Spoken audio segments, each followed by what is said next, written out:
The President, please be seated.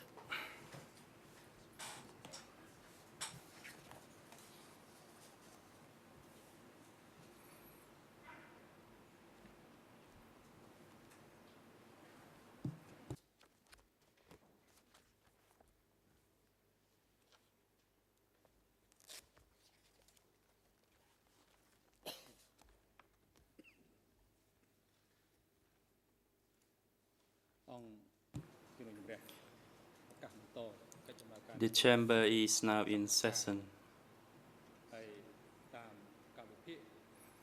According to the trial scheduling, today's hearing is the hearing of the testimony statement of the civil party.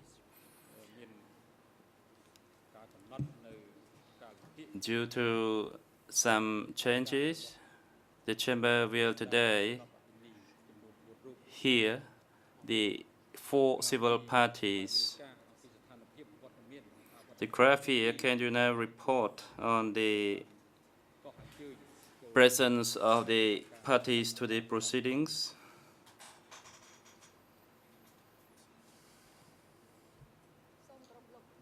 Graphia. Good morning, Mr. President. All the parties to the proceedings are all present, and the civil parties who are going to give the testimonies, Chulong Anthony, have Sophia, So Song, and Nate Polly are all present. I have already checked their identities, and they are ready to be called by the chamber.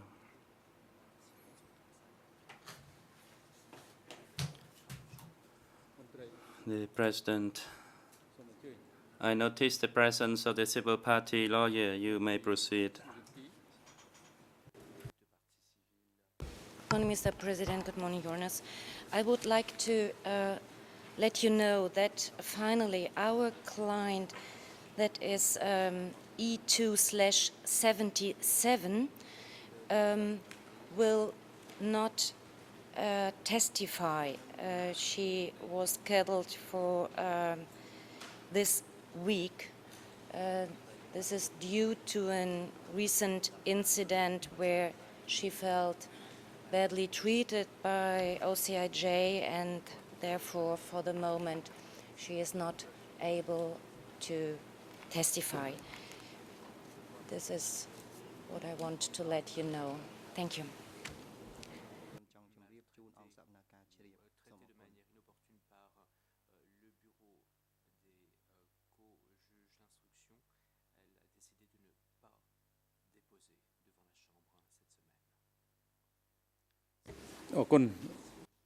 The President, thank you, Counsel, for the information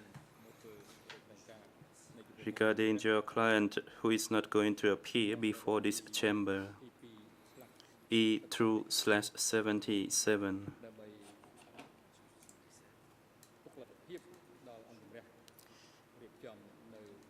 The chamber will then try to reschedule the hearings, taking that information into account.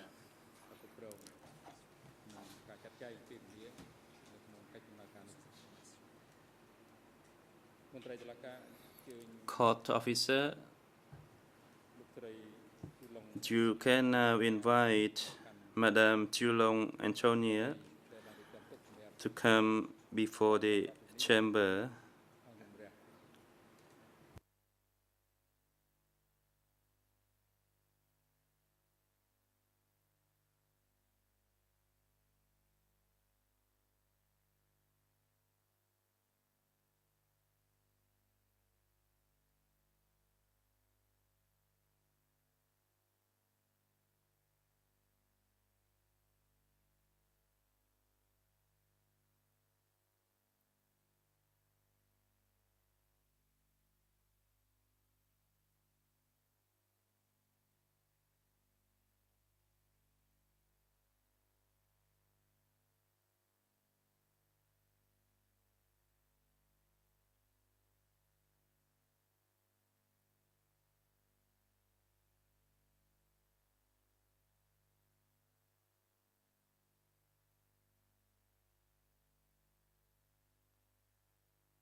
The President, is your name Antonia Chulong?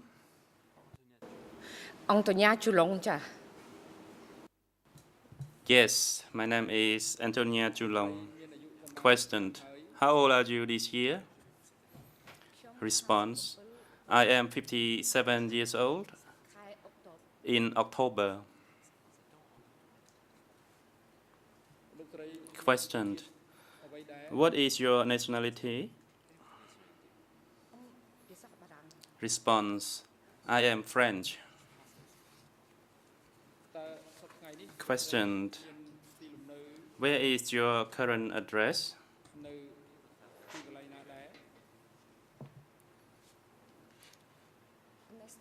Response, I live in Tribunal in Paris, France. The President, please speak again.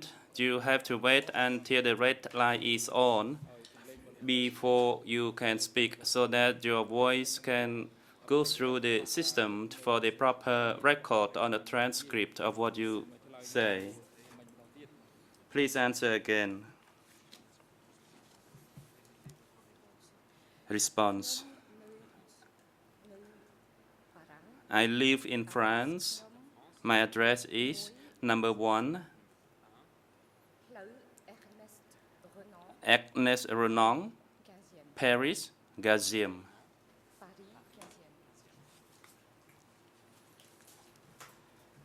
Question,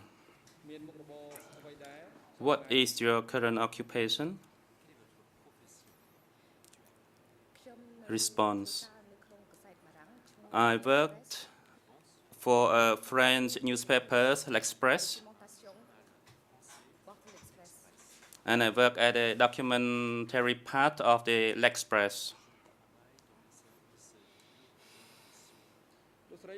Question, where were you born?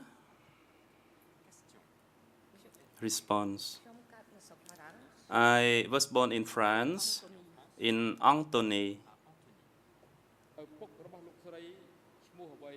Question, what is your father's name? Response, his name is Samdach Chakrai Nyak Chulong.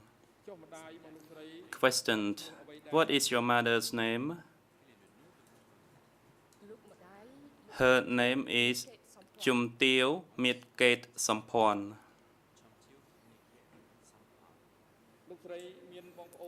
Question, how many siblings do you have?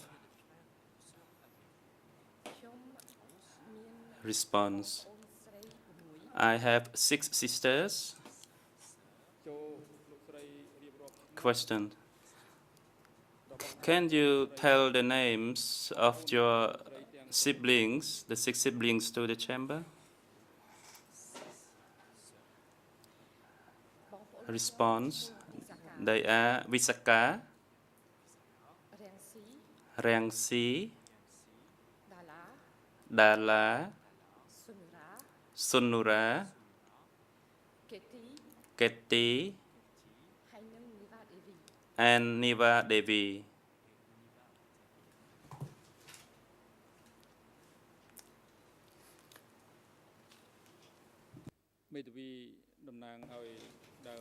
The President, the Council for this civil party, can you provide the chamber with a brief information of her identity and the facts relevant to the facts alleged on the accused and the relevant evidence? You may now proceed.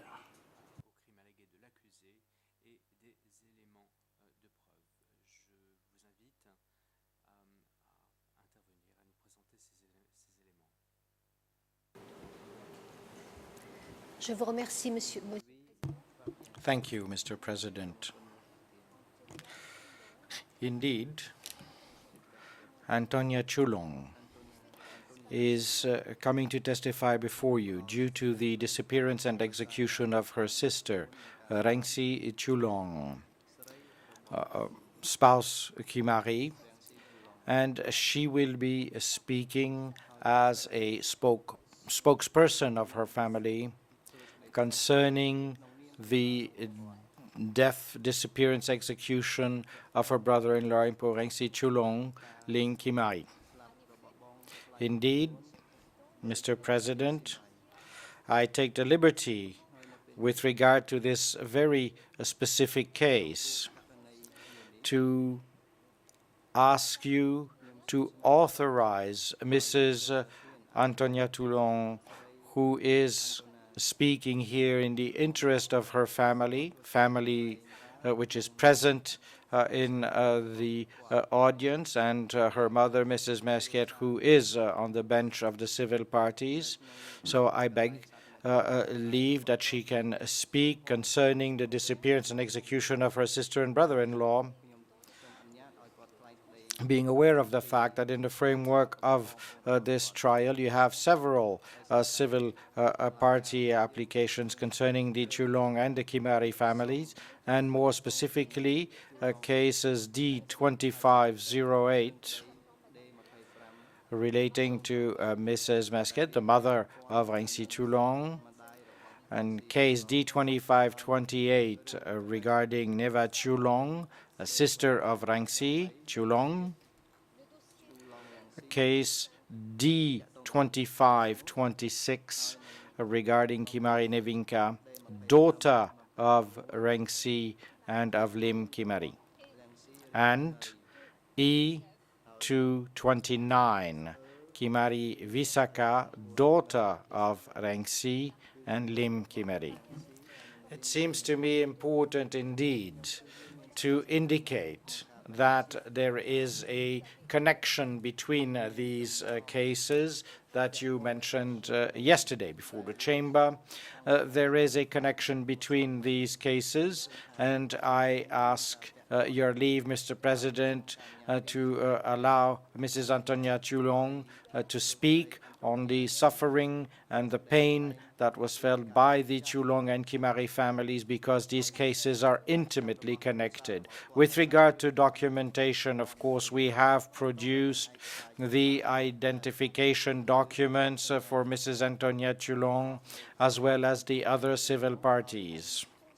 With regard to the relationship between S21 and the case raised on behalf of Antonia Chulong, as far as I'm concerned, there is no doubt whatsoever that Rengsi Chulong, spouse of Kimari, was indeed executed in S21. As a matter of fact, we are in possession of her biography, RN French 002747780, Khmer RN 00274785, and English RN 00274775.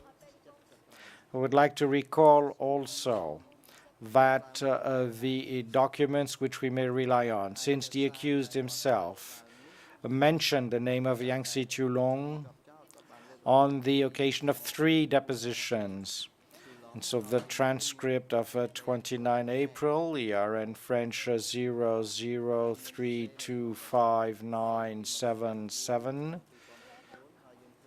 ERN Khmer 00326082, ERN English 00325874. The transcript of 22 June, ERN French 00344341, ERN Khmer 00344440, ERN English 00344212, and lastly, transcript of 16 June, ERN French 00342140, ERN Khmer 00342030, ERN English 00342808. with regard to the cases relating to Mr. Ring Limari, spouse of Rengsi Chulong. His biography can be found at S21 code ERN Khmer 00088813. ERN English 00344226. ERN French 00211858, as well as a photograph S21 ERN Khmer 00211859, ERN English 00211859, ERN French 00211859. And in support of the case of Mr. Lim Kimari, we can also refer to Annex B of D44, a list. This is a list of S21 prisoners. And we only have the French ERN, which is 00209848. I therefore believe that there are no obstacles to understanding the fact that Rengsi and Lim Kimari were indeed in S21 and were indeed executed in S21, and therefore I do not believe that there can be any problem with regard to the parentage relationship between Antonia Chulong and her family with regard to these two persons, Rengsi Chulong and Lim Kimari. Nevertheless, since Mrs. Antonia Chulong is coming from France, we took this opportunity to ask her to communicate to us a document which we did not have at the time, which is her birth certificate. We had her identity documentation, but we did not have her birth certificate. I therefore ask that the court file this document in the framework of its standard process. This is what I wanted to say in support of the case for which Mrs. Antonia Chulong is going to be speaking.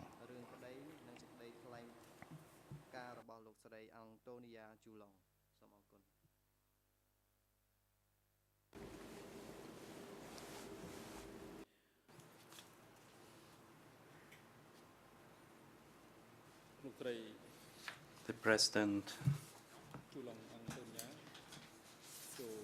Madam Antonia Chulong, could you please describe to the Chamber the relationships related to the crimes alleged on the accused Kaing Guek Eav alias Duch, which leads you to be a civil party? And can you also describe to us the damages inflicted upon you physically and emotionally as a direct result of the crimes?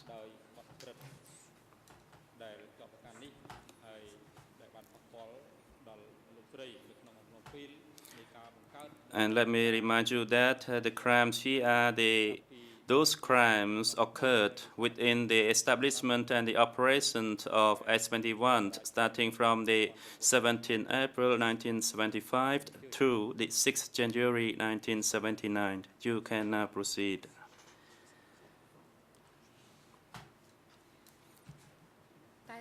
Civil Party. Mr. President, I would seek your leave to make my statement in French,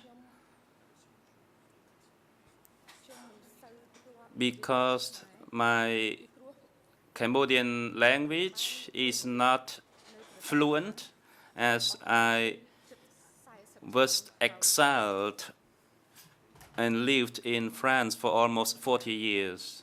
The President, yes, you are granted the leave because the French is one of the 3 official languages used in the court, so you can proceed.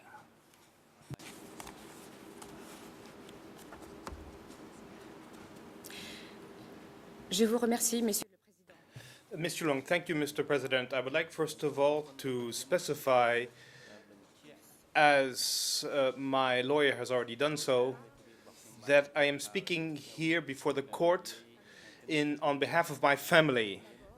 First of all, and above all, on behalf of the two daughters of my sister Ransi, who was assassinated, and these two daughters are called Visaka and Nimenka, as well on behalf of my mother, who was courageous enough to sit in the same room as the accused, and of course, she was the first one to file a complaint.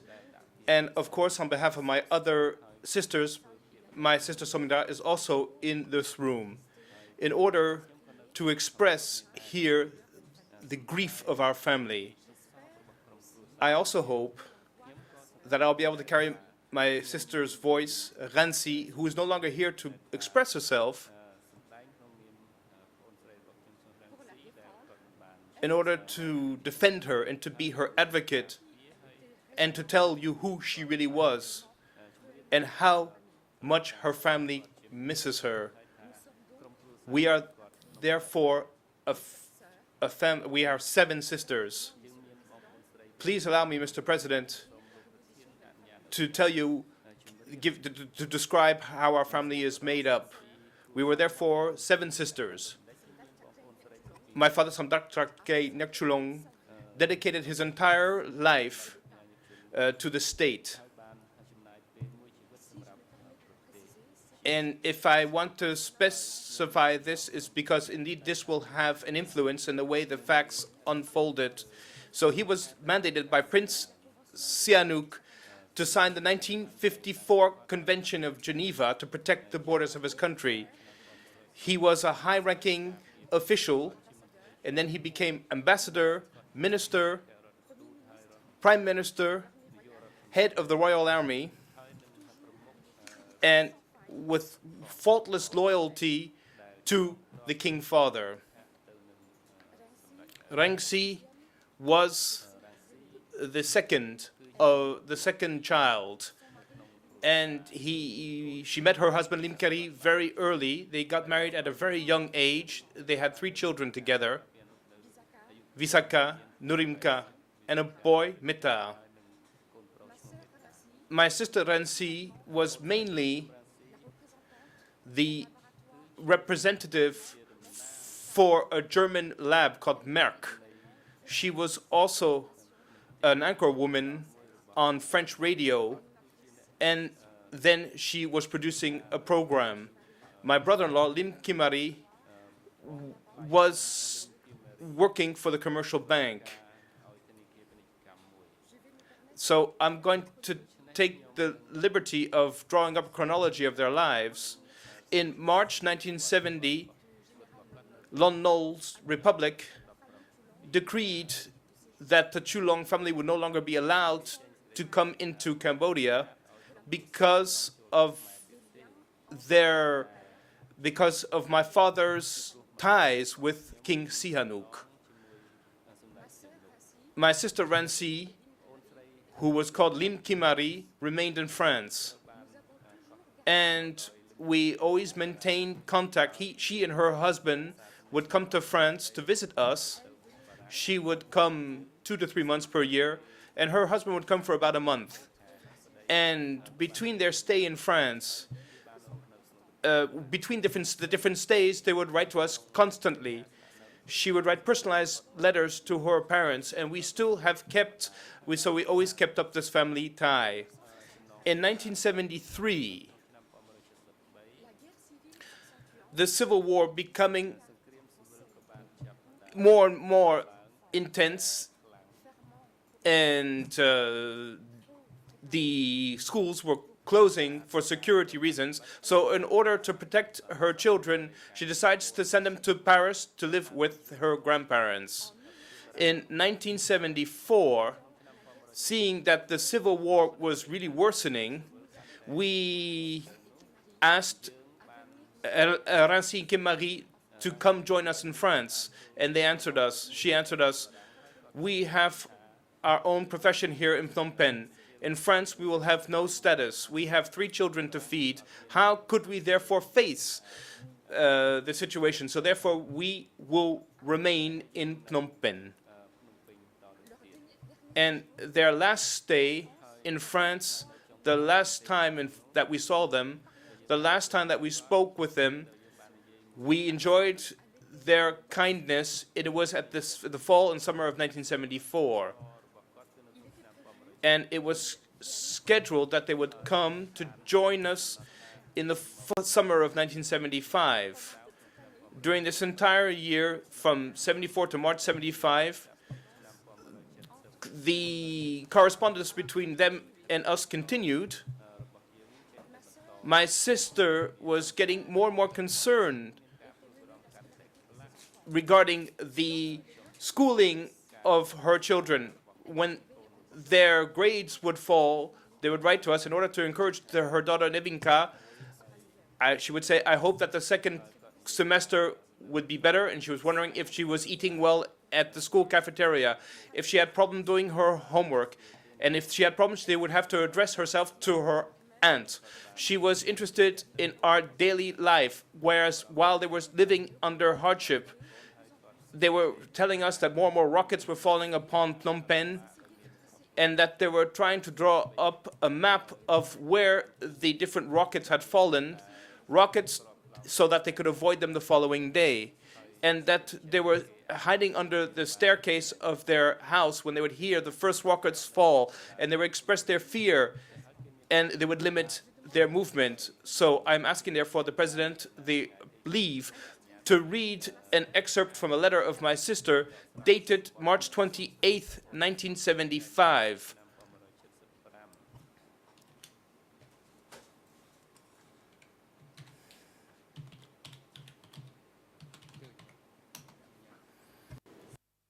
The President, yes, the Chamber grants you the leave. This is a letter addressed to my father. Which advice can you give me? What do you suggest that I do? Must I leave as soon as possible?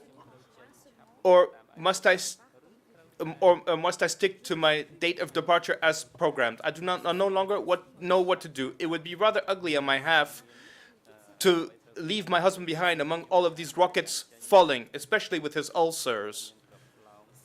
If you must write confidential information, well, have Daddy ask the Quai d'Orsay, the French Foreign Ministry, to send me the letter under the cover of the French Embassy. And I'm working, as I said, in the French Office of Cooperation, in the French Audiovisual Office of Cooperation in Phnom Penh. This was the last news that we received from my sister and from my brother-in-law. In April 1975, we learned in Paris that the Khmer Rouge had taken Phnom Penh, and we weren't so much alerted then. The French media was calling it a socialist victory, a pink victory in Southeast Asia, and we thought that a communist regime was going to settle in a normal communist regime, so to say. We were far from thinking that there would be a tragedy of such proportions. And between 1975 and 1979, it was a long period of waiting. We did not know where my sister and brother-in-law were. We were hoping. We tried to face the worries of their children. We said that they will end up coming. And my sister said to Nevinka, don't worry, when you will be 16, we will be reunited again, and we will recreate the family. My niece, Nevinka, who was trustful, was waiting for her 16th birthday, saying to herself that she would see her mommy again. And we tried to correspond. My mother showed my sister's photograph to different international organizations established in Thailand to tell them that we were looking for her. And she paid crooks so that they go look for her within Cambodia. And she paid rather high amounts of money for this to people who pretended to having seen my sister in Cambodia. My father was powerless. He who had spent his entire life protecting his country ended up completely caught off guard. He couldn't do anything for his daughter any longer. He quieted his concern. He kept his strength until the end in order to preserve the well-being of his grandchildren, and we tried to face the situation. We tried to compensate for the absence of these parents, knowing that nothing can replace the absence of parents for their children. And they had to grow up. They were between the ages of 11 and 14 in a country that they knew little of, and they had to integrate a welcoming family, but however, a family that was only punctuated by letters. There was no internet, there was no Skype, there was no webcam. And as far as I'm concerned, in 1979, when the Vietnamese boat people were coming in all over Europe, and when the Cambodian refugees also came into the Thai harbors, in France, people were speaking mostly of Vietnamese refugees. They were not speaking about the Cambodian tragedy, who were trying to cross into Thailand and were being blown up on mines and were dying of hunger. And with 2 other Cambodians, I carried out a hunger strike of about 12 days in the Buddhist pagoda of the Bois de Vincennes in Paris in order to draw the French authorities on the fact that it was necessary to take in many more Cambodian refugees than the French government had set in its quotas. I, of course, do not have the pretense of saying that my action had an influence on Raymond Barre, who was the prime minister then. But a few weeks then, the quota of Khmer refugees was increased in a significant way. I believed that I had carried out this action as a citizen in regarding my compatriots. But what I understood later, even more so, is that I did so for my sister. And I was hoping that she would be among these refugees. It was my way to help her. As far, I did not know that she had disappeared already. I was constantly thinking about her over those years. I never stopped thinking about her. I was maybe naive, and we're Buddhists in our family, and I prayed. I even was so naive as to think that my brother-in-law was a swimming champion. When he was young, he was a karate black belt, and I was saying to myself that he will be able to train my sister to stand up, to walk through Cambodia and escape. It was very naive on my part. So therefore, we were without news, and I carried out my hunger strike in June 1979. A few weeks later, we received letters that were transmitted via French television crew that was covering Phnom Penh. And they met my cousins who had survived and who asked us to help them leave Cambodia and to have them come to France. And they were saying that their husband had been killed and that they were the only survivors. And there was no word about my sister. And I was saying to myself, well, she is necessarily alive. Maybe they were separated. Maybe they weren't able to find my sister, so she must be somewhere. Maybe she's ill. Maybe she's facing hardship in another city than Phnom Penh, and we will end up finding her. I was hoping that. And when my cousins arrived by traveling by ox cart out of Cambodia, or when they arrive at the Thai border, and we are able to make them come to France. And we meet them. and they have gone through hell. Their state of health is disastrous. They lost a lot of their weight. They lost their teeth, a lot of their teeth.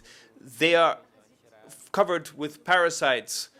They're going to have to be treated for several weeks in order to come back to a normal state of health. And what they tell us is horrible. They are the ones who tell us that Rancy and her husband were assassinated by the accused. And one of the three cousins, Mrs. Jung, when the Vietnamese was in Pre Vieng, when the Vietnamese arrived in January 1979, she went to Phnom Penh and she met Mr. Ong Pet, who was manufacturing the shackles for Tuol Sleng. And she spent a few days with him, and she told me that she saw piles of clothes, and she saw piles of photographs, and piles of confessions. And she went to Tuol Sleng, where she was told that Rancy had been detained, and there was still blood in Tuol Sleng. She saw blood, and by going through these piles, she found my sister's original confession. It was written in Khmer, and she recognized her handwriting. She recognized the Western words, such as the name of the lab she was working for, the name of her French friends. And she also found her photograph in one of the piles. And for us, it was a tremendous shock. This was at the end of 1979. It was devastating. And we tried to protect their children. But before this quantity of suffering, our cousins gave us the details of all of what my sister had gone through before her three children. She said that my sister had undergone particularly harsh torture, and they gave details that they had hidden for since because it was so horrific. They said this before Neta, who was only 11 years old. Maybe they weren't careful about this because they needed to share their pain and to share their trauma, the trauma that they endured during 4 years under the Khmer Rouge regime. And the parents were mute in their grief. My father took it upon himself. My mother as well. My mother does not understand. She's still wondering even today, why? Why did they kill her daughter? What did she do to deserve this? My father, later on, will take it up on himself so much because of his loyalty to King Sihanouk. He will even be brought to negotiate with the Khmer Rouge, with Khieu Samphan, and he will let nothing of his grief transpire. He will work until the end, his work as a state servant. And nevertheless, he will feel guilty for not having been able to save his daughter. He, once again, please forgive me for repeating this, he who participated concretely in the welfare of his country. And the children grew up as they could, as best as they could, uprooted, separated forever from their parents. Nevinka and Visaka are so devastated that they will not find the courage or the force to come to this courtroom. They designated me to express their suffering. Neta, who has died since in 1999, suffered from neurological troubles as of the age of 11. He had fits of epilepsy and tetany. And I brought him to see a psychiatrist who confirmed that these symptoms were directly linked to his trauma. And he received medicine for life. And one day, he is the only one of my sister's children. Well, he decided to come back to Phnom Penh and to work as a certified accountant. And one day when he was driving over the lunch break, he was caught by a seizure, and he bumped into the Independence Monument and he died. His sister Nevinka is suffering from psychosomatic troubles which are recurrent. In her file, there is a psychiatrist certificate showing that she's suffering from sleep disorders and from heart problems. Visakha chose to live in another country, in Luxembourg, in order to reconstruct her life and found a family.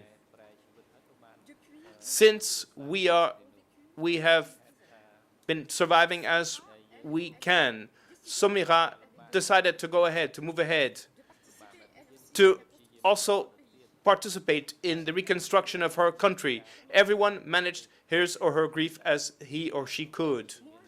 I was hoping that there would be a trial. I will get back to this a bit later if you please allow me to.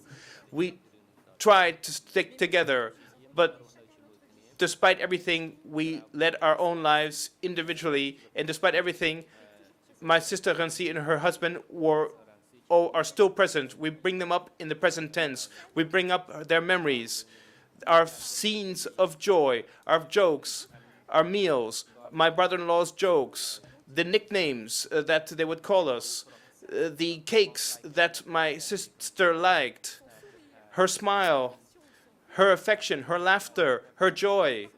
We speak about her frequently in order to have her participate in our family life. And her her granddaughter is also in the room. She did not know her. I believe that it's important for her as well that we have her get to know her grandmother. My daughter is also in the room, and she will not be able to meet her aunt, which we are therefore exiled. In 1994, for the first time, I returned to Cambodia. And the only evidence I have about my sister's disappearance are the accounts that were related by my cousins. So I will take the liberty of returning to these accounts. I know what happened between April 1975 and November 1975, when the Khmer Rouge arrived in Phnom Penh.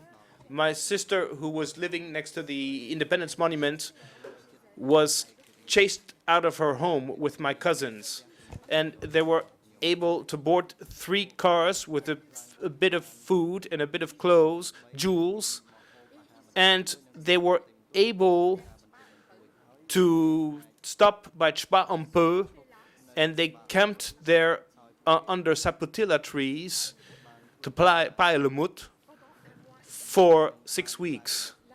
And there they were able to eat more or less correctly because the Khmer currency was still being used.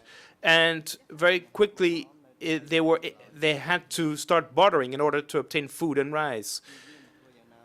And 6 weeks later, after having lived under the trees, the family was chased again by the Khmer Rouge, and they had to leave in a haste, and they had to walk for days and days cross over the Tonle Sap in a very, very hard, painful way, and they arrived in the village of Tul Trieng.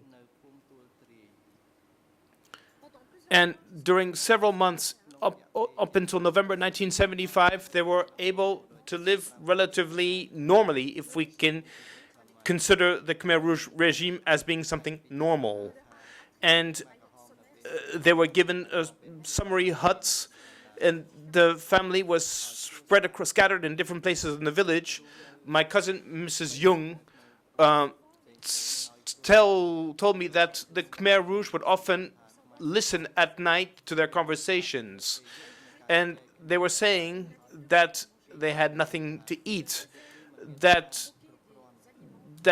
their reserves in order to barter for food was diminishing, and that they were seeing this as a sign. They would see a chicken laying an egg every day in their hut as a sign from Buddha. She would lay an egg between all of the family members, and one day she was denounced because they were jealous to see that the family had an egg. And she was taken in, but thank God somebody said the guards are coming to spy in order to investigate about this egg. And she was able to have enough time to throw the egg in the toilet, in the latrines. The egg that could have fed 10 people. And she also said that the Khmer Rouge immediately saw that my sister spoke French often. She did so in order not to be understood. And they also saw immediately that she could not do anything with her hands, that she spoke French very often, too often, in order not to be understood. And therefore, they wondered who she was. And she was sent to work out in the fields in the harshest manner possible, like my cousins, and she proved herself to be very efficient. She was taught the right movements. She learned very quickly, even though she was a city person. She, who was representing what the Khmer Rouge hated, she was able to adapt herself very quickly. And after several weeks, they were brought to a building that was at the edge of the village, and they were told that they were going to be interrogated and that they were obliged to tell the truth, the entire truth. The family members were interrogated one after the other. They were blindfolded, and they were brought into the building one by one. And when she came out of the building, my sister said, well, she said to, not to myself, she said to my cousin, they told me to tell the truth. I told them that I was called Rasi Chulong, that I was the daughter of Nyek Chulong, who was the head of the army, and that I was waiting for his return, as well as for the return of King Sihanouk. And she said that she felt that something was wrong, that the Khmer Rouge became stiff. But my cousins, one after the other, gave the details of their identity, and then they spent 2 to 3 days together in Prekpo, in the village of Prekpo. And one day they were all gathered, and they separated the men from the women, and they brought away the women, and they called out my sister's name. They cast her aside, as well as the name of one of the Norodom princesses. And my cousin, Mrs. Yum, said that my sister was trembling like a lamb when she left.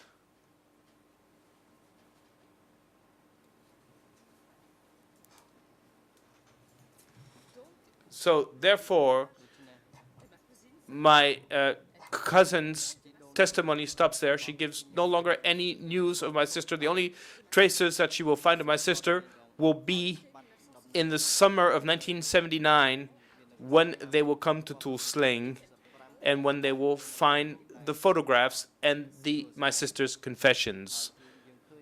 In 1994, I returned, therefore, for the first time to Cambodia. And I only have my cousin's account as an evidence that my sister disappeared. We do not have, as we should have, a tomb. We did a supnon, which is a prayer ceremony for her soul to rest in peace. We did this in Paris. But however, this was not a real funeral ceremony. I wanted to have a tangible proof of my sister's detainment. I went to Tuol Sleng, and the archives were not yet completely organized. And I looked for the photographs first on the walls of Tuol Sleng. And of course, I was struck by horror by seeing all the photographs of these people who had disappeared, photographs of children, of women who doubtlessly were innocent. And I was lucky enough to find the photograph of my sister. I say lucky because it was, however, extremely, extremely difficult. In the second room, it is as if I had caught her glance as soon as I walked into that room. And then I went through several folders in order to have a written trace of her detainment. And I saw a yellow sheet that was written in Khmer, but unfortunately I cannot read Khmer fluently. But thank God a French professor, Henri Lecard, was there by chance, and he translated what was in that sheet. And the sheet was drawn up in the name of Rasi Chulong, and not Rasi Kimari, which was her family name. And it was drafted that she died on the 31st of April, 1976, which is a date that does not exist. I do not know if this was a typing mistake. And there were the reasons for her death. She was beaten to death. Reasons for her death, beaten to death. That was what was written on the sheet. And later on, I asked an American photographer to take a picture of my sister on the walls of Tuol Sleng in order to be able to do a sukmon for the first time by being able to put my sister's photograph next to the statue of Buddha with candles so that her soul may rest in peace. Her son, who was living in Phnom Penh, did not have the strength to come to Tuol Sleng. It was something that was too traumatic for him. I saw on his face his grief, but also the relief that was on his face when he saw his mummy's photograph that I was able to find there at Tuol Sleng. So therefore, for the first time, we were able to pay our respect and our homage to our sister through prayer and to conduct a suitable ceremony, even if this was not a complete funeral.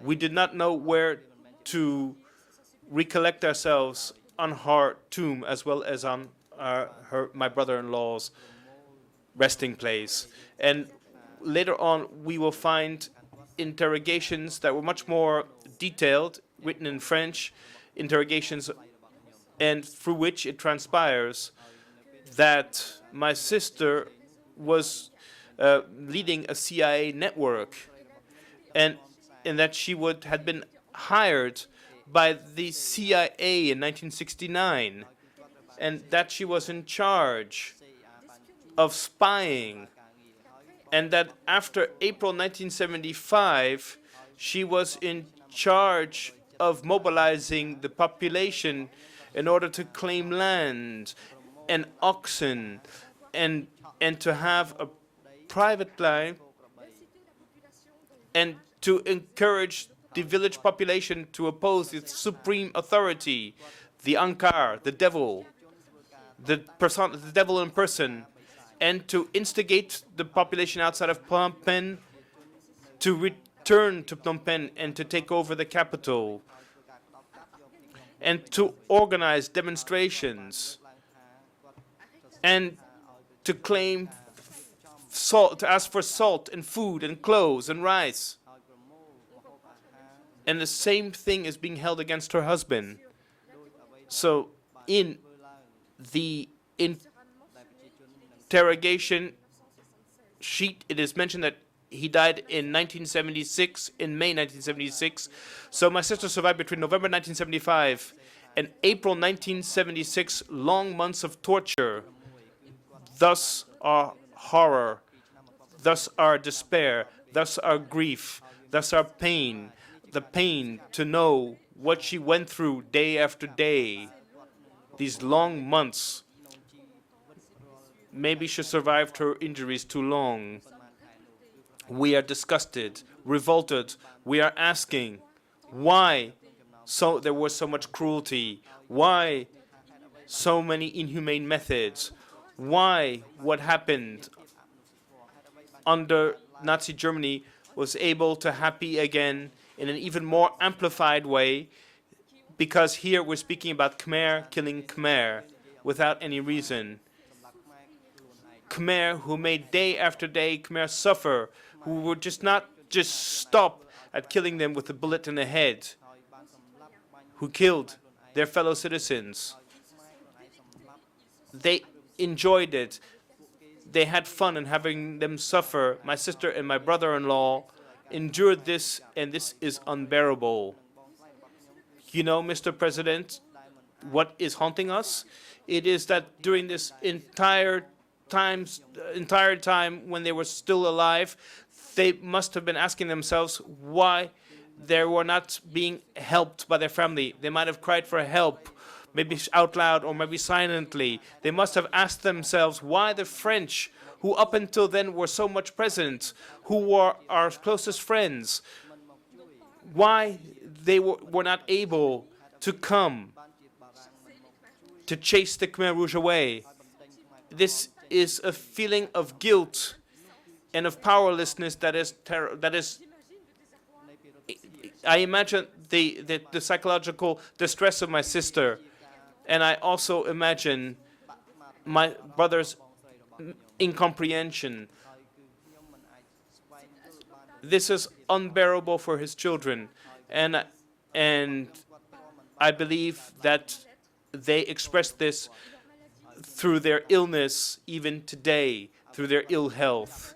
My sister was eliminated for nothing, and I would like to express my sister's personality to you.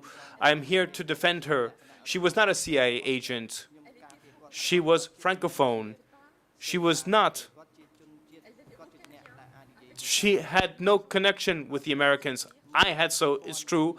I worked for 4 years in the American embassy as of 1977 in Paris. It's true.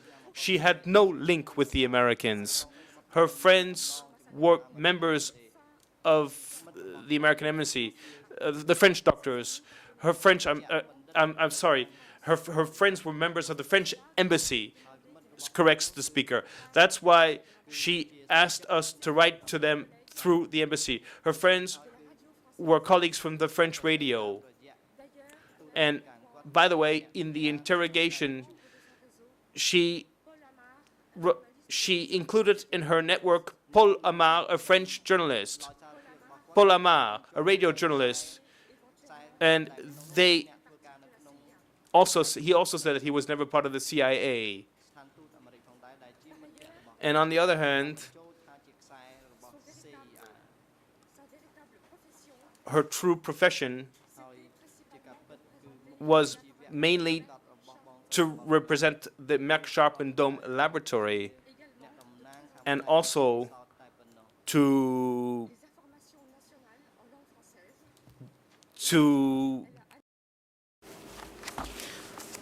ជាកិច្ចបន្តសូមអញ្ជើញដើមម្ដងរដ្ឋមន្ត្រីនេតផលីមកកាន់តុកដែលរៀបចំតុកសម្រាប់ដើមម្ដងរដ្ឋមន្ត្រីនៅចំពោះមុខអង្គជំរះ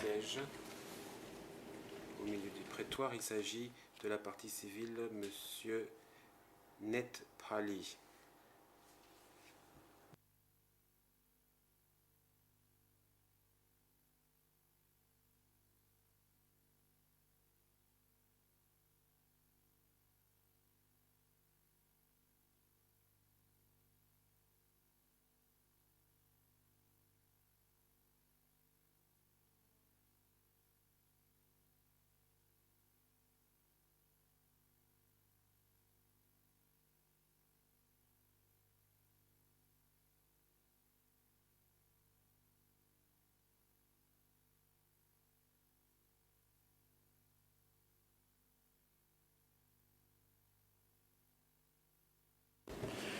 ដើមបណ្ដឹងរដ្ឋបាលនេះតើលោកឈ្មោះ Net Polly អញ្ចឹងពិតមែនដែរឬទេ Monsieur, est-ce que votre nom est bien Net Pali? បាទខ្ញុំឈ្មោះ Net Polly ពិតប្រកបមែន Réponse.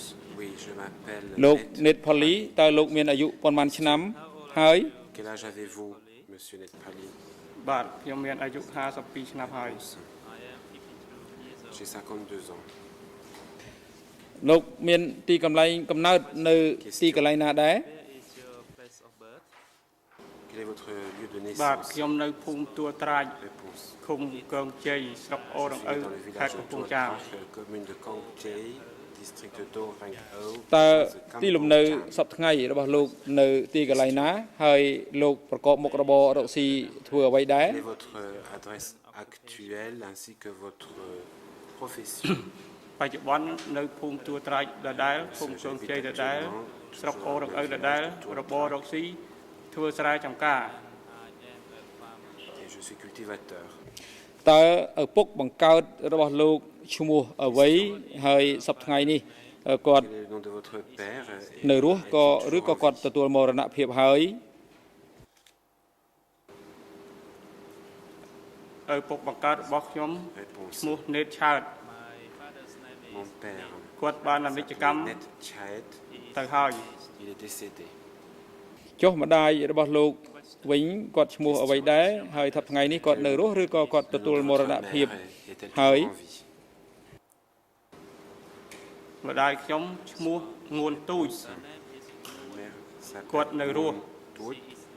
Elle est toujours en vie. តើលោកមានបងប្អូនបង្កើតប៉ុន្មាននាក់ How many siblings do you Combien de have? frères et sœurs avez-vous? ខ្ញុំមានបងប្អូនបង្កើត3នាក់ Réponse. I have 3 siblings. J'ai ចូល 3 frères et លោក sœurs. រៀបរាប់អំពីឈ្មោះបងប្អូនបង្កើតរបស់លោកទាំងអស់ដើម្បីជូនដល់អង្គសមនការបានស្ដាប់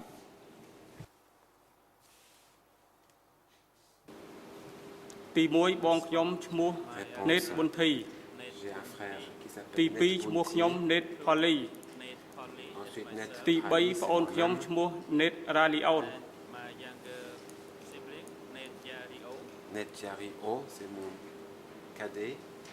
ជាបន្តសូមផ្ដល់វេទិកាទៅមេធាវី Would like to Président. តំណាងឲ្យដើមបណ្ដឹងរដ្ឋវិនីរូបនេះដើម្បីធ្វើសេចក្តី L'avocat ថ្លែងការណ៍សង្ខេបអំពីអត្តសញ្ញាណដើមបណ្ដឹងរដ្ឋវិនីអំពីមូលហេតុនៃការប្តឹងទាមទារអំពីទំនាក់ទំនងនៃការប្តឹងទាមទារទៅនឹងអង្គហេតុ Constitution des ទៅ parties នឹង civiles.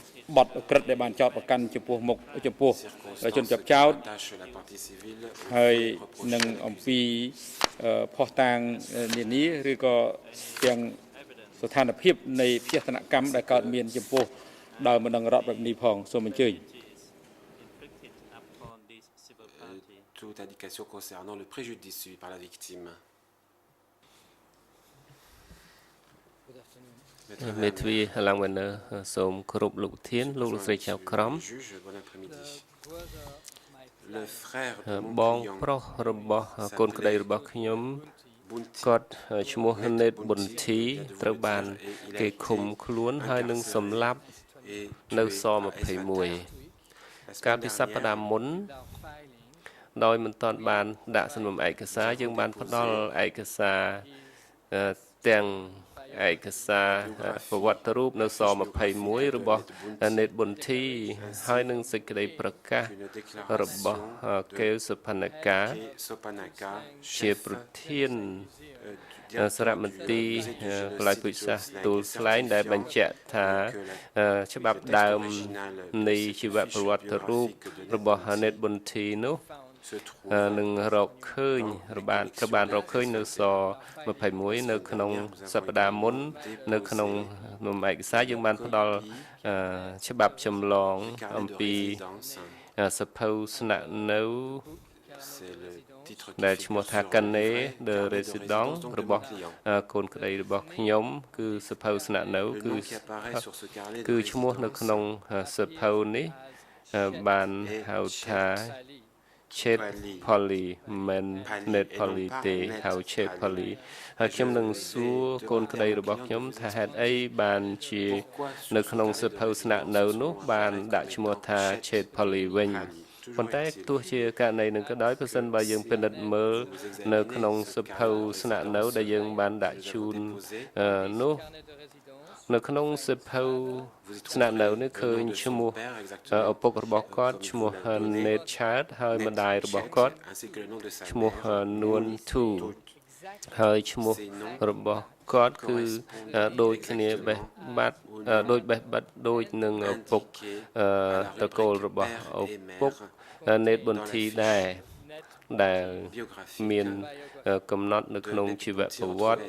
ប្រវត្តិរូបរបស់ Nate Bunthi អញ្ចឹងឯកសារនេះបើយើងមើលទៅយើងបញ្ជាក់ថាដែលមិនដឹងរដ្ឋវិនី Nate Pali ឬ Chet Pali ហើយ Nate Bunthi ដែលជាជនរងគ្រោះនោះគឺមានឪពុកម្ដាយដូចគ្នាជាអ្នកក្នុងក្រុមគ្រួសារតែមួយហើយដោយបានពន្យល់ពីរឿងនេះហើយយើងជឿជាក់ថាយើងបានឆ្លើយសំណួរទៅលោកចៅក្រមប្រធានហើយខ្ញុំសូមអនុញ្ញាតជម្រាបថាយើងនឹងបន្តការសួរសំណួរទៅកូនក្តីរបស់ខ្ញុំបន្តមកបន្ទាប់ពីការសួរឆ្លើយចប់ទៅកូនក្តីរបស់ខ្ញុំមានសំណើមួយដែលគាត់នឹងលើកឡើងដោយខ្លួនឯងហើយនឹងសូមអនុញ្ញាតសួរសំណួរនេះតាមរយៈលោកប្រធានទៅជនជាប់ចោតនោះ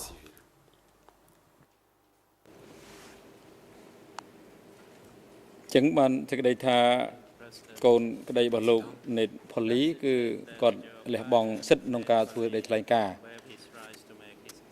អញ្ចឹងមែនទេ Cela veut-il dire que votre client Nate Pali renonce à son droit de faire une déclaration មេធាវីលោកប្រធានគាត់នឹងឆ្លើយសំណួររបស់ខ្ញុំតាមដែលយើងខ្ញុំស្នើបាទលោក Nate Pali គឺយល់ព្រមតាមសំណើសុំរបស់មេធាវីតំណាងរបស់លោកដែលលើកឡើងអំបញ្ញមិញនេះដែរទេ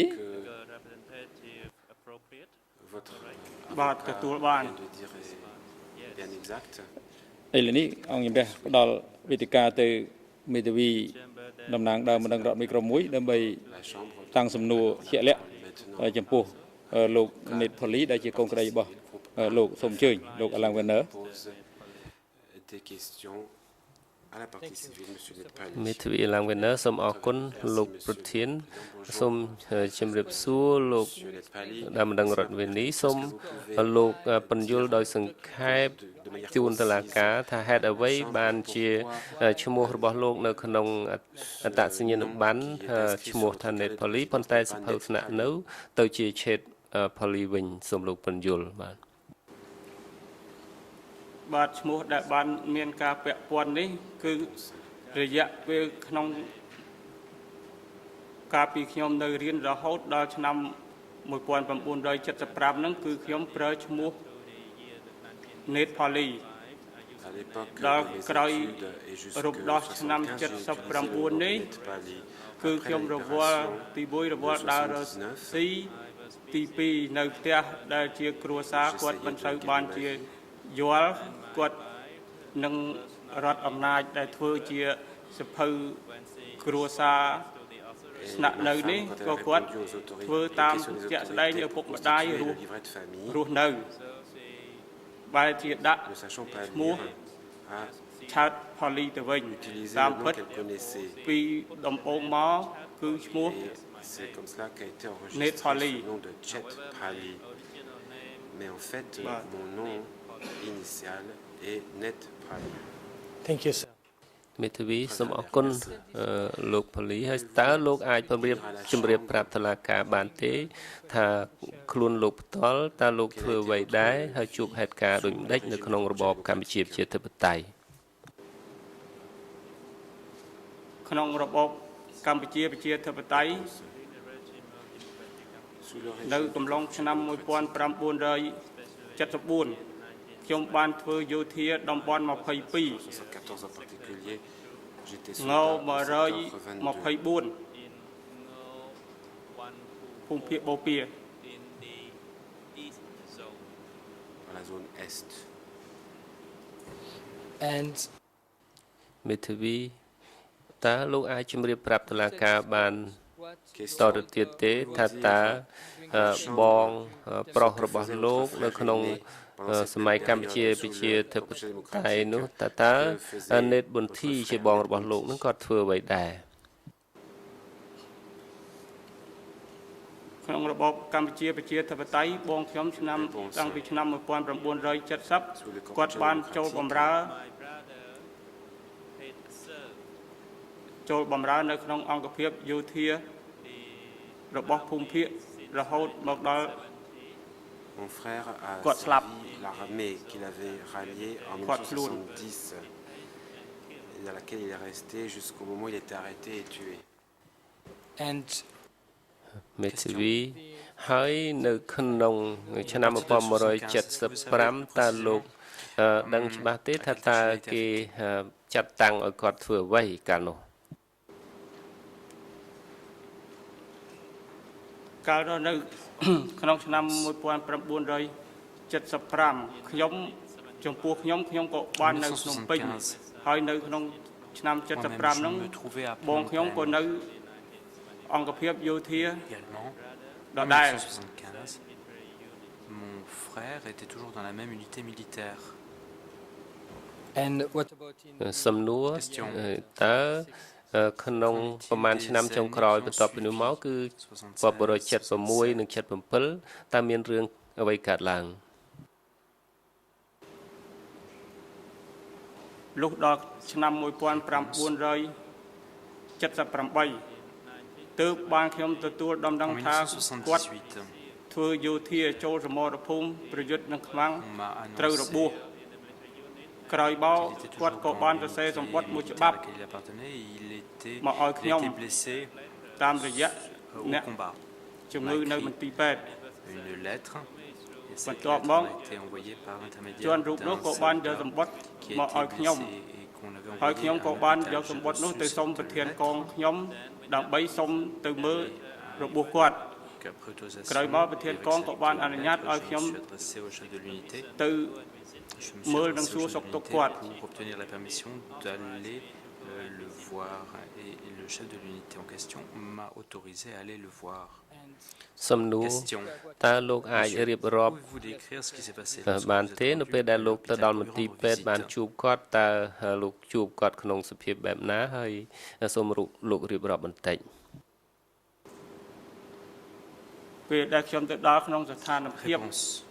ដែលគាត់ជាអ្នករបួស Lorsque je suis ទី arrivé, 1 នឹងចូលទៅដល់គឺខ្ញុំឃើញគាត់មានរបួសជាទម្ងន់ qui souffrait ដោ de យគាត់នឹង blessures, ត្រូវរបួស j'ai បាក់ constaté បាក់ធ្គាម qu'il était grièvement blessé. ហើយក៏គាត់ក៏មិនបាននិយាយអ្វីជាមួយខ្ញុំច្រើនដែរពីព្រោះអីខ្ញុំនឹងក៏មានការគ្រាវក្រោធនឹកឃើញតែបងខំចូលសមរភូមិគាត់របួស ជាទម្ងន់ ហើយគាត់បងក៏មិនអាចនិយាយមកតាក់ទងជាមួយខ្ញុំបានច្រើនដែរដោយគាត់មានរបួសនៅធ្គាមនឹងគាត់ហាមាត់ពុករួច blessé, ហើយក៏ខ្ញុំក៏បាននិយាយ vraiment me សួរ parler. សុខទុក្ខគាត់ជាធម្មតាមិនបានរៀបរាប់ច្រើនទេនឹងមានការក្រេវក្រោធនៅក្នុងចិត្ត Après, j'ai អអួលដើមកដោយឃើញបងនឹងមានរបួសជា parlé ទ un ម្ង petit ន់ peu avec lui, mais je ne pouvais pas dire ហើយ grand-chose. បន្ទាប់មកក៏ខ្ញុំ Étant donné la gravité de បាន sa ប្រហែល blessure, 1 ម៉ោងក៏ខ្ញុំលាគាត់មកអង្គភាពវិញ nous n'avons pas pu échanger beaucoup. Et 1 heure plus tard,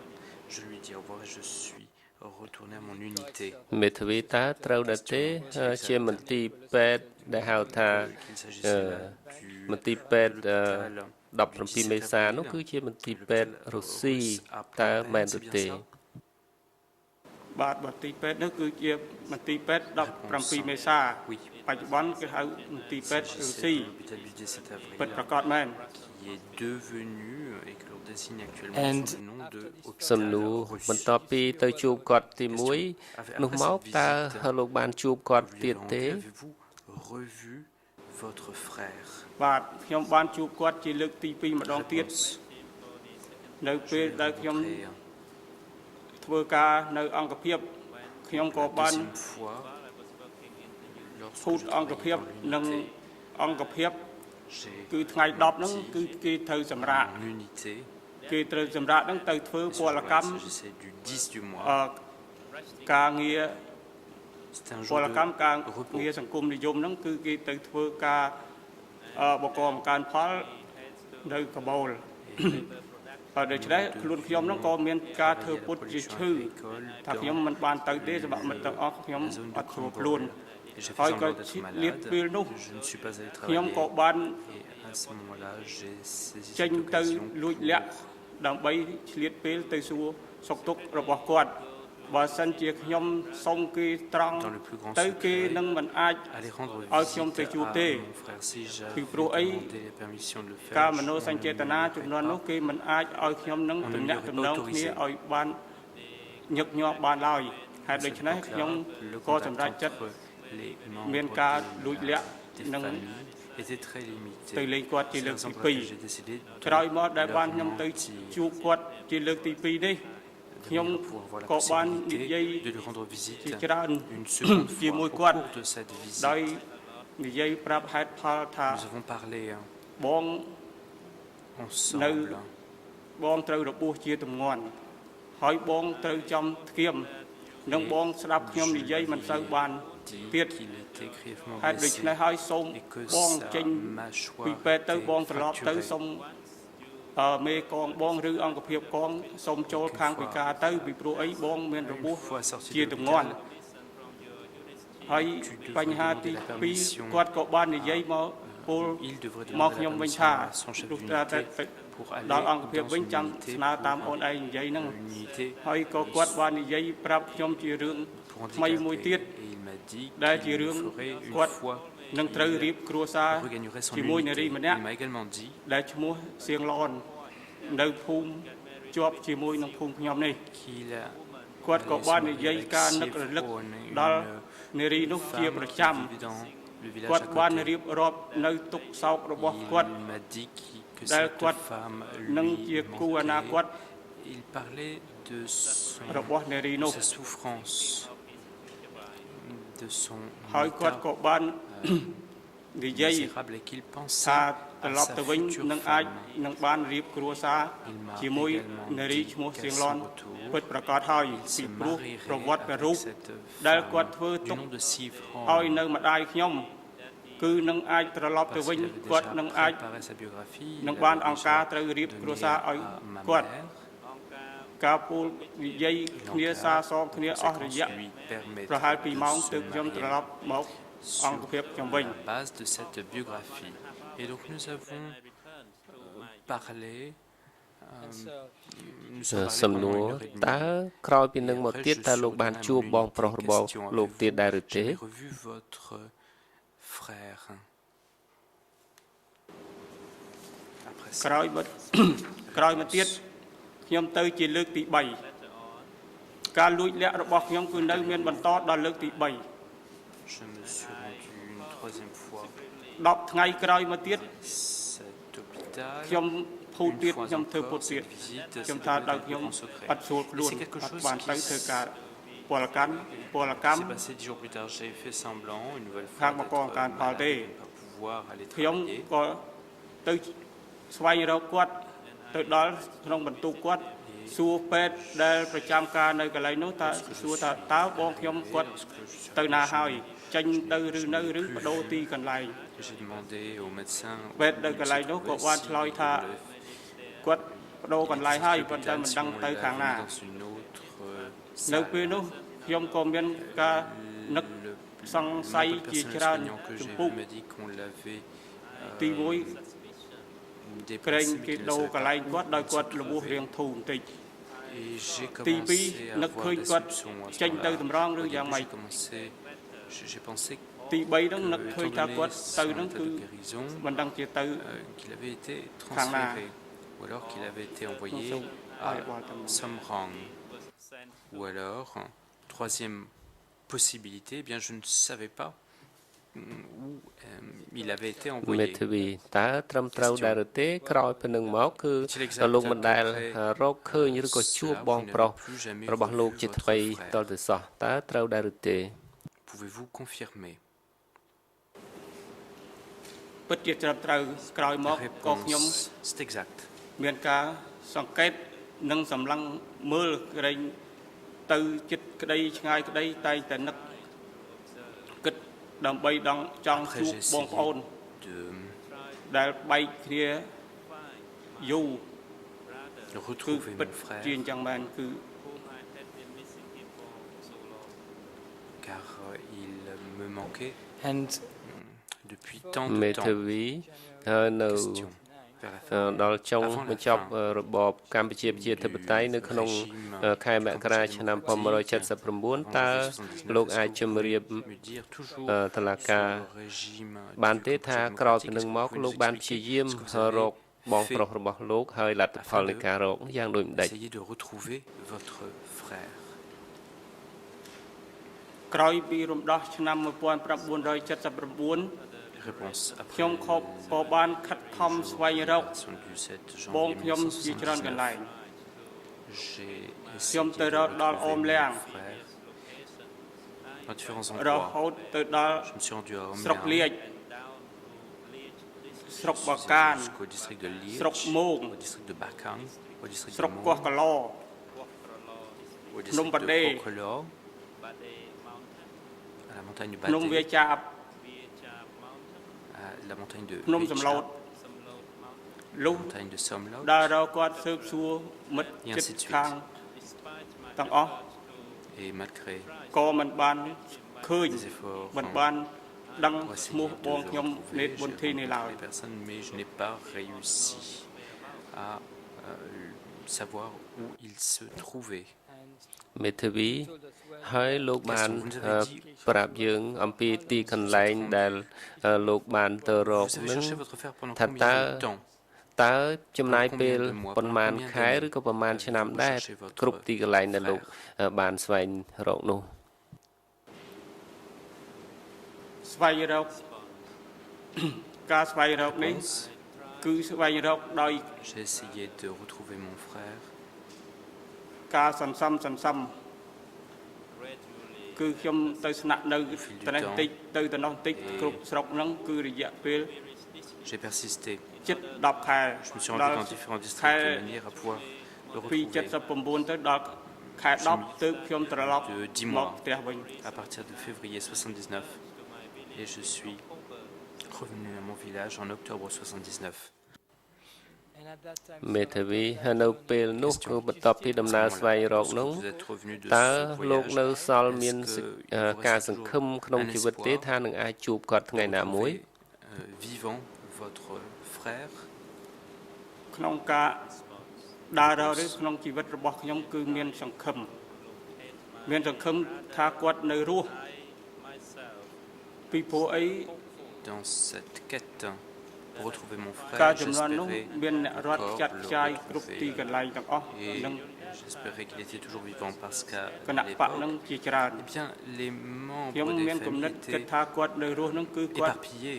នឹងចូលទៅខាងជាមួយកងទ័ពខ្មែរក្រហមនឹងវិញមិនដឹងចូលទៅខាង Qu'il កង était ទ័ពដើរ probable ទៀត qu'il សឹង avait មិន rejoint ដឹង les rangs ពី de ព្រោះអី l'armée Khmer នៅ Rouge. ខាងលិចប្រទេសមាន Une autre unité militaire d'un បក autre នឹងជាច្ secteur, ច្រើន une autre ហើយ faction. ក្រែងលោកគាត់កប់ Parce ខ្លួន qu'à l'époque, នៅក្នុង il y avait de nombreuses ផ្នែក factions ខាងណាមួយ politiques. ក៏នៅមានសង្ឃឹមដូច្នេះ Et il était probable qu'il se trouvait dans l'une de ces មេ factions. ធាវីតើលោកអាចជម្រាបតុលាការបានទេ Question. នៅពេលណាដែលលោកនៅតែមានសង្ឃឹមរហូតមកនោះគឺអស់សង្ឃឹមគឺនៅពេលណាឆ្នាំណា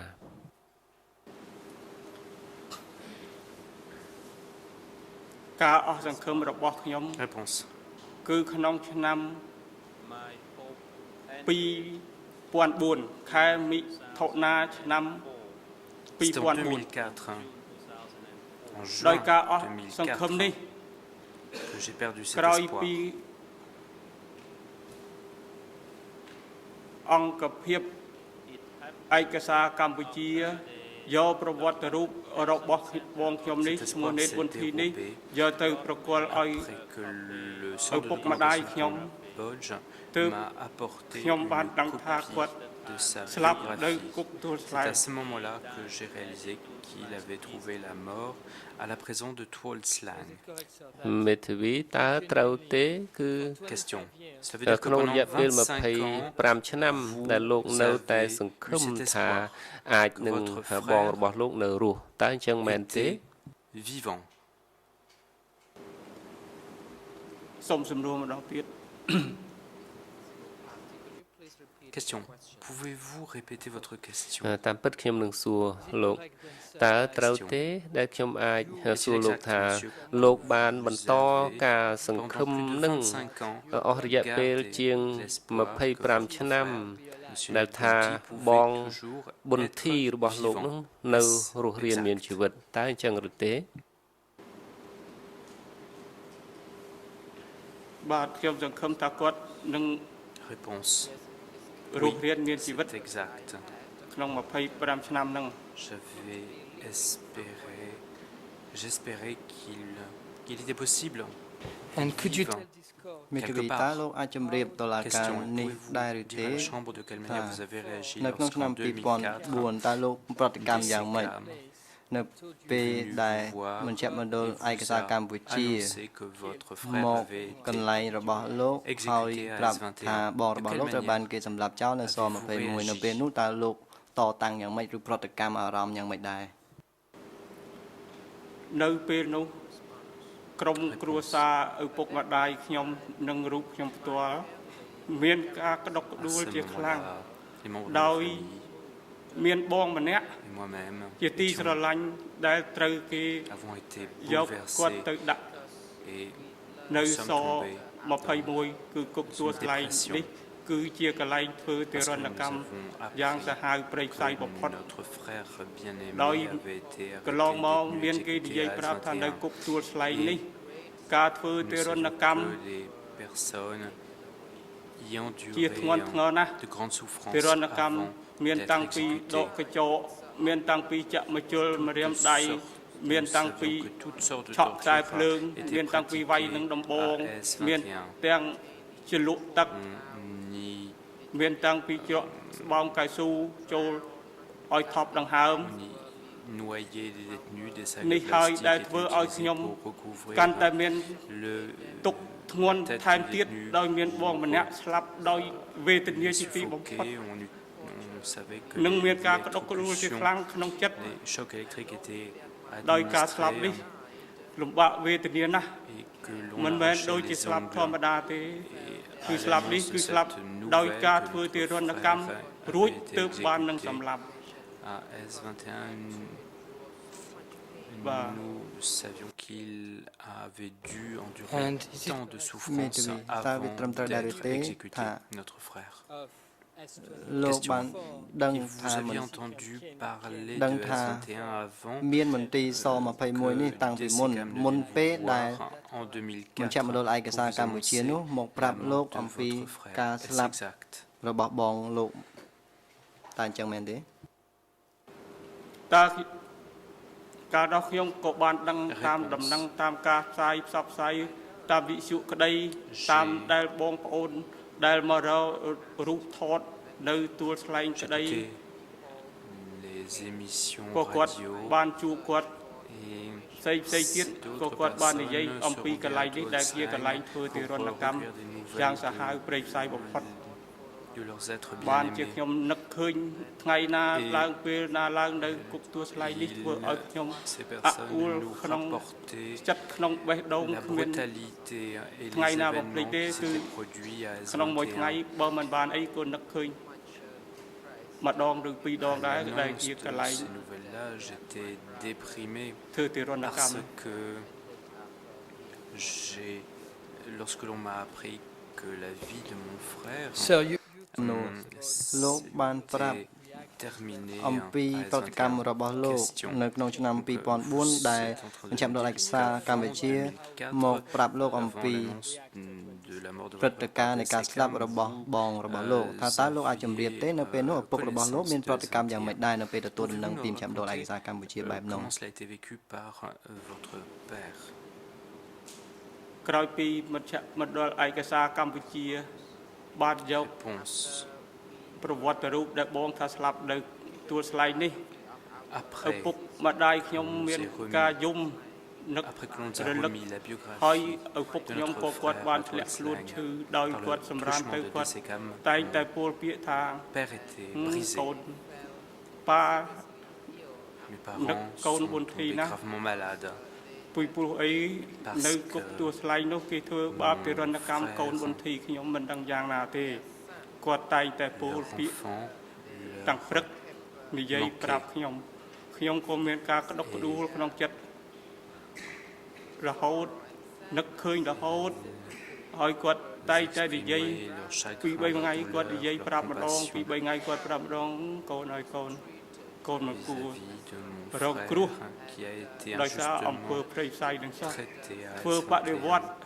នឹងគេដែរខុសអីរឿងអីដែលបានគេយកកូនគាត់ទៅដាក់គុកទួលស្លែងហើយសម្រាប់គាត់តែងតែនិយាយហើយគាត់ក៏ធ្លាក់ខ្លួនឈឺបន្តិចម្ដងរហូតដល់មួយឆ្នាំក្រោយមកគាត់ក៏បានស្លាប់ចោលរូបខ្ញុំទៅទៀតនេះហើយដែលអំពើព្រៃផ្សៃដ៏ខ្លាំងក្លាបលើចំពោះរូបខ្ញុំធ្វើឲ្យខ្ញុំមានទុក្ខវេទនាជាខ្លាំងក្នុងឆាកជីវិតរបស់ខ្ញុំ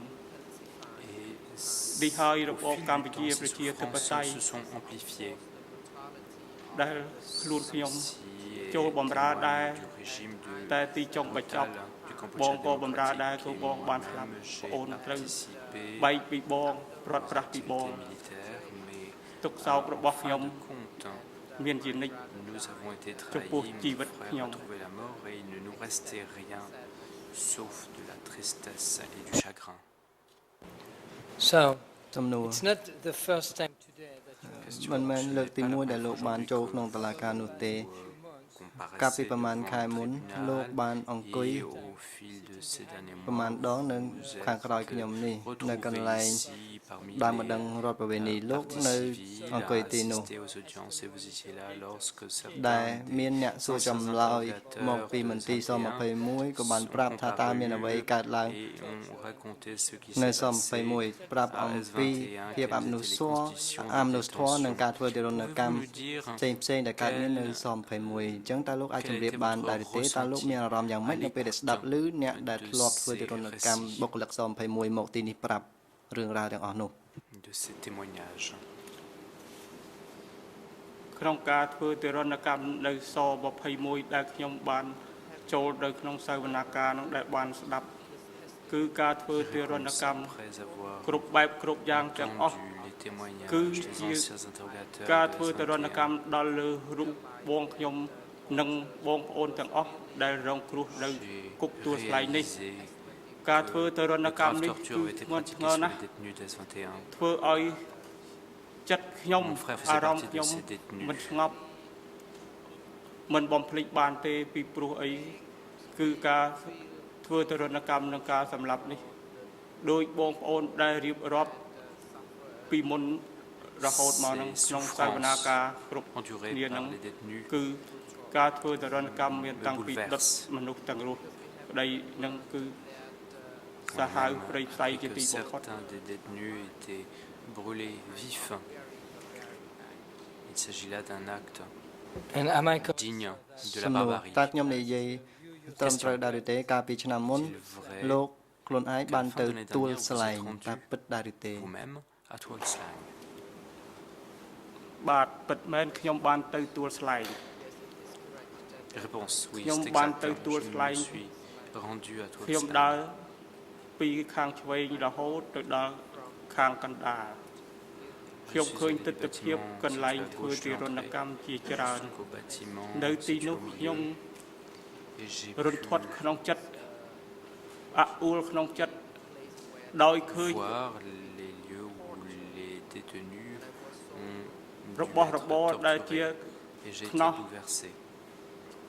ជាការប្រដាប់វាយសួរចម្លើយនិងអ្វីផ្សេងទៀតជាច្រើននេះហើយធ្វើឲ្យខ្ញុំនឹកឃើញដល់បងខ្ញុំដែលធ្វើទរណកម្មក្នុងការរបស់ដែលនៅទីនោះដូចជាឆក់ខ្សែភ្លើងដាក់ខ្នោះជើងទាំងពីរ me rappelle les dernières minutes de vie de mon frère avant qu'il ne trouve la mort.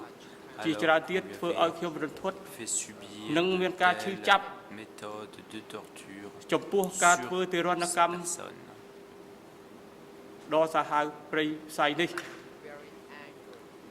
Et je ressens une grande colère.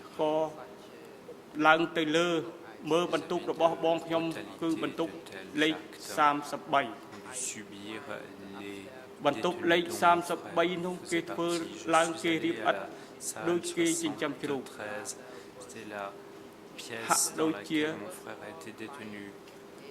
Cela ressemblait plus កន្លែងនោះគឺកន្លែងគេមច្ឆាគេធ្វើសម្រាប់ដុតខ្មោចចឹងខ្ញុំឃើញបន្ទុកគាត់តូចចង្អៀតនេះគឺធ្វើឲ្យរូបខ្ញុំ un être humain aurait pu មាន être ការក្តុកក្តួល placé.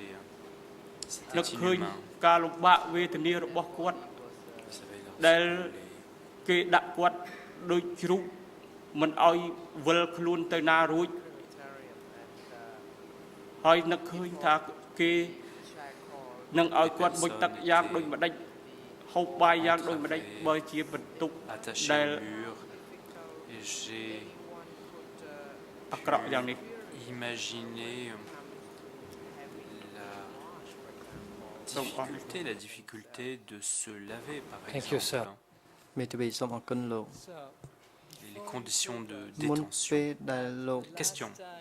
Vous venez de nous dire que la dernière fois que vous avez vu ឃើញបងប្រុសចុងក្រោយនៅមន្ទីរពេទ្យនោះគាត់ប្រាប់លោកថាគាត់បានស្រឡាញ់ស្ត្រីម្នាក់ឈ្មោះសៀងឡន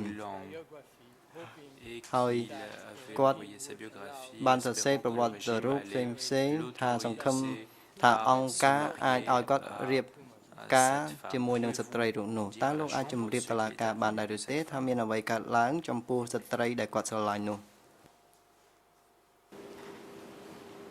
ក្នុងពេលនោះកន្លងមកនេះគឺគាត់បាននិយាយរៀបរាប់ប្រាប់ខ្ញុំថាគាត់បានធ្វើប្រវត្តិរូបនិងអាចបានរៀបការជាមួយនារីសៀងឡនដែលជាទីស្រឡាញ់ដែលជាទីនឹករលឹកដែលគាត់ទន្ទិញមិនបាត់ពីមាត់នោះក្រោយមកនារីសៀងឡនក៏បានរងចាំអស់រយៈ1ឆ្នាំដែលនឹងសង្ឃឹមថានារីនឹងបានជាគ្រួសារមួយរូប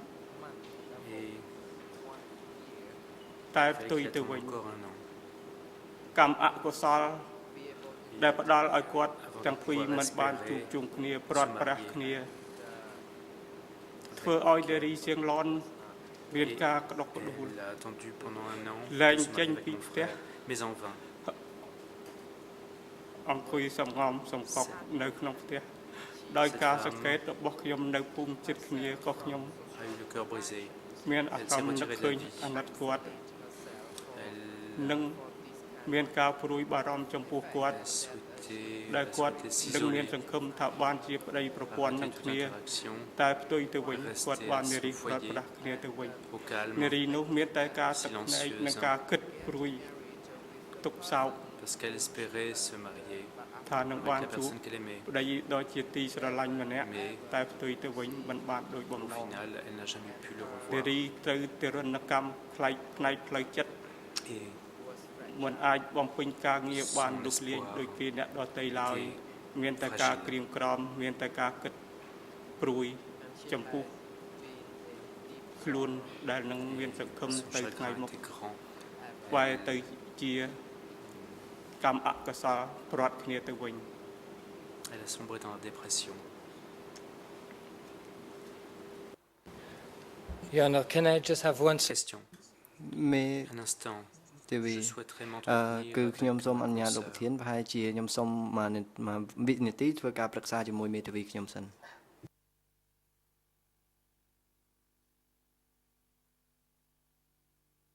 Thank you, Jonas. មេធាវីសូមអរគុណលោកប្រធានខ្ញុំចង់សួរសំណួរលោកចុងក្រោយតើលោកអាចបញ្យល់បានទេជូនតុលាការនេះថាមានអ្វីកើតឡើងចំពោះលោក Que vous est-il arrivé à votre bras gauche? ចំពោះរូបខ្ញុំផ្ទាល់គឺមានការរងគ្រោះដោយរបបអំពើប្រៃផ្សៃនេះថ្ងៃមួយខ្ញុំក៏បានទៅធ្វើការនៅចំការកៅស៊ូកាប់ដើមកៅស៊ូក្រោយមកបន្តិចម៉ោង9ព្រឹកក៏នាំគ្នាសម្រាកនៅពេលសម្រាកនោះកម្មករទាំងឡាយក៏បាននិយាយថានៅកន្លែងនេះគេវាយមនុស្សចោលច្រើនណាស់ទាំងខ្សែរូបខ្ញុំបានឮដូច្នេះក៏មានការក្តុកក្តួលក្នុងចិត្តនឹកឃើញថាកន្លែងវាយនេះគឺជាកន្លែងវាយដូចជាវាយបងខ្ញុំដែរអញ្ចឹងលុះដល់15នាទីក្រោយមកគឺការដំណើរការក្នុងការធ្វើការនៅកន្លែងនោះក៏បានចាប់ដំណើរការវិញគេក៏បានកាប់ដើមកៅស៊ូនោះទៅខ្ញុំក៏មានស្មារតីធ្លាំងផ្លាត់នឹកឃើញដល់ការទុក្ខវេទនារបស់បងខ្ញុំនេះដល់លុះដើមកៅស៊ូរលំទៅគេស្រែកឲ្យខ្ញុំរត់ខ្ញុំក៏មានស្មារតីភាំងរត់លុះគេថាកៅស៊ូរលំហើយនាំគ្នារត់លុះខ្ញុំរត់ទៅខ្ញុំតាក់ជើងដួលដោយខ្ញុំមានអារម្មណ៍នឹកគិតផ្ដោតទៅលើបងដែលគេធ្វើរងគ្រោះដូចដែល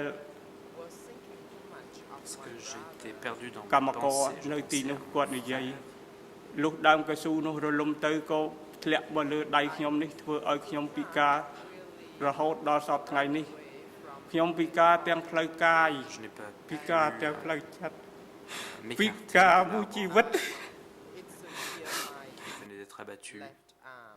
Et cet arbre a sectionné mon bras gauche. Et je suis...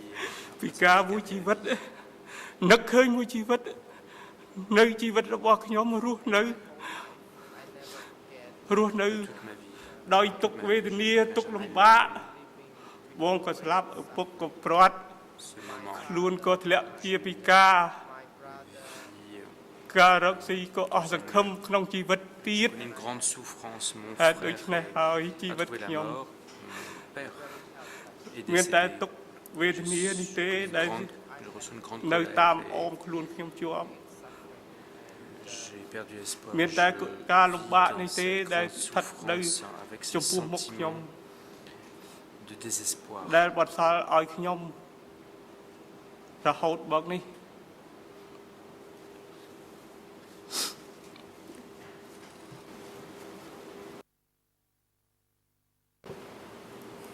Thank you, Sam. មេធាវីសូមអរគុណ Merci, monsieur. តើលោកអាចបញ្ជាក់ទេលោកអាចទុកការទាមទារសំណងនេះឲ្យមេធាវីរបស់លោកជាអ្នកចាត់ចែង បាទខ្ញុំយល់ស្រប Réponse. Oui, je le confirme.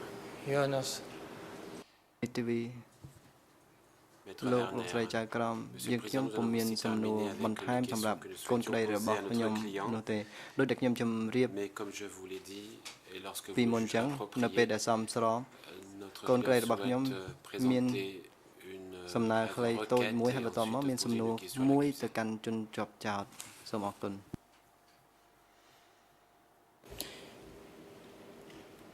តំណាងសហប្រញ្ញាតើមានសំណួរអ្វីត្រូវសួរដល់ដល់ម្ដងរដ្ឋបវិនីរូបនេះដែរឬទេ Est-ce que les coprocureurs souhaitent poser des questions à la partie civile? អរគុណលោកប្រធាន Cambodgia.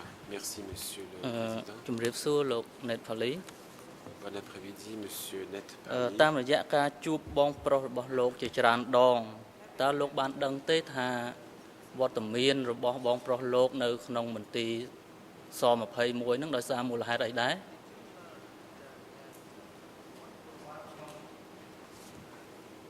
Est-ce que vous savez pourquoi votre frère a été arrêté et ensuite incarcéré? បាទខ្ញុំមិនបានដឹងទេ Réponse. Non, je ne អរ sais គុណ pas. អញ្ចឹងតើលោកបានដឹងទេថាបងប្រុសរបស់លោកនឹងត្រូវអ្នកណាជាអ្នកនាំចូលបដិវត្តន៍ Merci. Qui គឺប្រធាន a ភូ convaincu មិឈ្មោះ votre អឹ frère ម de ថ rallier ន la បាទ révolution?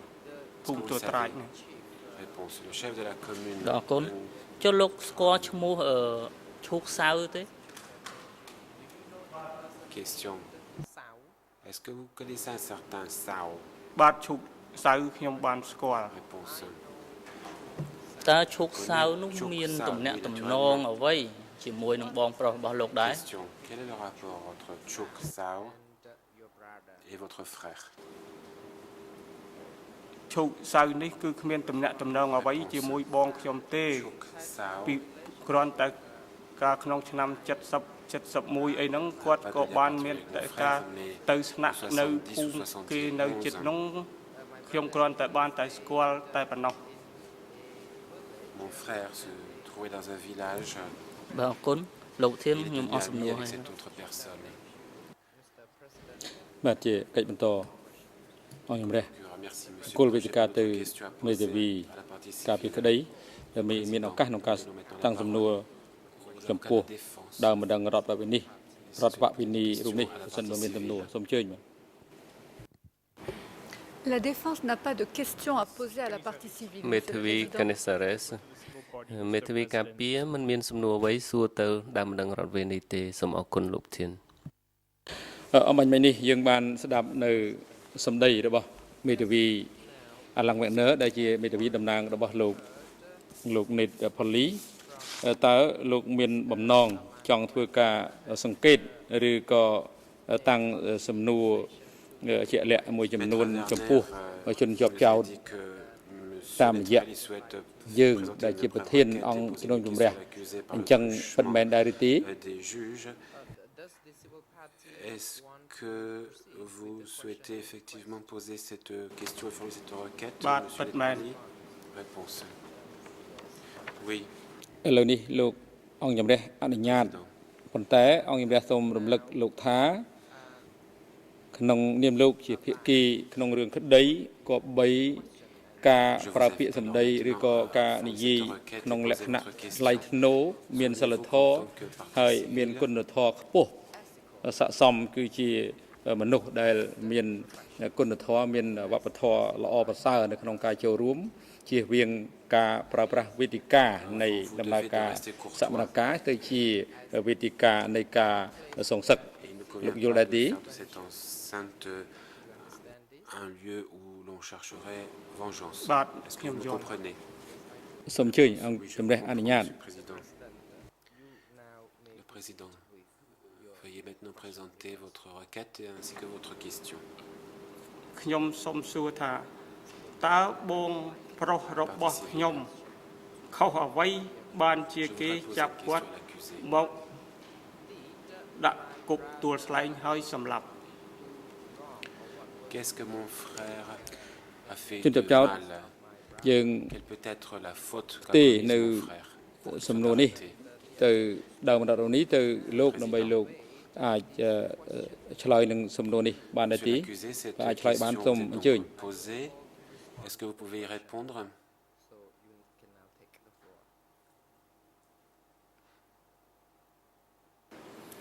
សូមគោរពលោកប្រធាន L'accusé. ខ្ញុំសូមនិយាយអំពីចរិតប្រវត្តិសាស្ត្ររបស់បកកុម្មុយនីសកម្ពុជាចំពោះកងទ័ពមកពីខាងបូព៌ា Revenir sur certains événements historiques relatifs aux កងទ័ពមកពី corps ខាងបូព៌ា pratiqués, បកកុម្មុយនីសកម្ពុជា notamment ជឿទុកចិត្តទេ aux forces armées de l'Est. Le régime du Cambodge ច័ន្ទចក្រី démocratique ដ n'avait ក pas ចេញពីកងពល confiance en ses មកទុក soldats. បញ្ឈរជើងនៅសេនាធិការតាំងពី a អើយម្លេះ été éliminé de la division. នេះជាឧទាហរណ៍មួយ Sur votre garage d'abord à l'état-major pendant ហើយ temps. ការចាប់សម្រាប់កងទ័ពមកពីខាងបូព៌ាក៏ចេះជាមានបន្តបន្ទាប់ក្រោយពីយមសម្បត្តិបោកក្របបែកនៅក្រោយព្រះបរមរាជវាំងនៅថ្ងៃ4មេសា Beaucoup de gens de l'Est ont été 1976 arrêtés un peu à la fois. រហូតដល់ចាប់ច័ន្ទចក្រីទៅ Et ដល់ quand une ចូល grenade a été lancée à proximité du palais royal, ចុងបញ្ចប់ et juste qu'à la date de l'arrestation de Chiang Kai-shek, de plus en plus de gens de l'Est ont été arrêtés et éliminés à S21. Ils arrivaient par groupe et étaient exécutés par groupe également. C'est là une vérité historique qu'il convient de rappeler maintenant. បានស្លាកក្បាត់ឯកជនដែលសង21ធ្វើក្នុងករណីឈ្មោះលោកប៊ុនធីមិត្តប៊ុនធីនេះមិត្តប៊ុនធីចូលមកដល់ស21ថ្ងៃ24ខែធ្នូ1978ដូច្នេះចូលនៅក្នុងរយៈកាលចុងក្រោយបំផុតដែលបកកម្ពុជាកម្ពុជាចាប់កងបូព៌ាមកជុតហើយយកទៅកំទេចនេះខ្ញុំសូមបញ្ជាក់ជូនប៉ុណ្ណេះដល់គ្រប់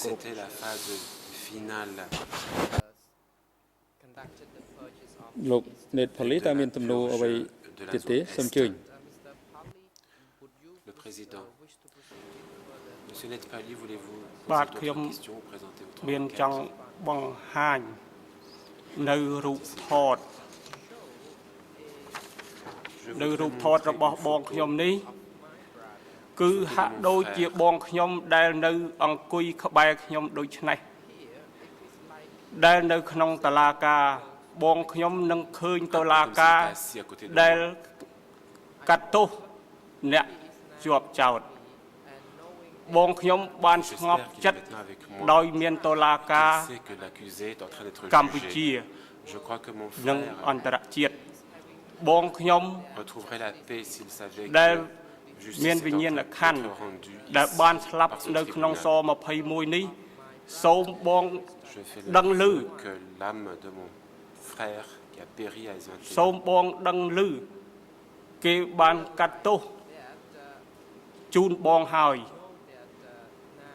កាលពីមុនគេយកបងចូលគុកទួលស្លែងគេឃ្លុំមុខគេយកគាត់បងទៅសម្លាប់ក៏គេឃ្លុំមុខឥឡូវនេះតុលាការគេបើកមុខឲ្យឃើញអ្នកដែលប្រព្រឹត្តអំពើព្រៃផ្សៃហើយ សូមបង Révélons le visage de ceux qui ont commis ces atrocités. វិញ្ញាណក្ខន្ធបងស្ថិតនៅជាមួយខ្ញុំរៀងរហូតនិងស្ថិតនៅក្នុងរូបថតនេះជារហូតដើម្បីខ្ញុំគោរពបងធ្វើបុណ្យឧទ្ទិសកុសលជូនបងធ្វើអ្វីគ្រប់ពេលវេលាជូនបងបើខ្ញុំរកសាកសពនោះខ្ញុំមិនដឹងទៅរកទីណាទេមានតែរូបថតនេះដែលជាសាក្សីនិងជំនួសដែលឆ្អឹងដែលអ្នកគេសម្លាប់បងដែលត្រូវគេសម្លាប់នោះមិនដឹងមួយណាទេ qui représente les cendres et la dépouille de mon frère. មន្ត្រីតុលាការយករូបថតពីដៃដើមរដ្ឋនេះហើយដាក់បញ្ចាំងនៅម៉ាស៊ីនថ្លាយដើម្បីបង្ហាញនៅក្នុងកញ្ចក់អេក្រង់ទូរទស្សន៍ជូនភាគីនិងសាធារណជនបានឃើញនៅរូបថតរូបរបស់បងរបស់ដើមម្ដងរដ្ឋនេះរូបនេះ pour que le public et les partis puissent voir cette photo.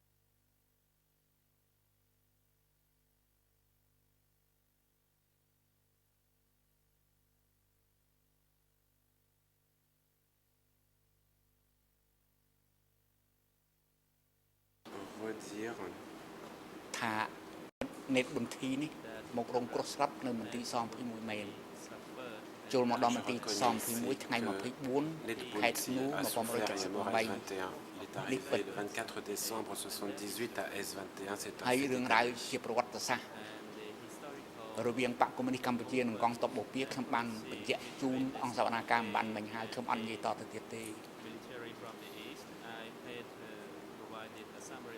J'ai déjà ទុក expliqué សោករបស់យុទ្ធជននិងកម្មាភិបាល vis-à-vis des forces militaires de ដែលប្រ l'Est តិបត្តិការនៅខាងភូមិភាគបូព៌ា les ធំ cadres ធេង et les combattants de la zone Est ont ទុកវេទនាដែល sur une très grande échelle លោកនេតផលីហៅឆាតផលីធ្វើសេចក្តីកម្មនៅមុខអង្គជំនុំជម្រះជាផ្នែកមួយនៃទុកសោករបស់យុទ្ធជននិងកម្មាភិបាលភូមិភាគបូព៌ាពីថ្ងៃ17 មេសារហូតដល់ថ្ងៃ7 មករា persécution des forces militaires de l'Est entre ខ្ញុំសង្កេតឃើញសក្ខីកម្មក្នុងរយៈកាលនេះឈរនៅលើសេចក្តីពិតជាមូលដ្ឋានដោយឡែក témoignage de la partie civile សក្ខីកម្មដែលលោកនេតធនធីសន្ទុះលោកនេតផលីទទួលក្រោយមកវាជាការទទួលឬពីគេភ្នែកគេអ្នកឃើញលោកជាអ្នកឮអានេះវាចូលក្នុងបញ្ហាមួយផ្សេងទៅទៀតខ្ញុំសូមសរុបសក្ខីកម្មរបស់លោកអ៊ុនធីជាពីលោកផលីជាពីចំណែកយ៉ាងនេះសូមបញ្ជាក់ជូនតុលាការដោយគ្រប់ប៉ុណ្ណេះ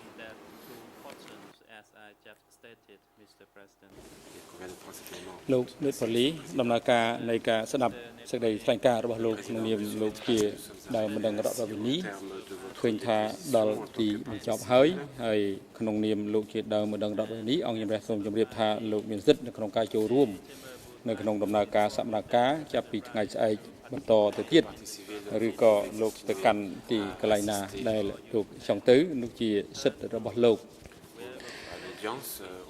ឥឡូវនេះមុននឹងកាសផ្អាកដំណើរការសកម្មភាពសម្រាប់ថ្ងៃនេះអង្គជំរះសូមប្រកាសនៅសេចក្តីសម្រេចដោយផ្ទាល់មាត់អំពីការកែប្រែនៅការវិភាគក្នុងការស្ដាប់សេចក្តីថ្លែងការណ៍របស់ដើមបណ្ដឹងរដ្ឋវិនីដែលត្រូវបានអង្គជំរះសម្រេច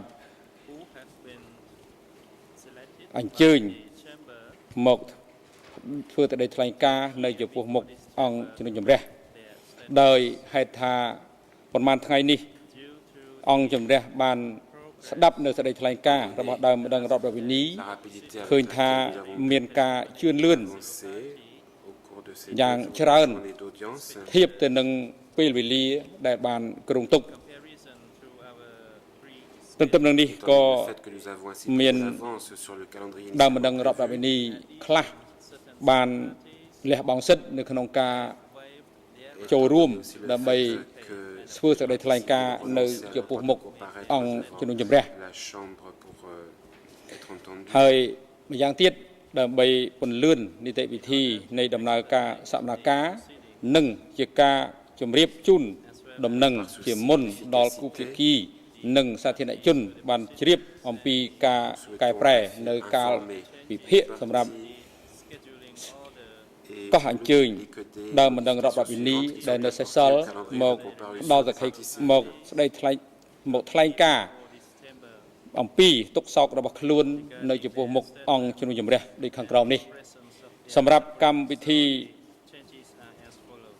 សកម្មភាពនៅថ្ងៃស្អែកអង្គជំរះកោះអញ្ជើញដើមបណ្ដឹងរដ្ឋវិនីចំនួន3រូបគឺទី1ដើមបណ្ដឹងរដ្ឋវិនីសៀងវ៉ាន់ឌីទី2ដើមបណ្ដឹងរដ្ឋវិនីអឹមស៊ុនទីទី3ដើមបណ្ដឹងរដ្ឋវិនីហឹងងុតសុតថារីដែលជាដើមបណ្ដឹងរដ្ឋវិនីនៅក្នុងក្រុម2ដើម្បីមកធ្វើទៅថ្លែងការណ៍នៅចំពោះមុខអង្គជំរះនៅថ្ងៃស្អែកនៅថ្ងៃប្រហោះទី20 ខែសីហាឆ្នាំ2009គឺថ្ងៃខាន់ស្អែកអង្គជំរះធ្វើការកោះអញ្ជើញនៅដើមបណ្ដឹងរដ្ឋវិនីទី1គឺឈិនណាវីទី2ជុំស៊ីរ៉ាត់និងទី3អង្គជំរះនិងស្ដាប់សេចក្តីថ្លែងការណ៍របស់ដើមបណ្ដឹងរដ្ឋវិនីឈ្មោះអ៊ូសាវរិតដោយការចូលរួមពីចម្ងាយវីដេអូ conference ដែលនឹងប្រព្រឹត្តទៅនៅរុស្ស៊ីថ្ងៃខាន់ស្អែកនិងសម្រាប់កម្មវិធីសប្តាហ៍ក្រោយនៅថ្ងៃច័ន្ទទី24ខែសីហាកោះអញ្ជើញដើមបណ្ដឹងរដ្ឋវិនីទី1គឺតូចមុនិន partie civile ទី suivante.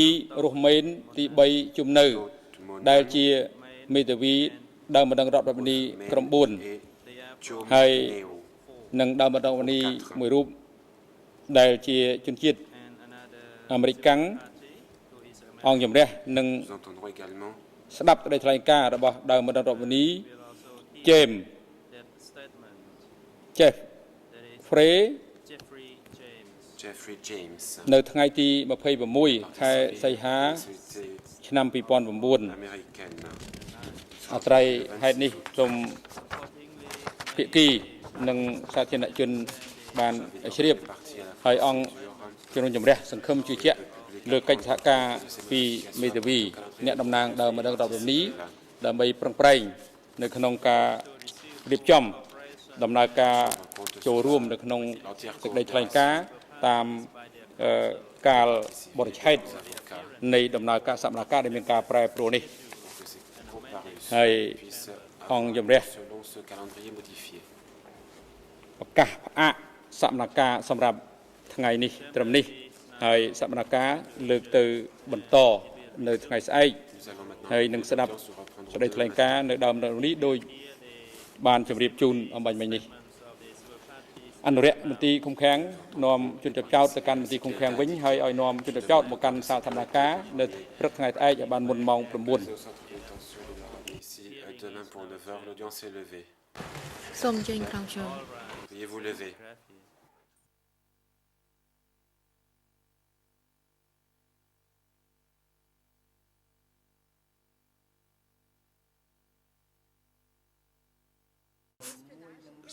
Spying intelligence organization, the KGB, the CIA, the French intelligence service.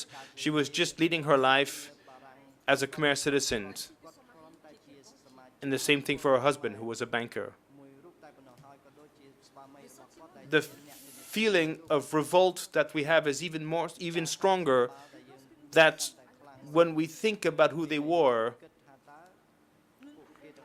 we cannot say to ourselves that it was anything else than the most extreme form of injustice. My sister was somebody who was joyful.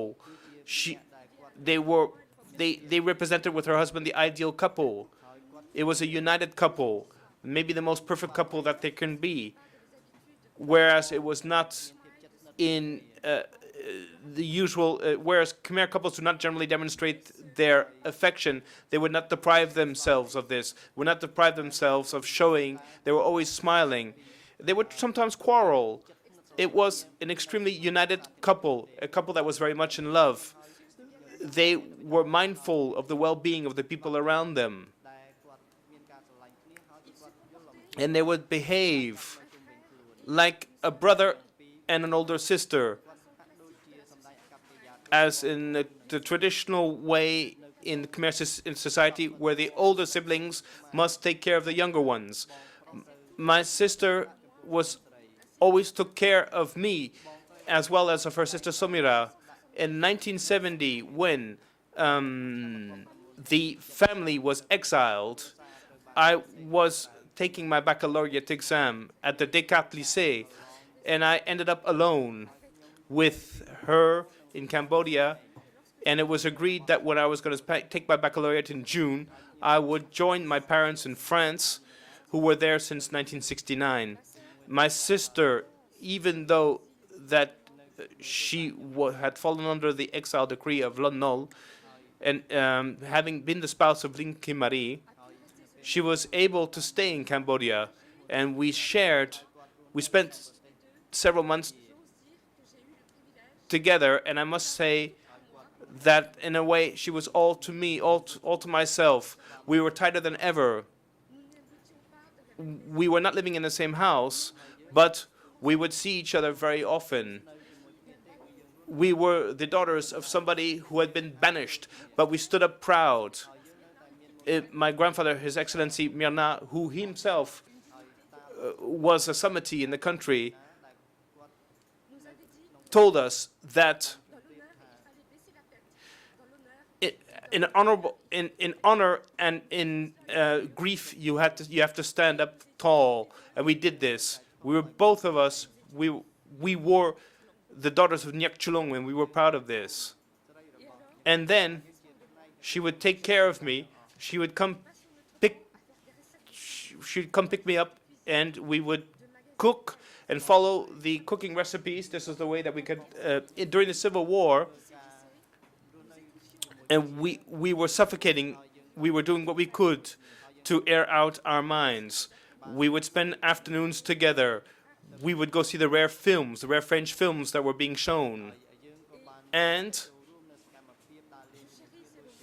I cherish these moments that I spent with her and her husband. And she took care of my grandfather until the end as well. My grandfather died in 1974, and she watched over him at the hospital. It was someone who was watching over the well-being of the people around her. She protected her children by sending them to live in France. And she protected me because in 1970, when I got my baccalaureate, I tried to get an exit visa to come to Paris. And the police authorities back then took their time to give it to me. And they called me up practically every week to ask me what my father was doing, and if he was still with the king, if he was in Beijing. And I would answer always, no, no, no, he's in Paris. And after each police interrogation, I was not even 18 years old back then, my sister would come with me, or my brother-in-law would come with me. They would always accompany me all the time, they were always present. And when finally, in November 1970, I obtained this exit visa, she rushed over to Air France to buy my airplane ticket, and I left the next day. She also protected me, but she was not able to protect herself.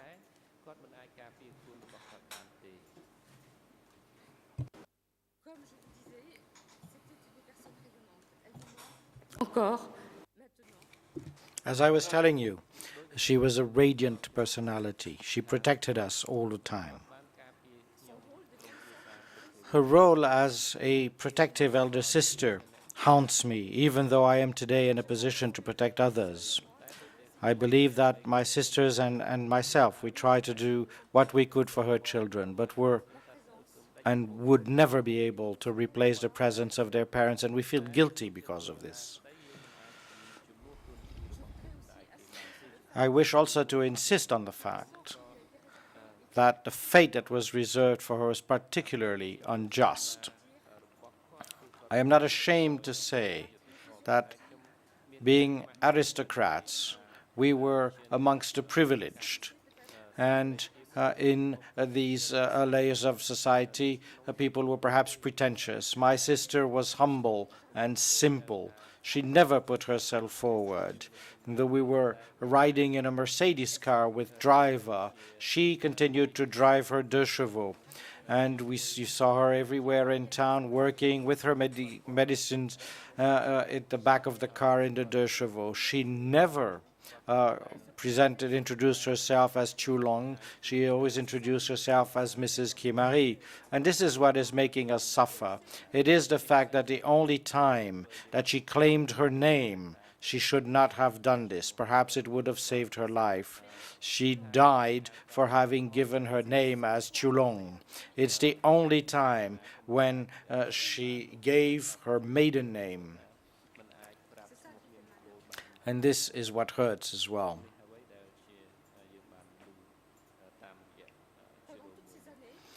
During all these years, we hoped that a trial would take place.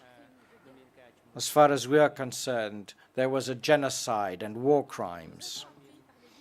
We learned in the history books that atrocities were committed in the world. Gas chambers, the extermination of children, medical experiments of Dr. Mengele, these terrible things. And we learned what happened in Tulslang, and we found that it was the same thing, perhaps worse for some of the prisoners. because sometimes gas chambers manage to kill people after only a few days, but here my brother and sister survived 6 to 7 long months. It was worse than what the Nazis imposed on the Jews. It was an indescribable barbaric act, and I dare say that the accused has committed an indescribable act of barbarity. When we read the interrogations, they are Machiavellian, where we find a mixture of the truth, which was the identification of my sister, my parents, the age of her children. All of that was accurate, but it was mixed in with pure invention. The fact that she was alleged to have belonged to a CIA network, that she was spying, that she was inciting the population to rebel. This mixture, mishmash of reality and invention is a Machiavellian technique. The Nazis didn't encumber themselves with such precautions. This is a highly refined attitude in order, until the end, manage to decree that the victims were guilty, to torture them, to make them confess under duress and torture. And therefore, for a long time, we hoped for a trial. We told ourselves there were fair trials for the Nazi war criminals. And there was an international criminal tribunal for Yugoslavia, for Rwanda. And we saw nothing emerging on the Khmer side. Is it the case that the Khmer, that the 1 million, the over 1.5 million Khmer victims, is it the case that they are so insignificant that there is no will to put their torturers to trial? Are they so insignificant that justice not be required, that their assassins not have a finger pointed at them, that everyone is entitled to such a trial except us? So in our family we were waiting, and we saw nothing coming.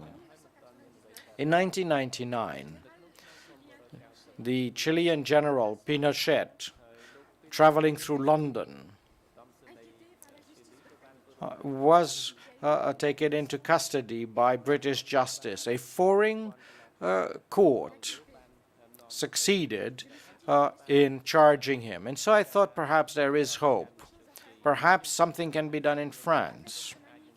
And with a Khmer French friend, I decided to file a complaint for illegal detention followed by tortures and war crimes against Duch, against Khie Sampang, Chie Sum, Nun Chie, and Ying Sari. I was heard by Jean-Paul Vallat, the investigating judge, and after 2 years, the case was thrown out with the reason that the victim was not French. But I corrected that and said that the victim had been born in a French protectorate. This led to nothing. I also expected that the International Criminal Court of The Hague would seize on this. One of the presidents, Louis Arbour, had in fact committed to come in person to Cambodia in order to raise this issue of impunity of the Khmer Rouge leadership. Unfortunately, she was not in her position long enough in order to be able to achieve a result. Today, when last year we heard that an international trial was being created, we finally became hopeful again. Please allow me, Mr. President, to express my thanks for this opportunity to be heard as a civil party, to have the opportunity to say that our family is relieved that this extraordinary international chamber has finally been created to try the Khmer Rouge leadership, even though they will not all be appearing before you. At least today, the person who ordered the torture and extermination of my sister is sitting on the bench of the accused. By authorizing the hearing of civil parties, this tribunal is opening the way to hearing civil parties in future international tribunals dealing with war crimes. It's a tremendous step forward for us from the outside, and we appreciate rightly the value of this. Cambodia, which until now been considered a very small country, is going to be opening the way, setting an example for other trials of this type where civil parties can be heard. And I find this all the more important because of that. The verdict which will be handed down by this tribunal, for me and to my mind, goes far behind the Cambodian problem. The Khmer genocide is not simply Khmer. It is a global, massive act of killing, which is of concern for the people of the entire world. It must not recur. It must not be possible for persons such as the accused have the ability in the future to repeat their ignominious behavior.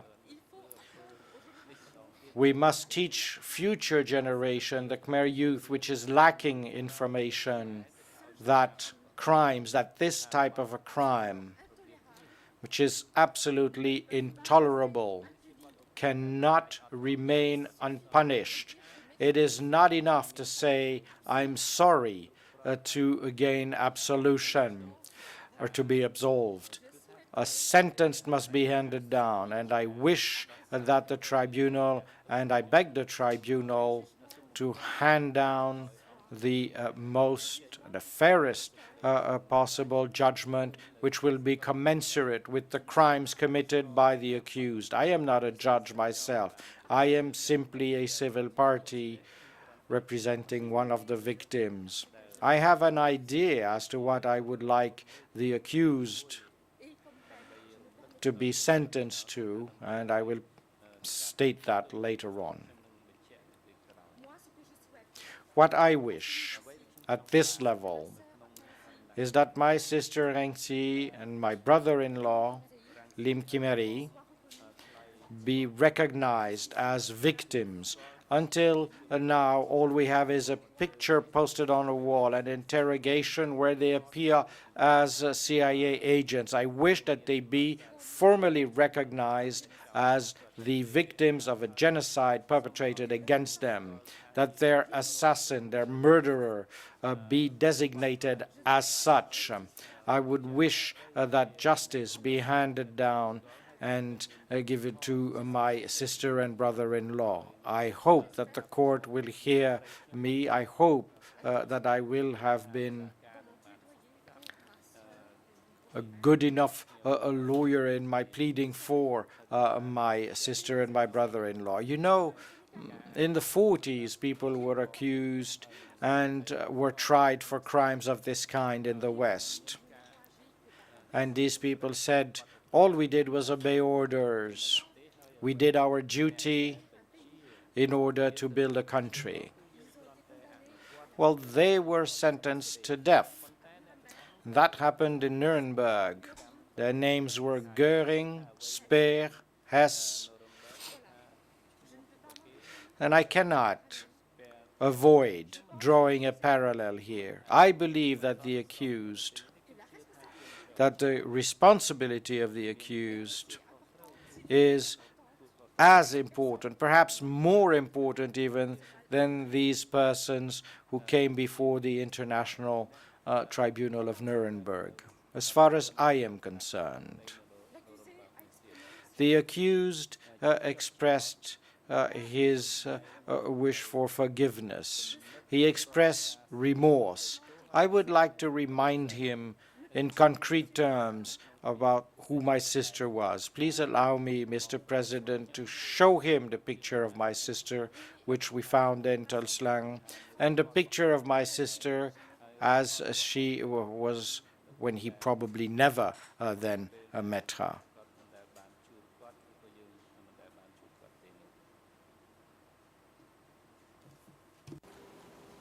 Monsieur le Président, si vous permettez, Mr. President, if you will allow me, Mrs. Chulong, in fact, is in possession of these two pictures. Would it be possible to show them on the retroprojector?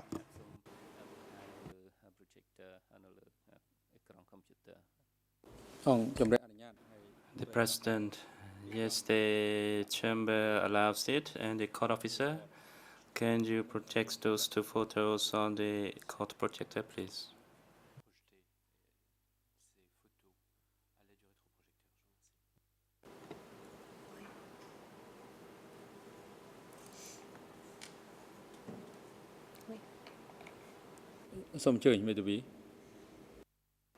The President, the Council, you may proceed. Oui. La photo Yes, the picture of S21, which is going to be shown by Mrs. Chulong, is the very small picture that is found in the biography. She had someone take a picture of her sister by an American photographer, as she indicated earlier. This explains to you why we have now an enlarged version of the picture. That picture was with the mother of Mrs. Chulong. It is in her house, and therefore Mrs. Chulong accepted to give us this picture so that we could show it to you today.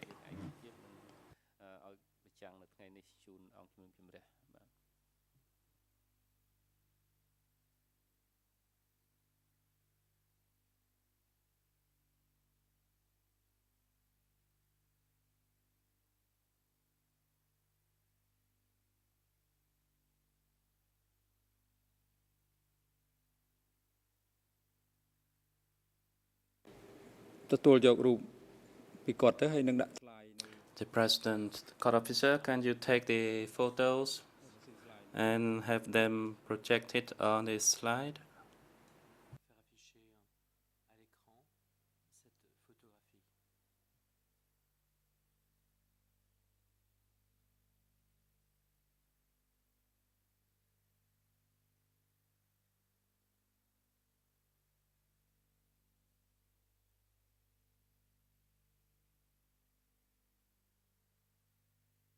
The President, please show the second photo.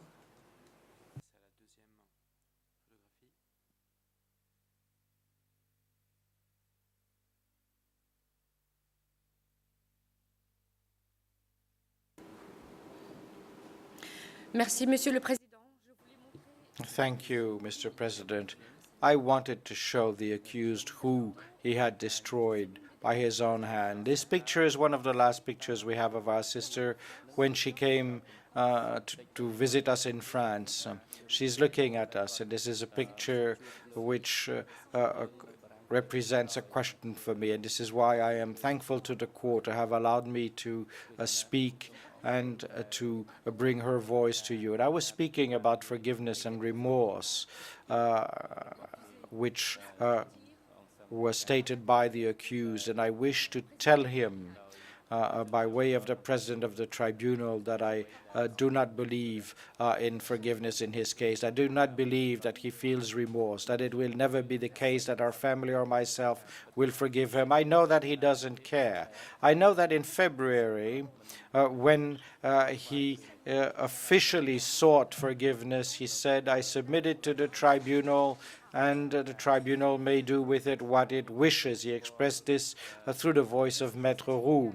I know that he doesn't care about what I'm going to tell him, but nevertheless, I wish to say that given the horrific treatment he had inflicted on my sister and my brother-in-law, he should never expect that I could forgive him.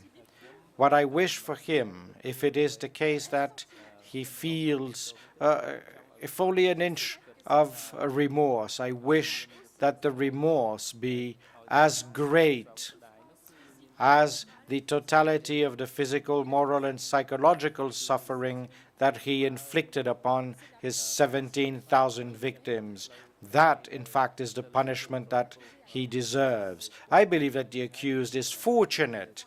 He is standing here in front of a tribunal, an international tribunal, for a fair trial. His victims did not have that chance.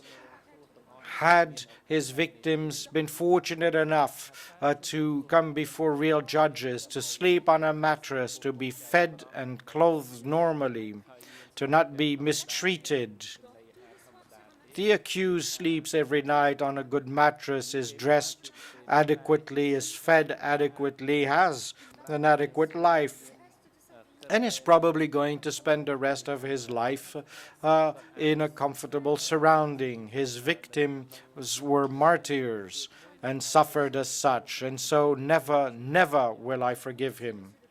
Thank you, Mr. President, for having listened to me.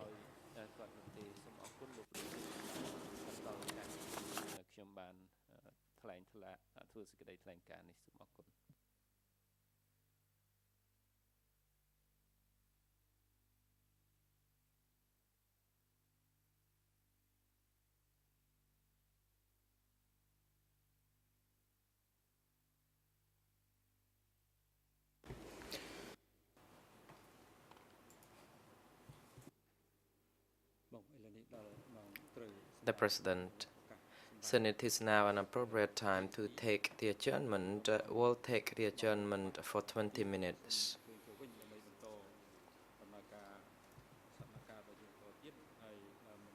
The civil party may now take a little bit break, and then you can return to the courtroom to later after we resume. The greffier all rise.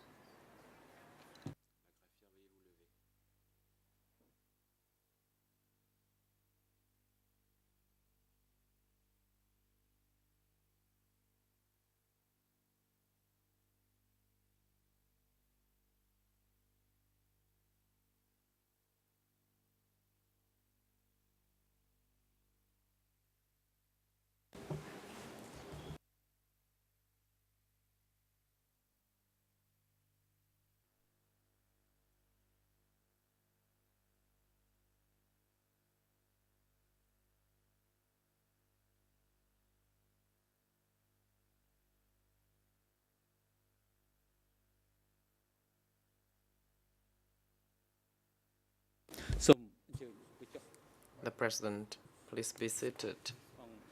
The court is now back in session.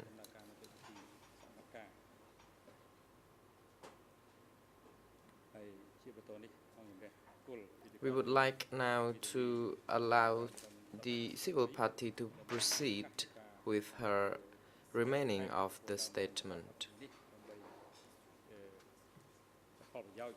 And of course, she is here for the purpose of the civil party claims and accounts. Je vous remercie, Monsieur le Président. Thank you, Mr. President. As far as I'm concerned, I have no additional questions for Mrs. Antonia Chulong. Her testimony is particularly striking, and she has, I believe, expressed the suffering and the pain of her entire family caused by the execution of Reng Si and Lim Kim Ari. However, Mr. President, if you will allow me, I do know that Mrs. Chulong would like, through you, to ask a question from the accused, and I would like to seek your permission so that she may ask that question.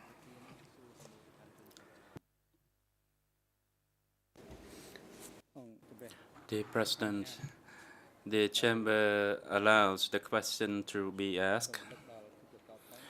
The accused is also reminded that you should try to understand the question that is going to be put to you by the civil party through the President of the Chamber, that is through me.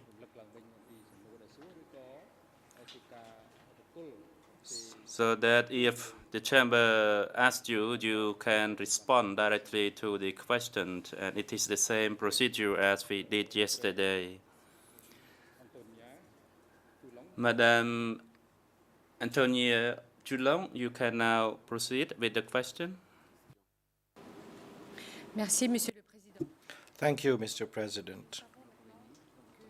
We now know, or rather it has been established, that my sister was subjected to several months of torture before she died. His family, us, we would like to know what were the orders of the accused. Was she singled out for special treatment, and why did he decide to eliminate her?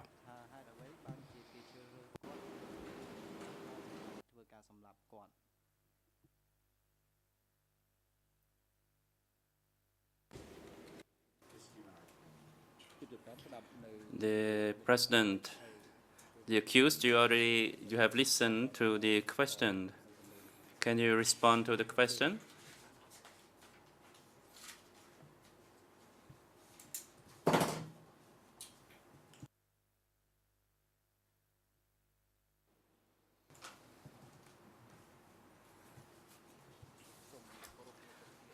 The accused, Mr. President,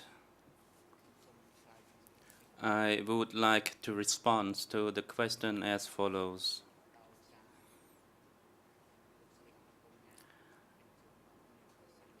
Because Madame Antonia is here representing her whole family, especially her mother, and I would like to respond sincerely to this question.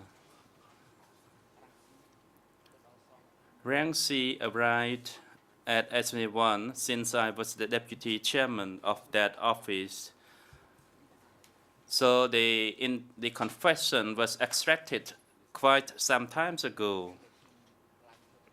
And when I rose to become chairman, the confession was completed, but I did not pay my attention to that confession. From the surviving document, I would say Rang Si died of illness. And Lim Kim Marie, regarding her, I did not know about her. I thought actually Lim Kim Marie was the child of the Minister Lim, and I thought they were cousins. So this is my frank response. And I only learned all these facts at a later stage.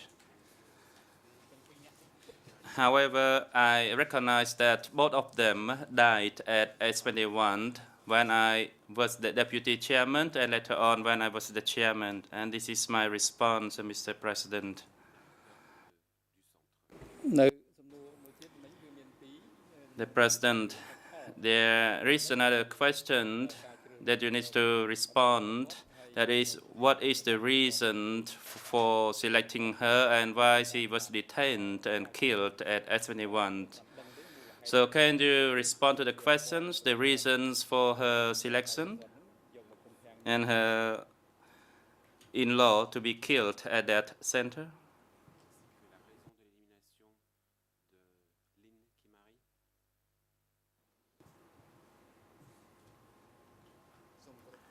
The accused. The arrest of people and brought to S21 were the policy of the CPK after the 17 April 1975. And it's actually commenced before I arrived in the center and even before the establishment of S21. In the countryside, they started arresting people and sent to S21 according to the policy of the CPK. Regarding the smashing or to let them die naturally, it is the principle of S21 that anybody who was arrested and sent to S21 has to be smashed. As I have repeatedly told the chamber, whoever was arrested and sent to S21, S21 would smash them. This is my response.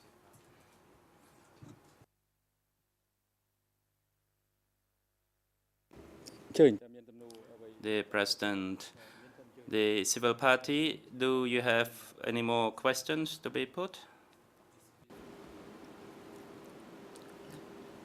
Non, Monsieur le Président. No, Mr. President. Thank you very much for having allowed me to do so.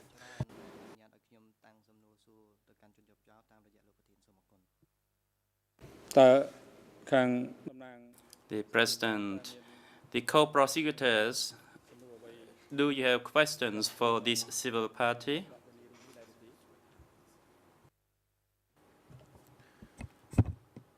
Mr. Dismail, thank you. Mr. President, Your Honors, as yesterday the co-prosecutors are voiceless before so much suffering, before so much dignity, and before so much courage, whose statement is so complete that it does not require any extra questioning on our side.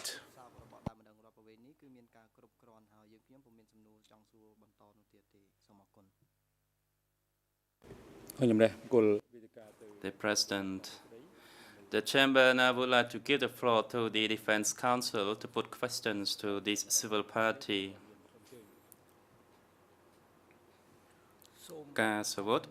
Thank you, Mr. President. The Defense Counsel do not have any question for this civil party. Thank you, Mr. President. The President.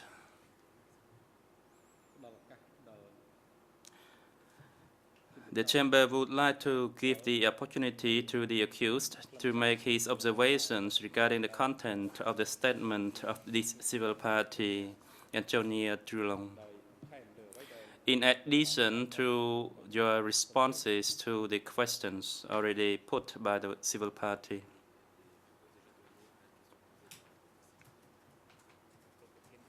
The accused, Mr. President, first of all,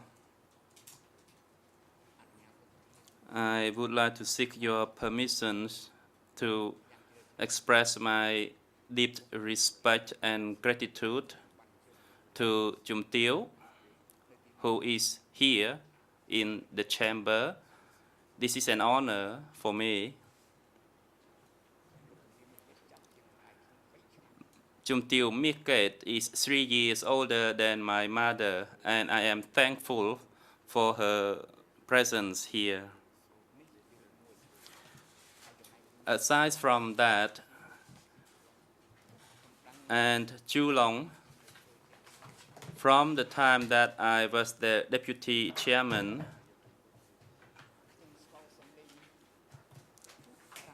I could recognize the voice of Rang Si. Since I was in prison, I heard the voice on the radio.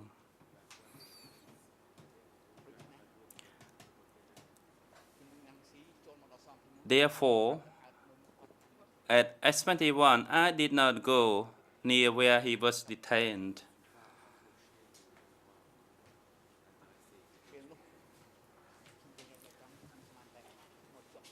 At that time, I only thought that only Rang Si was detained as he arrived from France. But then there was another person detained together with him, and I was speechless. So this is my personal knowledge of this matter. Regarding the testimony of Antonia Julong, is a live historical documentary event. It is a family who lost 2 members. And this is going to last forever, and it is going to be a legacy for the next generation researchers who's going to study the impact of the loss upon each family and the suffering inflicted upon that family. I personally still maintained my spirit of responsibility for those crimes. And this is my frank and sincere speech to you, Madame Chum Tieu and Mrs. Antonia.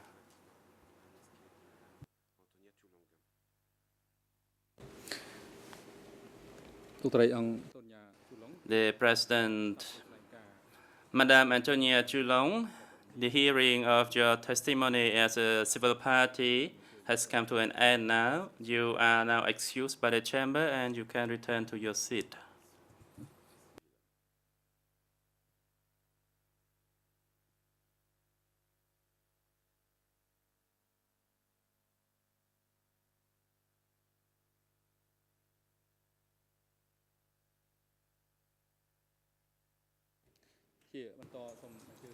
The President. Next, the chamber would like to call Madam Pau Sophia, a civil party from Group 1. Please come to the seat before the chamber.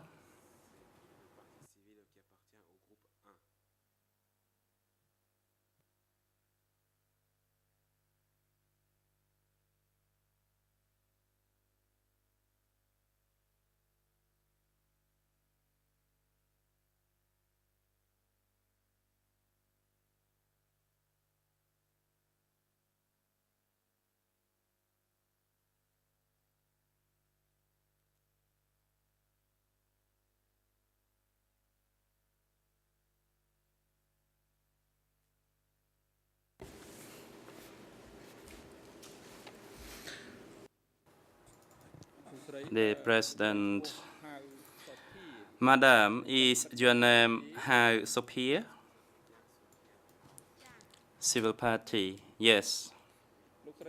Question. How old are you this year? Response. I am 33 years old. Question. What is your nationality? Response. I am Khmer. Question. Where were you born? Response. I was born in Mien Chey, Ba Lang, Kampong Thom.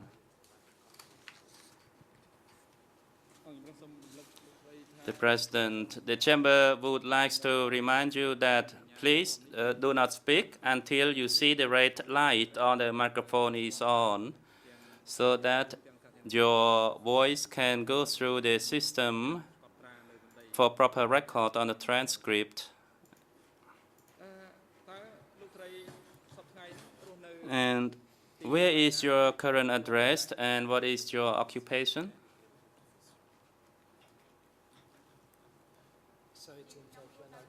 Response. I live at Jemangkol, Balang, Kampong Thom, and I am a rice farmer. I notice the presence of Council Aliang Wagner. You may proceed. I apologize for interrupting. I have just noticed that my clients do not have her headset, and I was wondering if she could properly hear you.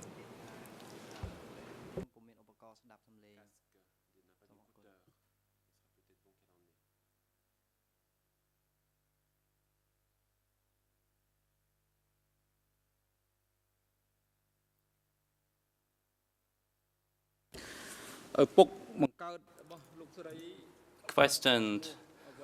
What is the name of your father and is he still alive? Response. His name is Chen Xie, alias Han. He is deceased. Question. And your mother, what's her name and is she still alive? Response. Her name is Nyam Sopat and she is living. Question. How many siblings do you have? Response. I do not have any.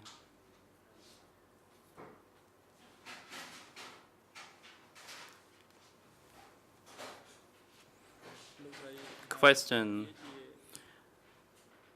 Madam Hasopi, you are a civil party from Group 1.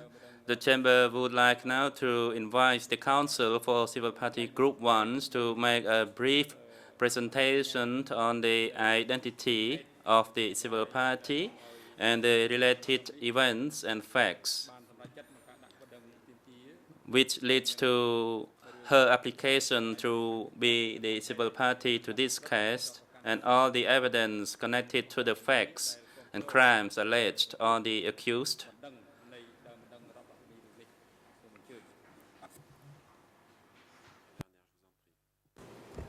Thank you, Mr. President. Good morning, Your Honors.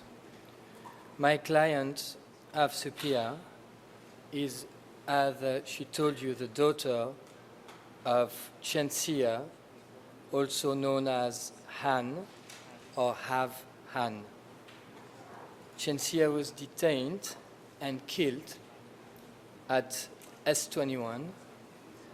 His name appears on the revised S21 prisoner list, document E68-1, page 64. His name also appears on the second prisoner list, which, according to the DC camp database, is also a S21 prisoner list. And both these lists show that the father of my client was killed on the father of my client was killed on the 15th of May 1976. We did file the second prisoner list and the attestation of the database of DCCAM with our motion last week. Now, what we did also is to provide a birth certificate of our client, and on that birth certificate, the name listed as her father is Have Han. And as we explained in details in the filing last week, the reason why the name of the father of my client on her birth certificate is Have Han and not Chen Xia, also known as Han, is that this birth certificate was made in 1982. And at that time, the mother of my client, the wife of Mr. Chen Xia, knew her husband to be Have Han. And it's only later that she learned through family members that the name, one of the names of her husband was actually Xia. We also have a prisoner biography of Chen Xia, and on this prisoner biography is mentioned the name of the wife of Chen Xia. This name is Nem Pat, and Nem Pat is the name that the mother of my client used during the Khmer Rouge regime as her name. Today, her name is Nem So Pat. So in our submission, and I do not believe that this is contested, there is no doubt whatsoever that Chen Xia, also known as Han or Have Han, is indeed the father of my client, Have Supia. So with this explanation, we do believe that we answered the preliminary questions.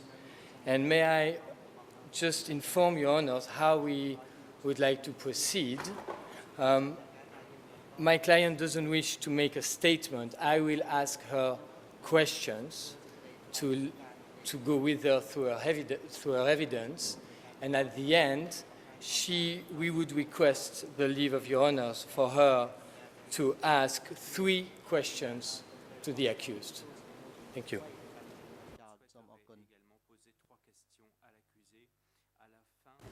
The President, is the statement of your counsel correct? That is, you reserve your rights to make statement before the chamber?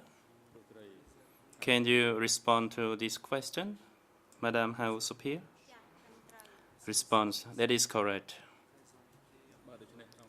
The President, the chamber would like now then give the floor to Counsel Aliang Banner who is representing the civil party Group 1, to put questions to your client. You may proceed.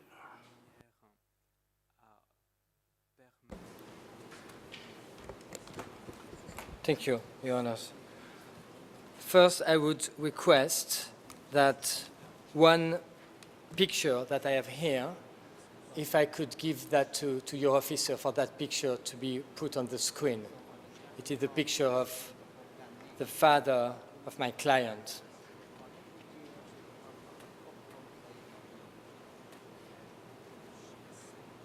The President Court Officer, can you take the photo from counsel and have it shown on the projector?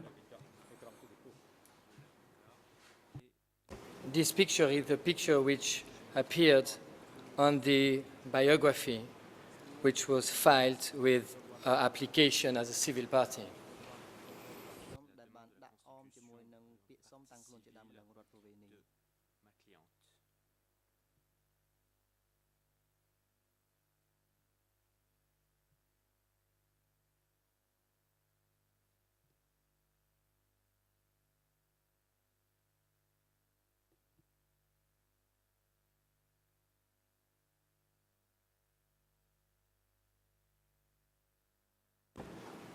Madam, can you confirm that that is the picture of your father?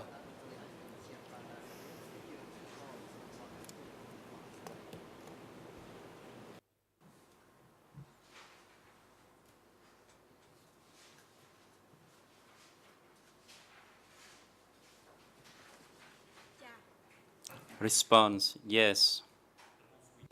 Thank you. Madam, could you tell this court what your father did during the time of democratic Cambodia?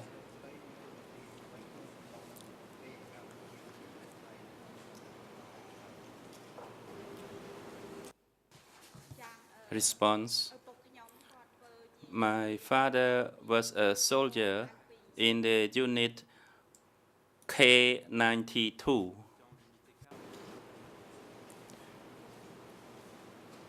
And according to what you know, what happened to your father during the time of democratic Cambodia?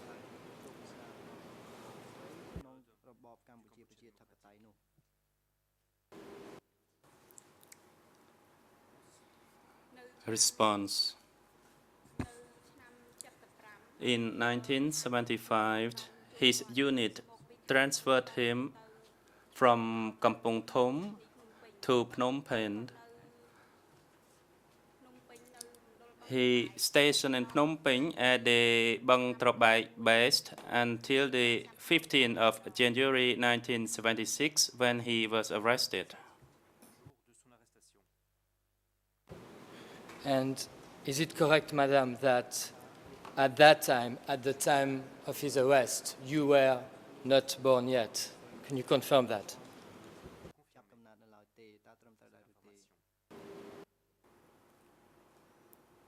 Response, yes. And can you tell us, if you can remember, according to what your mother told you, if before his arrest, your father said anything to your mother about what your mother should do in case of arrest, of his arrest?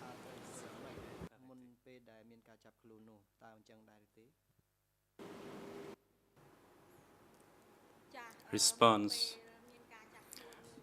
before the arrest of my father, he told my mother that she should strive to live and survive. And if you can remember, did he say anything else to your mother?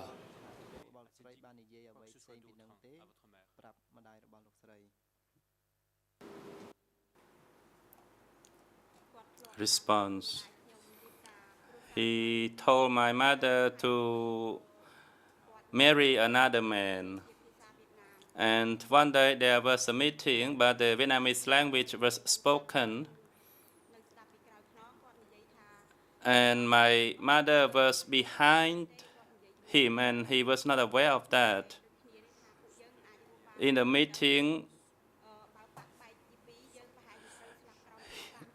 people talking about the split within the party and that his group would not survive if that happened and they would die under the flag of the party.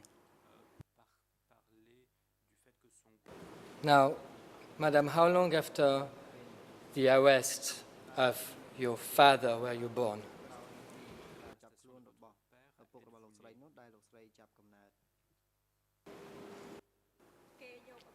Response.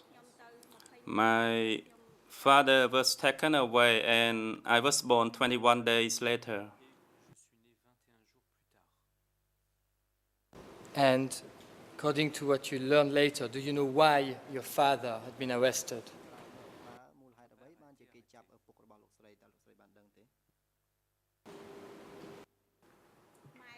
Response. My mother never knew the reason for his arrest.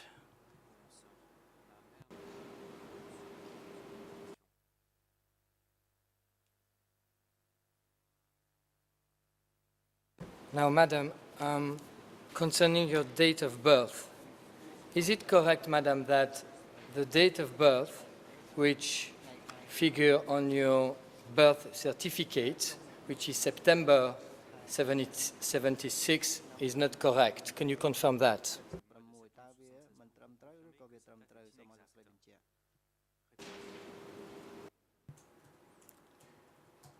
Response. In my birth certificate, the month was wrong. In fact, I was born in February.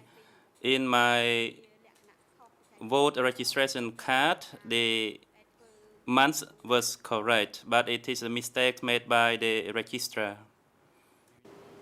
And you know, we did make effort to get that document, the election card, and we have it now with the correct date of birth. And I'm proposing, as I was proposing yesterday, to coordinate with your greffier and to file it for it to be placed on the case file. And I'm proposing to do everything at the same time, the document of yesterday and the document of today, with your leave.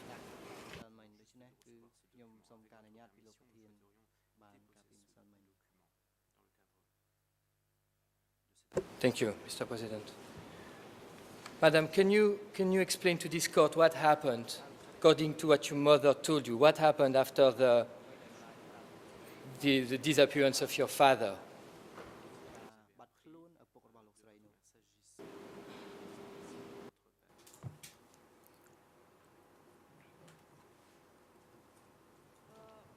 Response. When I grew up, my mother always tells me about his disappearance. She told me from the time that they were living happily together until the day he disappeared forever. And Madam, can you tell this court how long after the arrest of your husband, how long did your mother wait for him?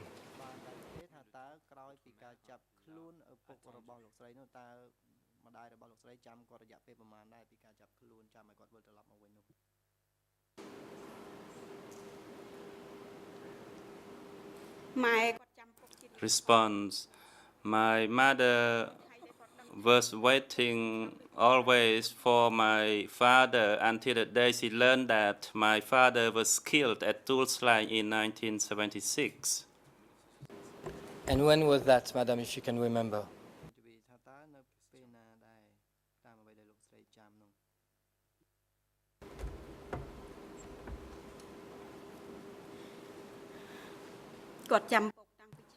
Response.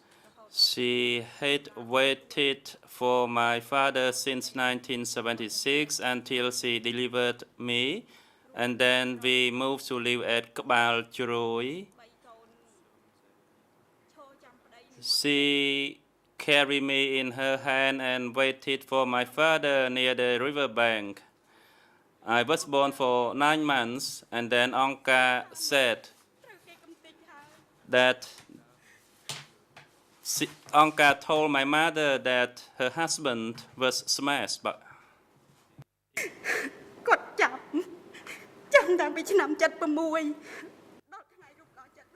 She had been waiting from 1976 and cradling me to search for the news of my father. And in 1991, there was a repatriation process, and my mother could be seen waiting for the news of my father, but to no avail. She could only see the relatives of hers, but she never came to see my father again. Although she knew that my father could have been killed, but she could still had hope that one day he could be reunited with the family to give the warmth, the love to the members of the family. But our dream and expectation failed. Later on, we learned that my father died at S21.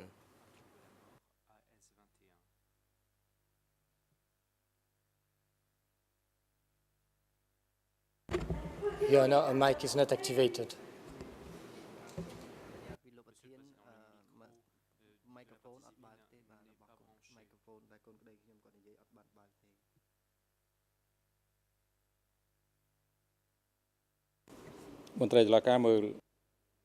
The President, the court official is now instructed to assist her with her microphone because we have found it difficult to listen to her testimony or statement.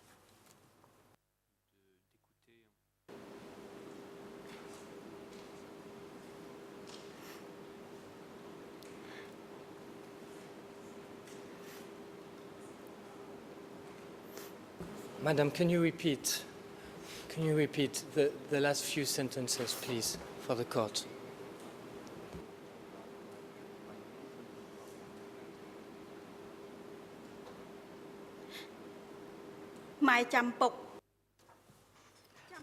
My mother had waited for my father returning home from 1976 until 1991.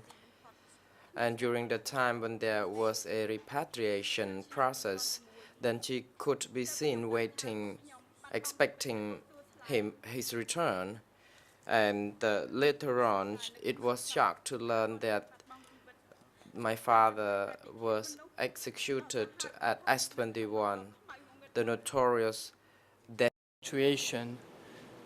Did your mother had still some hopes after 1991, 2 or 3?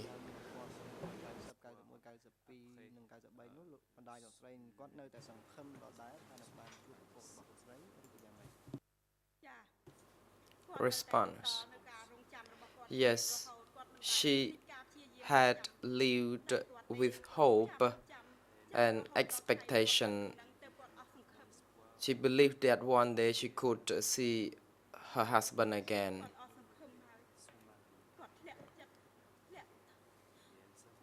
But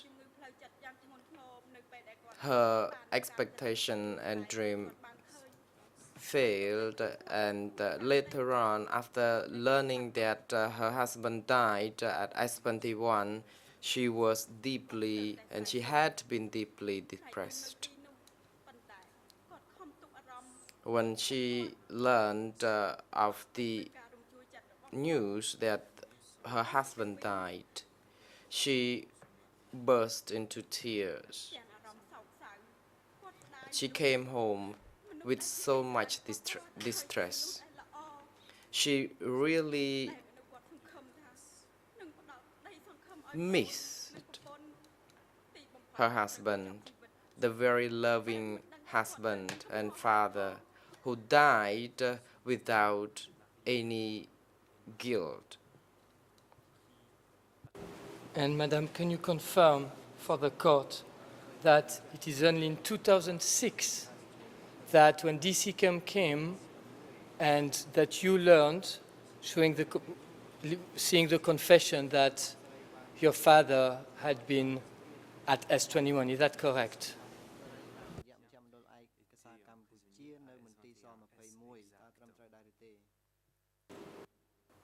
Response: yes, it is.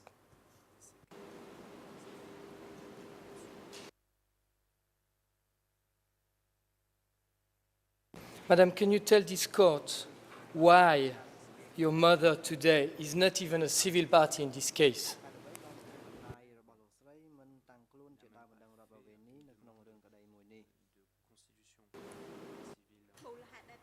Response: the main reason that she is not a civil party in the process is that she does not want to face the accused. And can you tell this court if your mother got married again?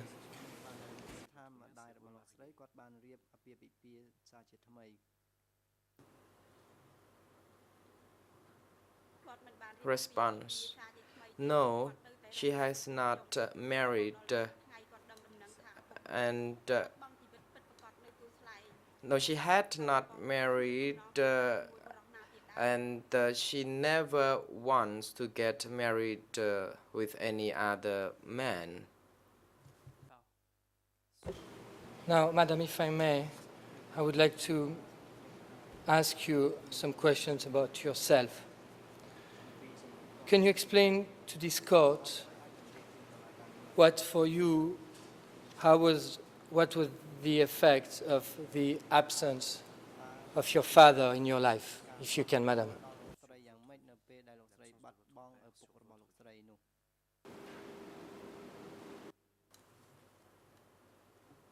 Response: I have become an orphan,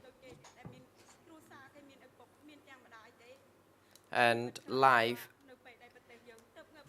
was not, or it's not as happy as the families in which they can live with their father. And during this kind of hardship and with the absence of my father and against all odds, and we have been struggle to hold on to life. And financially, physically, emotionally, we are in a very desperate position.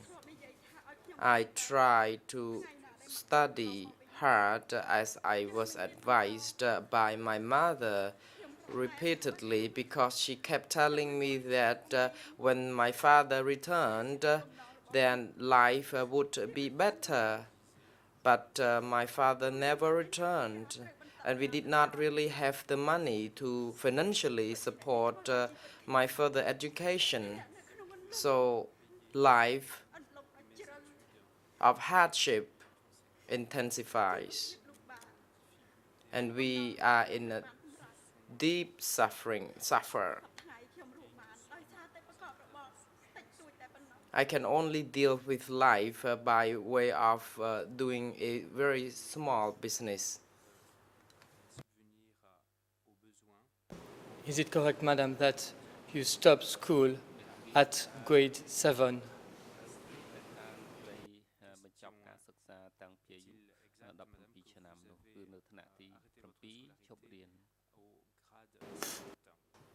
Response: yes, it is correct. And can you explain to this court concretely why did you stop school at that time, and how old were you when you stopped school?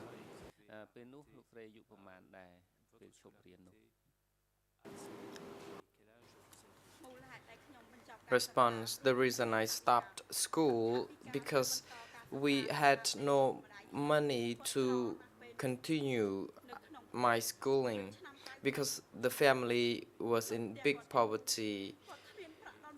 She did not even have 1,000 real in the house. How could she afford to send me to school? I had to stop school, and I could remember crying all days and nights because I really missed the school playground, the moments we enjoyed at school together with my peers.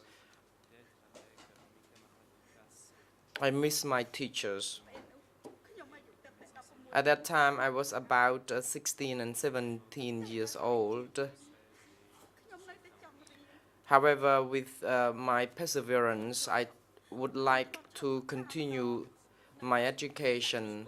I stopped school at grade 4, but because I was really loved by my teacher, then the teacher asked that I could study without paying extra money for the extra classes. Then I could continue the education. Without the teacher support, I could never have come that far to grade 7. I could already drop the school at grade 4, and life is hard. Madam, can we continue or do you need a break? Do you need me to request a break? ត្រូវការសុំពេលសម្រាប់បន្តិចដែរឬទេបាទ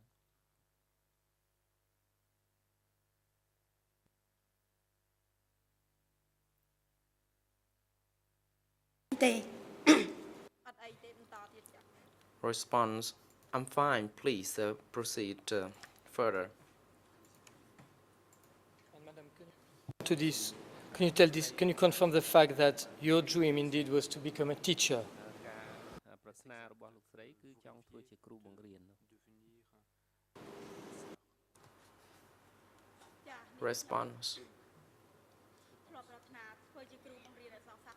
I dreamed to become a Khmer literature teacher because I really loved this field of education, but it was just a dream because I stopped school and I never ever returned to school because of financial difficulty.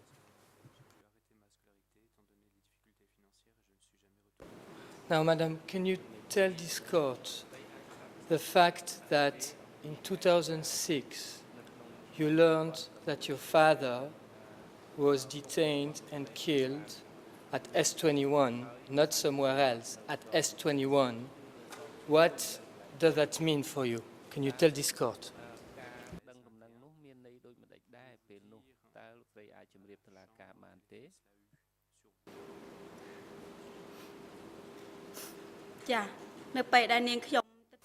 Response: Upon receiving the news that my father was detained at S21, I was so moved. I was about to cry all days, but I had to compose myself. I really missed his loving and affectionateness. And he was a great father. And my mother kept telling me about his affection toward the family. And having heard that, I really missed him. And I really miss him because he died in a place which was very cruel.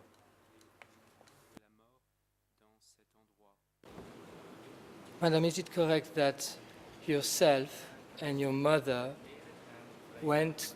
came to Phnom Penh and visited Tul Slang? Can you confirm that?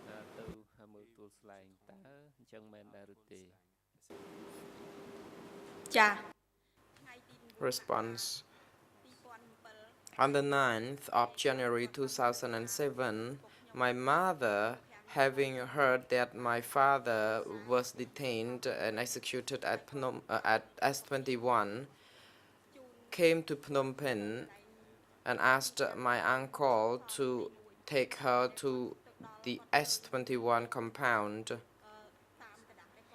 And she paid the visit to the building A, and the room in which my father could have been detained.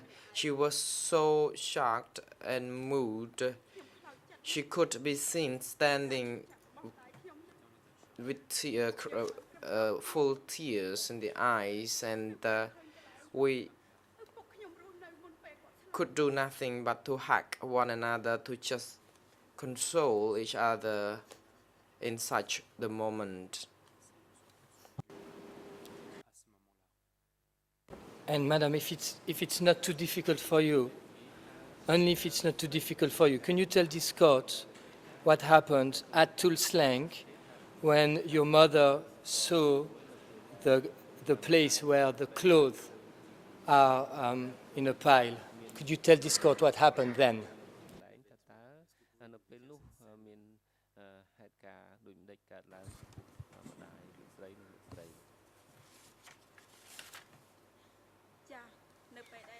Response.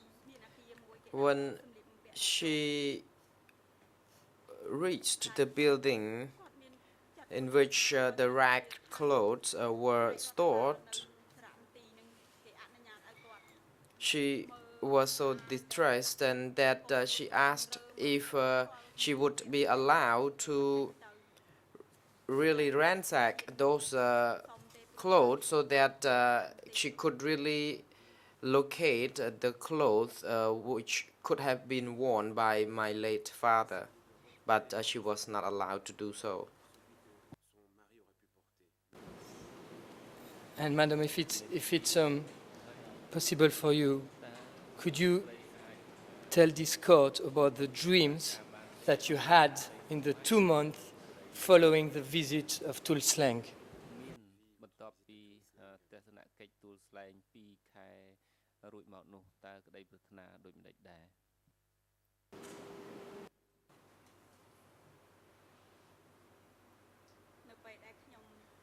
Response.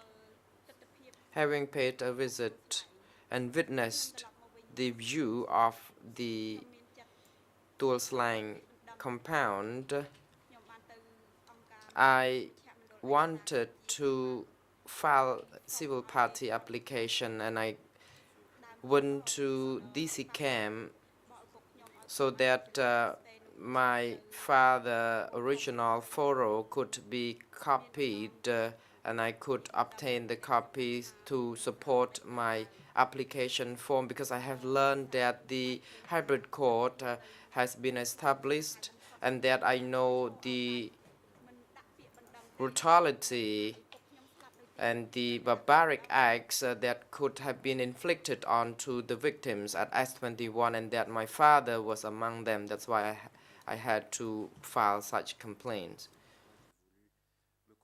Thank you for this answer, Madam. Is it correct that after the visit of Tulslang, for some times at night, you had dreams about your father? And if it's possible for you, and if it's correct, can you describe these dreams to the court, please?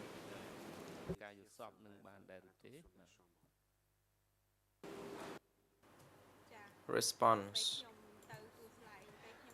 After returning home from the visit to Tulslang, I find it extremely distressing, and at night I had dreams of my father, because although I never seen his face when he lived, I just could see him through the photo, and in my dreams he was holding my hand, running away from the S21 compound, running for life, and I then woke up. Madam, is it correct that the picture that was displayed is the only one that you and your mother have today of your father? Can you confirm that fact?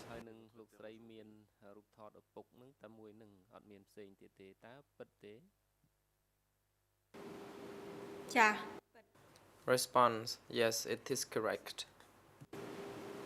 And is it correct, Madam, that that is the case because the Khmer Rouge ordered your mother to burn all the photos and pictures she had. Could you confirm that? ម្ដាយរបស់លោកស្រីនឹងដុតរូបថតចោលទាំងអស់តើអញ្ចឹងមែនឬទេ Response. Yes. The Khmer Rouge, when it came to the time when the Vietnamese was about to invade Cambodia, then they asked my mother to burn down all the documents and photos of my father, and otherwise she would be killed.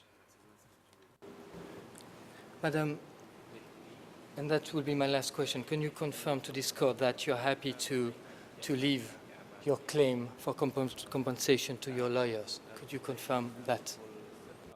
ធ្វើការទាមទារទៅមេធាវីឬក៏លោកស្រីចង់ធ្វើខ្លួនឯង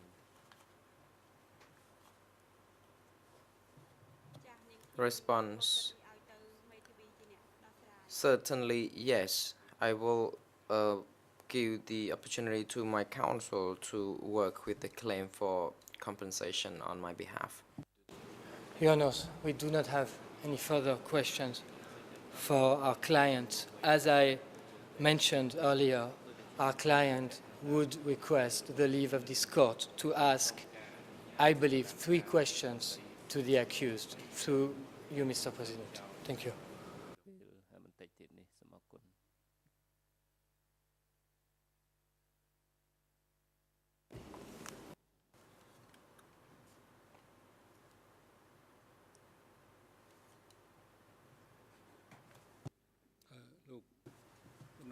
The President, the co-prosecutors, do you have any questions to put to the civil party? Co-prosecutor, thank you, Mr. President. The prosecution does not have any questions to put to the civil party. The defense counsel, would you wish to put any questions to the civil party? Monsieur le Président. Canizares, no, Mr. President. The defense does not wish to put any questions to the civil party.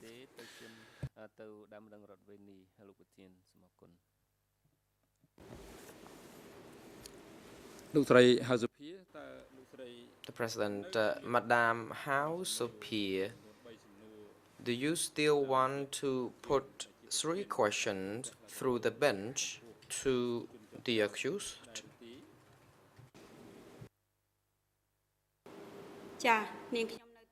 Response, yes, I do, Mr. President. The President, you may now proceed with your questions, but please put 1 question at a time.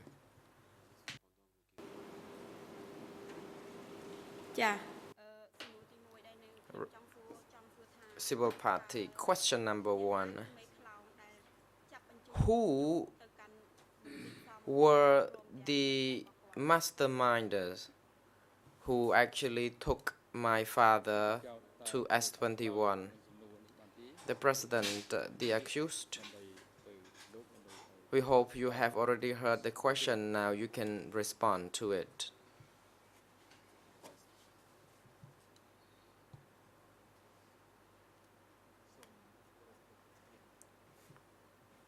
The accused. Mr. President, Bang Tra Bag was under the supervision of the S71 committee. S71 committee was under the supervision of the party center. So Mr. Chen Xie, who was the former of cadre from Hanoi, was decided to be sent to S21 by the Central Committee. It was not the authority of the S21 to do that. Madam Civil Party, could you please put the next question to the accused, say the President. Civil Party, the next question is, where did my father die? Was he killed at S21 or Chiang Ek? The President, the accused, could you please now respond to the question?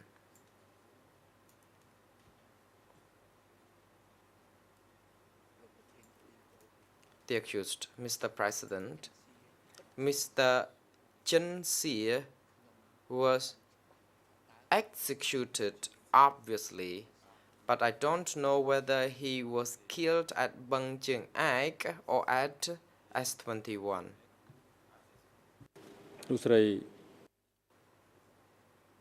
The President, Madam House Appeal, could you please proceed with your last question?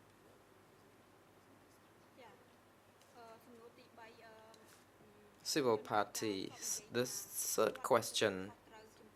The accused has already acknowledged and expressed his feeling that he is responsible for all the crimes he committed, legally and emotionally.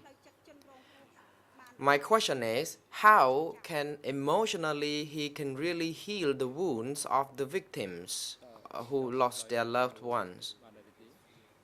The President, the accused, if you are able to respond to this question, you take the floor.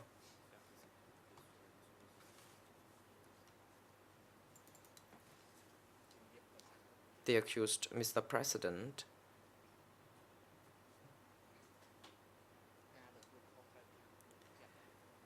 My psychological responsibility, as I already have expressed, I will exhaust the capacity to actually use to be responsible for all the dead souls of the people who perished at S21, because those people died under tortures and hardship, and I am solely responsible emotionally for these barbaric acts and the very unfortunate death of those people.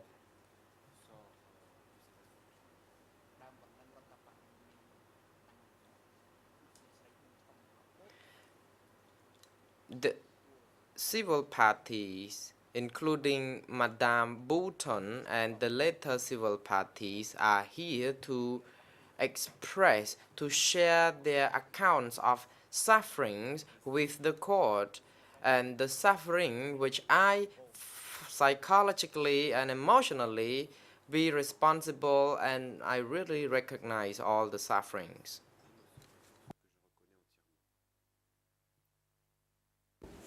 The President, next, the Chamber would like to give the opportunity to the accused to make his observation in relation to the statement by civil party House of Peer. You take the floor.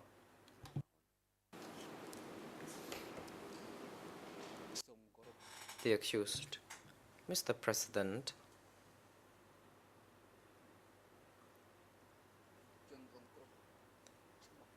the victim named Chen Xie, the former cadre from Hanoi, and who was also the former cadre of K92. And later on he was detained at Bang Tra Bak before he was sent to S21, and I really acknowledge that he was detained at S21 without any denial. I would like to also tell the court about the brief account of the school called K92, because when my former chief or boss was still there, he was in charge of the location, and the reason I'm telling this is to just indicate that Mr. Chen Xie was actually killed at S21, and I am emotionally and legally responsible for his death and crime committed at S21. However, when it comes to whether House Peer is the daughter of Mr. Chen Si or not, I would like to leave it to the chamber to consider this. The President, the proceedings to hear the statement of civil party House Peer comes to an end, and it is also convenient to take the adjournment for lunch break. So we will now take the adjournment and resume at 1:30 p.m. Madam House Peer, we have already heard your statement fully, so this afternoon onwards, you can either participate in the proceedings in the courtroom or you can feel free to go home or anywhere you would wish to go. It is your right to do so. The security personnel are now instructed to take the accused to the waiting room and bring him into the courtroom by 1:30 p.m. The court is adjourned for lunch. The greffier, all rise.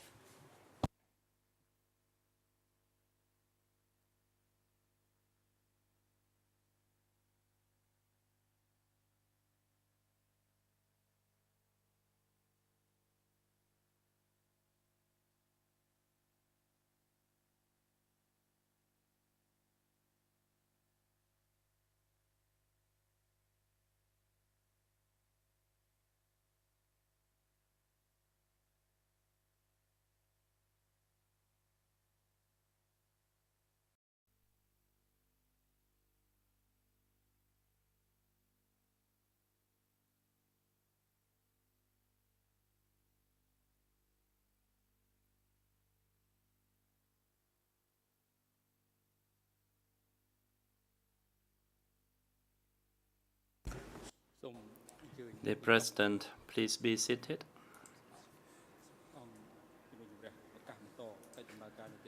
The chamber is now back in session.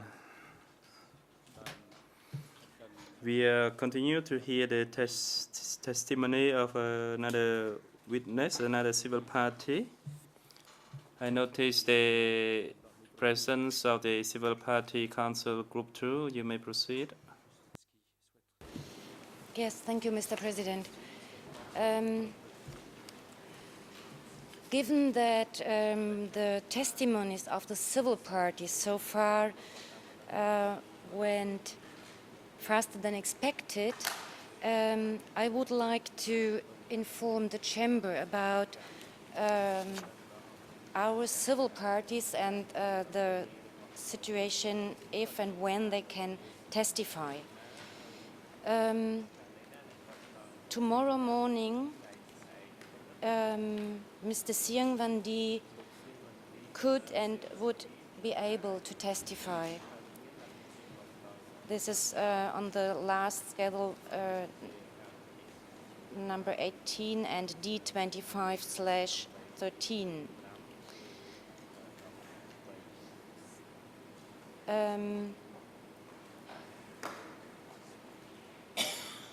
Ms. Chin Navi feels at the moment dizzy and expects to go at least tomorrow or today to check her health state and is perhaps expected to be able to testify on Thursday this week. But of course, dependent on her health state, which is at the moment not so well. She was this morning in the courtroom, but I spoke just during lunch with her, and as I said, she feels dizzy at the moment and could even not attend the session here in the afternoon. Regarding Ms. Im Sun Thi and Ms. Bung Sun Tari, both of them have not yet finalized the the final statement, so that they prepared it to be able to do it on 24th of August, which they cannot get before. Mr. Jumsirat is not in town before Monday, but could be flexible then on Monday or Tuesday, but he only would like to start his testimony in the morning. And so far from our civil parties and their availability, and I would like to add as explanations for all of our clients that this is a very exciting moment for them to testify before this court. And of course, it is also very difficult for them to prepare a statement, and when they get back to all these memories, they are not able to work, as I would say, or to elaborate on the statement that they want to present in a manner that is feasible, let's say, with the flexible court schedule. That means they are overwhelmed within preparing their statements. They cannot continue if, as they want. They have times, and which is also the consequence of their suffering, and shows and demonstrates their suffering, that they are not able, like a healthy person, to continue in a normal working schedule when they are going back to their memories of their beloved. That is the reason why the first schedule, or the last schedule, let's say, where the the civil party statements were expected to be next week, was that what the civil parties prepared on, and therefore this information, I went back to them to try to get another solution, but this is what I can so far inform the chamber.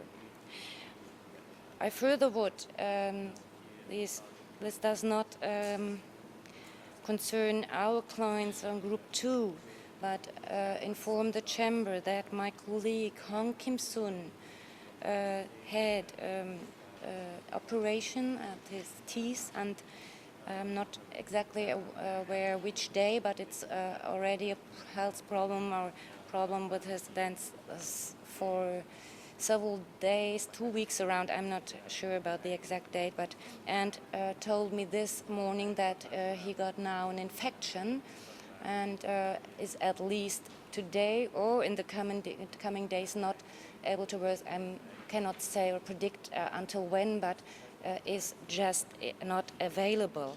What means for Group 4 that the assistant Jessica Finel, who has to be present for Group 4 during the video conference on scheduled for the 20th of August in the afternoon, and is there present in Paris, and comes only after, or can start from Paris only after this conference, can also not be available during this week due to this court schedule.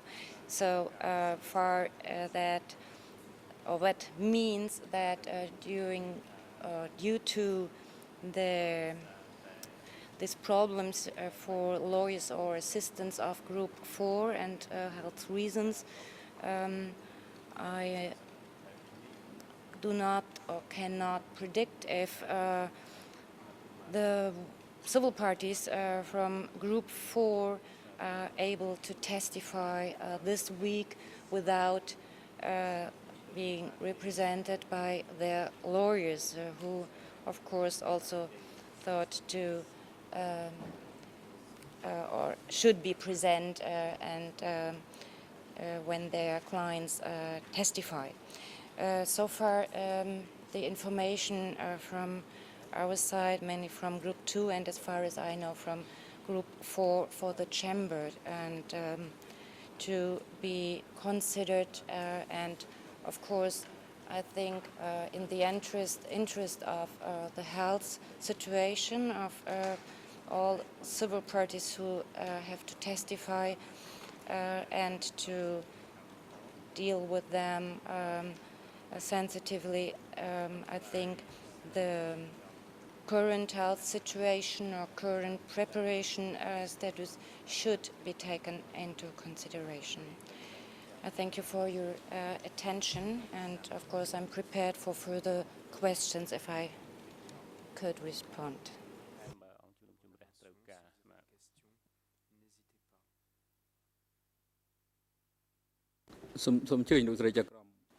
The President, Judge Cartwright, please take the floor. Thank you, Mr. President.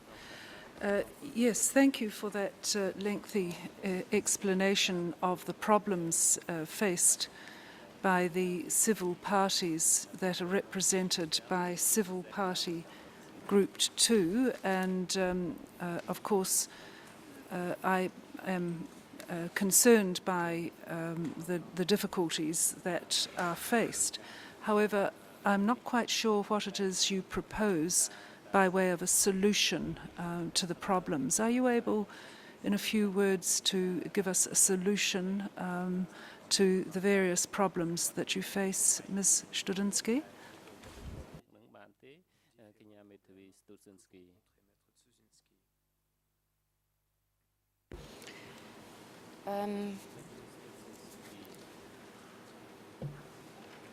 As I said, I don't want to repeat. Tomorrow, Mr. Siang Van Dee is prepared and would testify in court at 9. If there is nothing else scheduled so far, I don't know if the civil parties from today will finish today or not, but then Mr. Siang Van Dee is prepared. There is only one maybe smaller problem that we submitted yesterday. A supporting document, which is, as far at lunchtime, was not yet notified, but I think it can be explained, and it's only the translation of confession. But that only to announce it, maybe until tomorrow it is or will be notified. Then this, I think the other time which that could be used for either the challenges by the defense or additional information that I announced to give to the chamber about our client Namon, and to use the rest of the time for other matters that also should be covered or discussed and brought before the chamber. I think there are still, except of witness or civil party statements, other items that must be brought before the chamber where the time, the leaving time on in this week could be used. I have no other concrete proposal to submit, and I hope very much that Ms. Chinnavi, as I said, who feels at the moment not so well, but that she is prepared on Thursday morning to testify, although she also thought she will testify next week, but and at the moment when she is feeling better, she could do it this week so far. Thank you. So in summary, you are able to have D25/13 Siang Van Dee tomorrow morning, and possibly Ms. Chin Navy, is that right, on Thursday morning. And it's proposed by you that we spend the rest of the time on unknown topics. Are there any other civil party lawyers who can bring forward civil parties? Good afternoon. As far as Group 1 is concerned, we had only 4 civil parties. We expect the third to be heard today by Your Honours.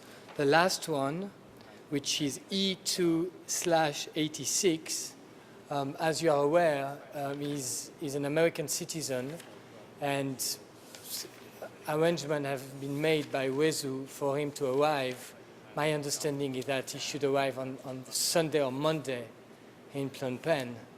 And as you will understand, I mean, I was not able to meet my client before, so I would need at least a day. I don't know if arrangement can be made for him to travel before. Of course, we could be ready to, make sure to be ready very quickly, but that's the best we can do, I mean.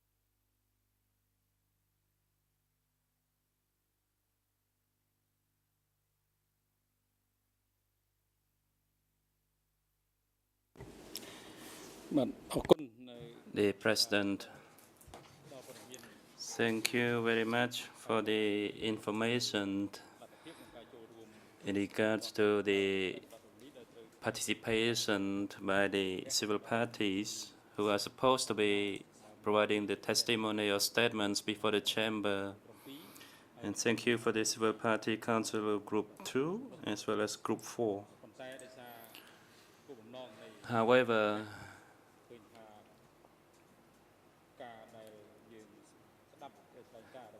it is the chamber's decision to hear the testimony of the civil parties, and in that respect, yesterday's hearing and today's hearing of those civil parties, the chamber is now in a position to amend the scheduling order for the civil parties.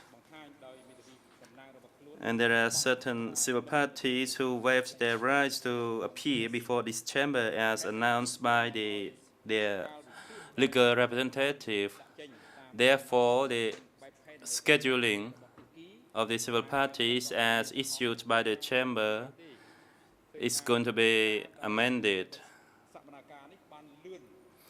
Since the proceedings are more expeditious than we expected,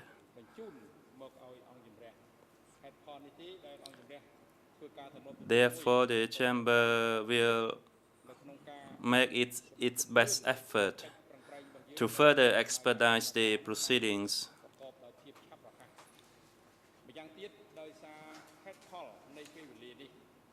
And due to the time constraint, yesterday morning, the chamber made an announcement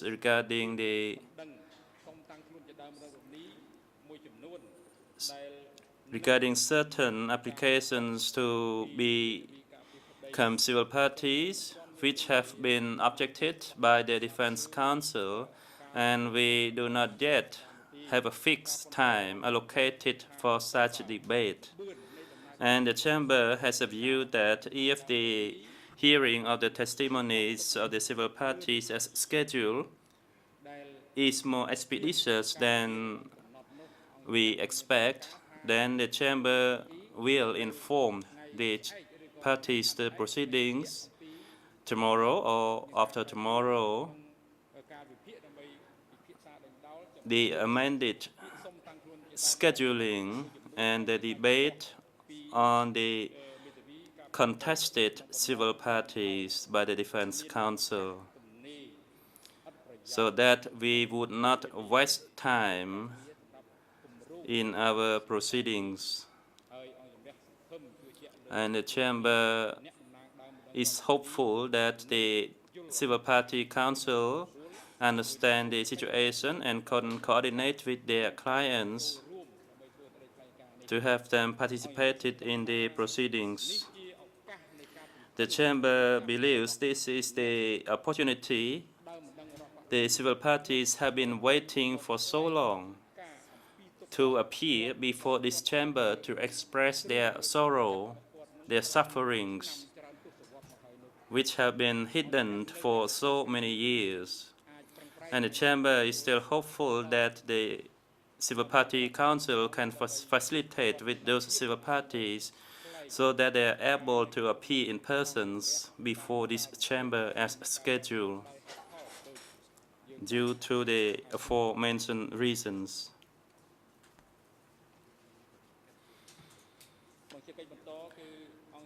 Next, the Chamber will put this matter aside, and during the break or tomorrow morning, once the Chamber receives concrete information regarding the participation of the civil party,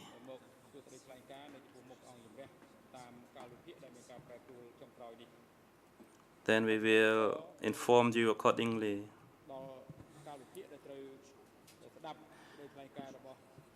Now we are going to hear the statement of the civil party. So Song,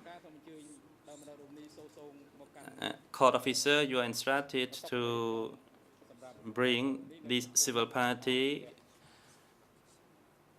to be before the Chamber.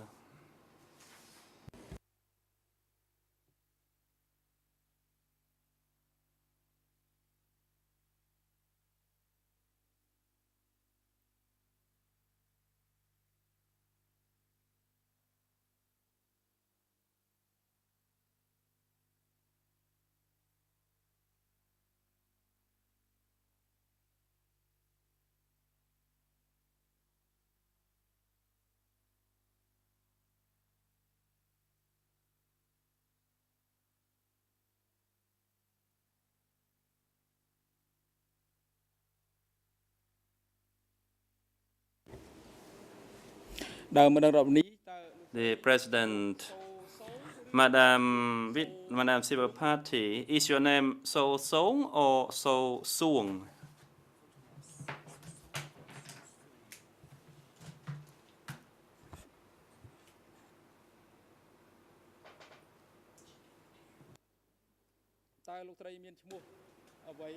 What is your name then? My name is So Song, says the civil party. Question, how old are you?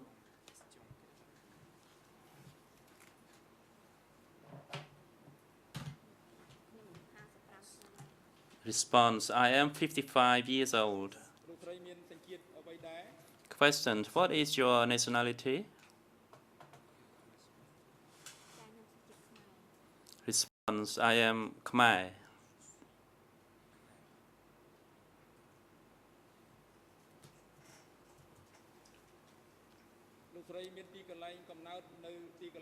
Question, where is your place of birth?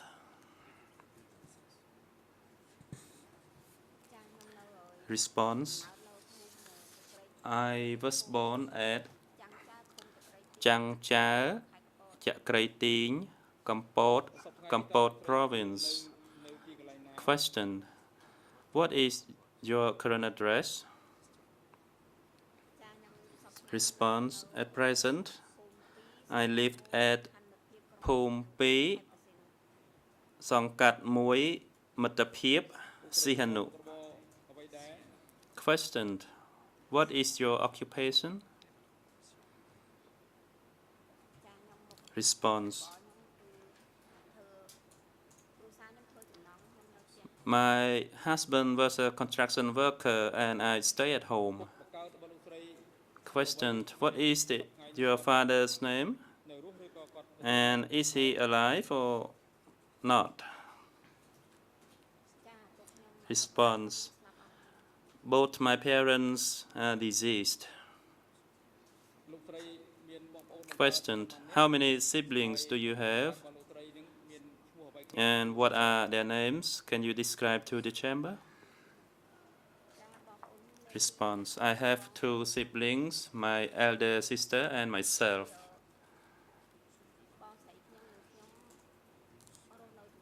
We both live together.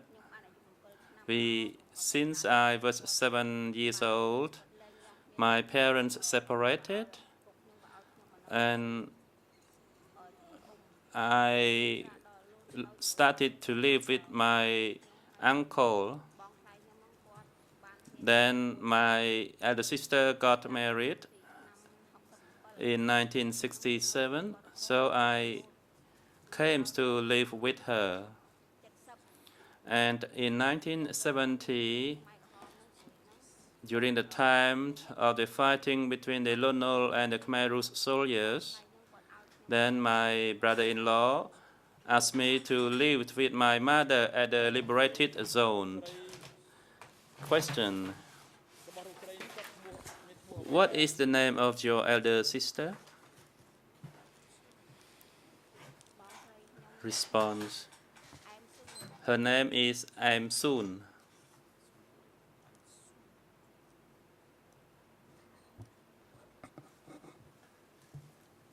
The President, you just indicated that your sister got married. What is the name of her husband? Response. His name is Mia Sun.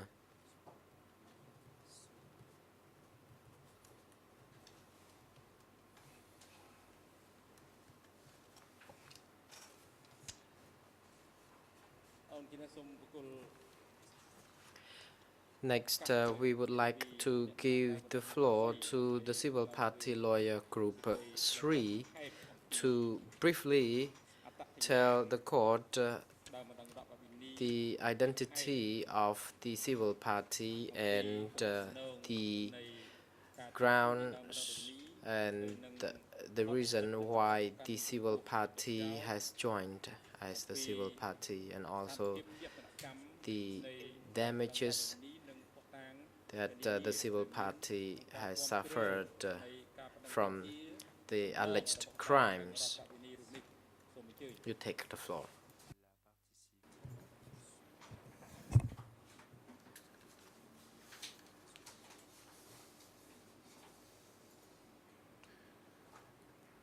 Ms. Trusnaprus, thank you, Mr. President. Indeed, we are dealing here with a particular case.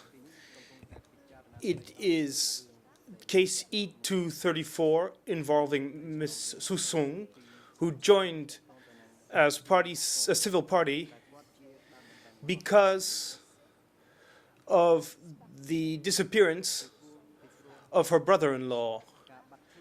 That is to say, the husband of her older sister, and he disappeared at Tuol Sleng. And she joined as a civil party in this case, giving her sister's inability to face this process because of her illness.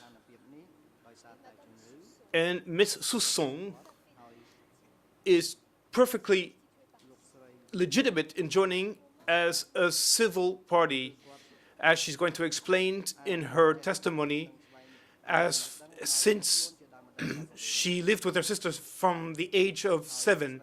She was protected and brought up by her sister, and she continued living with her sister when she got married. So in these conditions, she can consider her sister as her mother and her sister's husband as her father. So she relived with her sister, and she will explain this to you after the events in 1979, and she is still helping her sister. And the documents that we have, I'm just saying here that it seems to me that her joining as a civil party is perfectly admissible given the practice directions of 2007, practice direction 2, involving the participation of victims, that notes in Article 3 regarding the joining as civil parties. The Article 3.2, Part C, is that psychological harm is can involve the people who have been victims of these crimes. So Ms. Sosong has lost her brother-in-law at S21, and we were able, she found Men Sun's photograph at S21. It is the photo was included in the case file under ERN 00282315. And lastly, we filed very recently new documents that apparently have not been notified to the parties yet, but we decided to officially transmit these documents to the defense so that we can respect the adversarial hearing, and we have also presented these documents to the chamber. These documents,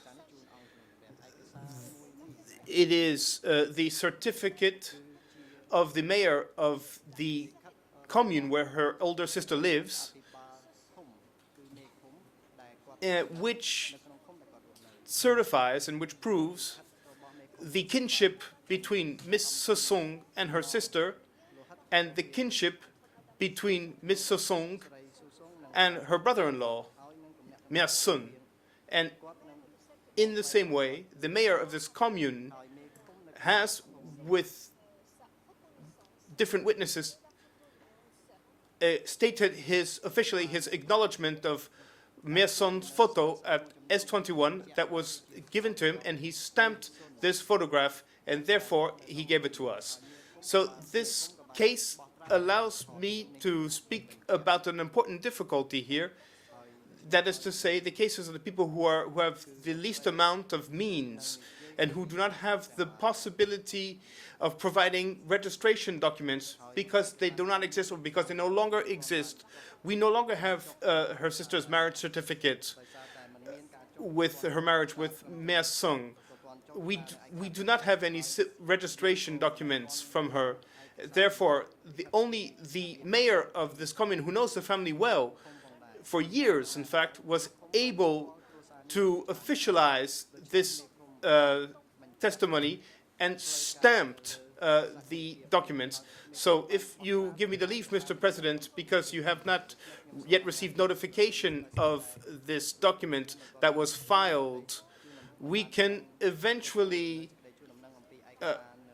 present it through the screen so that you may become aware of it. We can display it on the screen if necessary.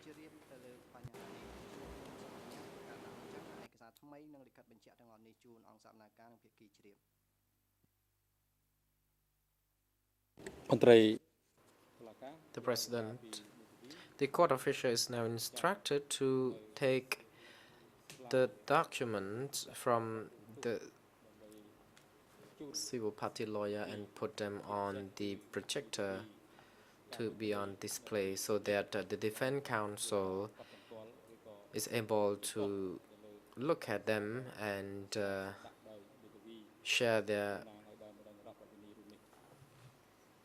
observations.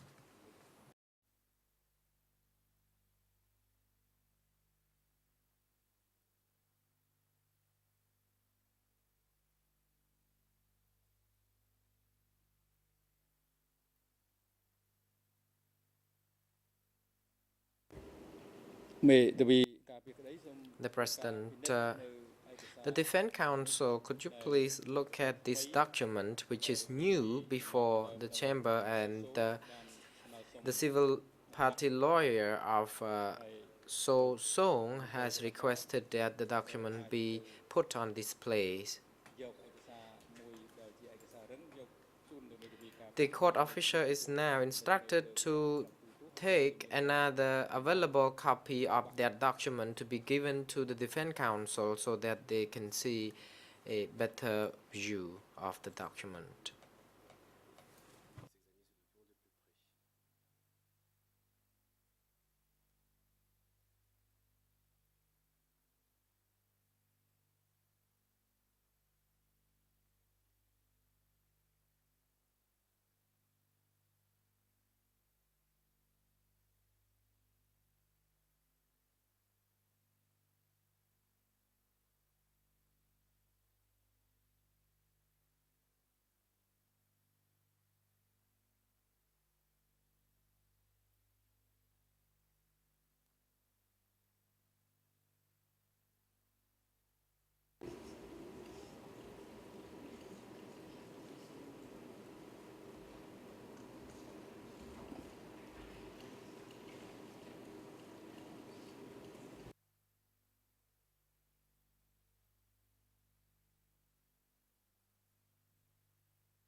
The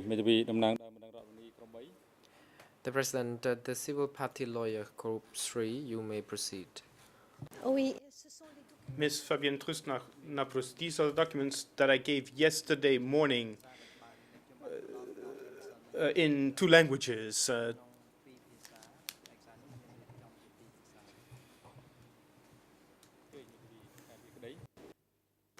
The President, the Defense Counsel, we note you on your feet. Ms. Canizares, thank you, Mr. President. Indeed, these documents were given to us yesterday in order, indeed, to respect the principles of adversarial hearings. And the defense indicated yesterday that regarding this particular civil party, well, that there was no kinship that allowed us to link this person with this victim. And my esteemed colleague indicated that there is no birth certificate nor marriage certificate. However, the civil party is putting before the chamber an affidavit that was established by the mayor of the commune that is relating facts that happened more than 30 years ago.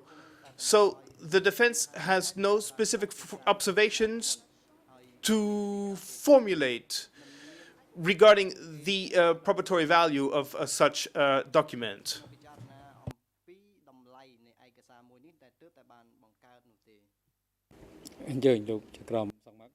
The President, Judge Levin, will take the floor.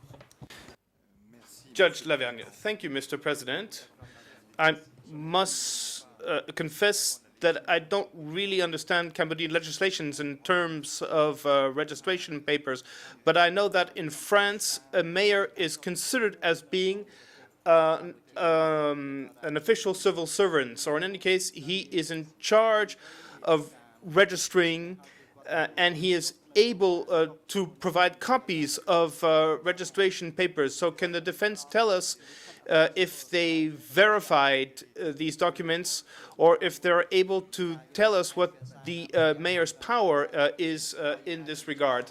Is he, like in France, is he an official officer, civil servant, or is it just a simple affidavit of some kind of preferential witness here?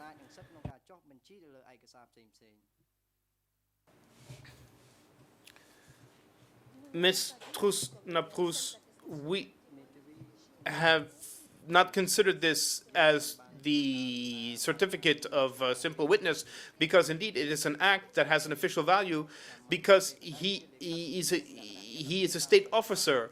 So this is why we asked for this affidavit. That's why we asked the mayor to provide this document to us, and he was the one who took the decision to include with this affidavit the signature of 3 complementary witnesses who would confirm what he is stating.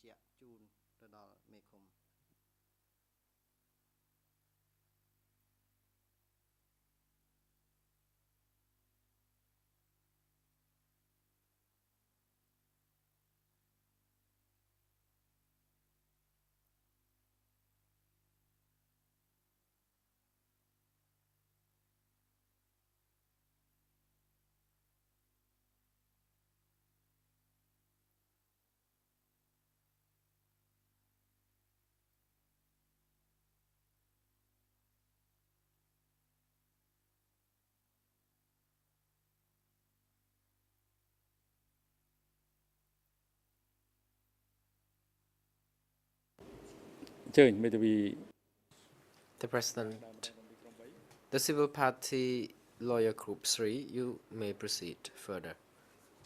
មេធាវីតំណាងដើមនីក្រុម3ក្រោកឈរតើមានបំណង We note that Civil Party Lawyer Group 3 is on her feet. So what would you wish to do? Would you wish to make any comments?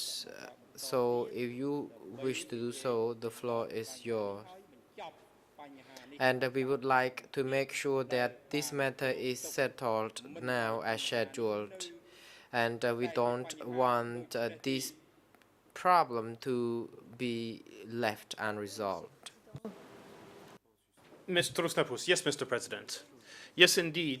I believe that it is indeed very important because as we are part of these proceedings and given the hardship that we're facing right now, in order to obtain these registration papers from some of our civil parties or from the victims of S21, it is indeed extremely important that that decisions be taken in a proper way, and if it is, and indeed it might be necessary to refer to the mayors of the communes, who are people who have the power to give the official guarantee of these documents, whether it be in France, and it is the same thing in Cambodia. The co-Cambodian lawyers here have confirmed that it is possible to do so in Cambodia, and it is under these circumstances that I believe that it's important that the chamber can let us know if we can continue in this direction, and finally allow through this the officialization of the documents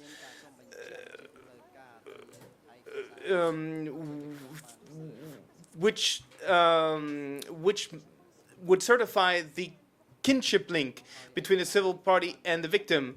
And it is extremely important that the people who may not have these papers, and these are generally people without any means, the poorest people in Cambodian society, these people should be able to have access to justice and should be able to have also access to your court. And this is why we want Ms. Song to be heard today. Thank you.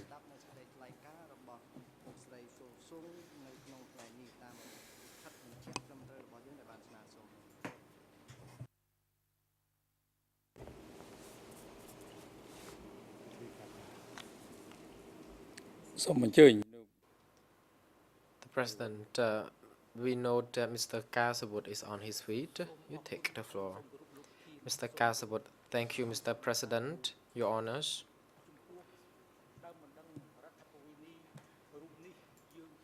Regarding the civil party, we, the Defense Council, have found it difficult to prove whether she is really the member of the family of the dead person at S21. Because if we refer to document E2/34 with ERN 00274461, there has been some discrepancies in the document itself, because she stated that Bagan was in Posat province, and then she stated in the same document that Misun lived in Tropang Chrap and Kampot province. So there has been a lot of discrepancies in the document, which makes it difficult for the Defense Council to accept that she has established a kind of proved kinship link. The President, we have not heard the statement of the civil party, and we seem to have already concluded her statement. I think it should be the other way around, that we should have listened to her statement first, and then we can make our conclusion later as to whether the statement is genuinely true or not. And after only having heard the statement of the civil party, then the parties to the proceeding can come to the conclusion based on the statement. So the chamber will now decide to hear the statement of the civil party first.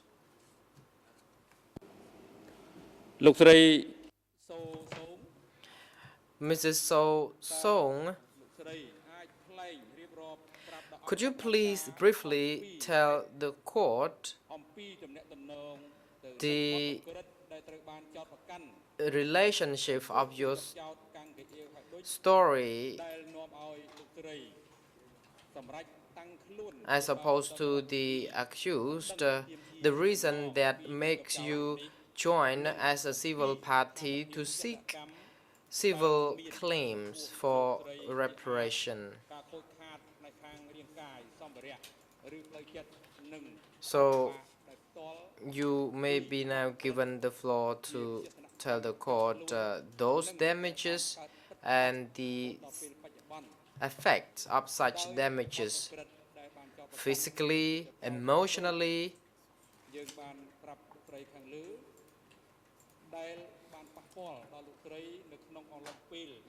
the sufferings, of course, that endured during the entire period of S21, starting from the 1975 to the 6th of January 1979.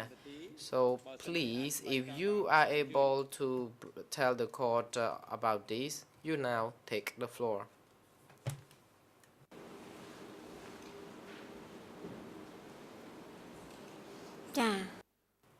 Response. Yes, of course, I can, Mr. President. In 1975, he lived in Chak Krai Ting, Cambodia, and I lived in Srai Ambal, Kokong. And I actually lived with him when he was the chief of the commune in Chak Krai Ting. Later on, he was transferred to the north to Puok district in Siem Reap. That was the last time we saw each other, and we could see one another again only in later years. When I met my sister again, she told me that her husband was already killed, and that he had been detained for 10 days in Siem Reap and then detained in Battambang before he was transferred to Phnom Penh to be detained further and executed. In 1980, Uncle Ni, who already died actually back then, saw the photo of Brother Sun at Tuol Slang, and then he told about this to my sister, but she would not want to pay a visit to Tuol Slang because she would be afraid she could not stand seeing the photo of her dead husband. Later on, we had to struggle to hold on to life, and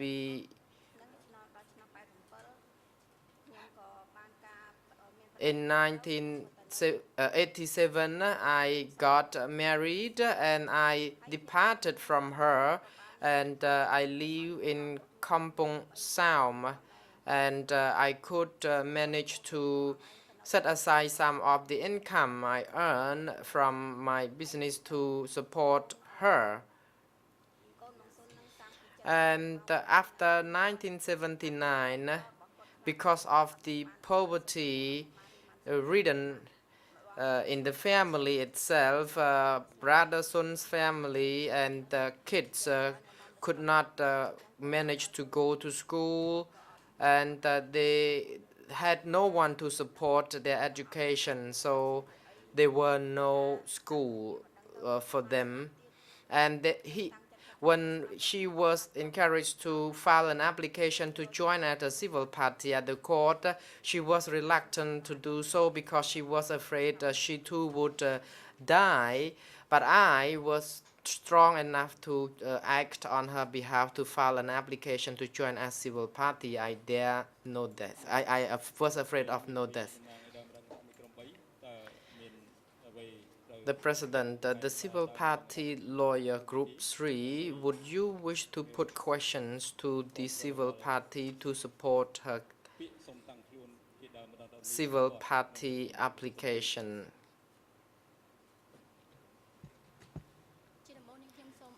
Savanari. Mr. President, thank you for giving me the opportunity to put questions to my client.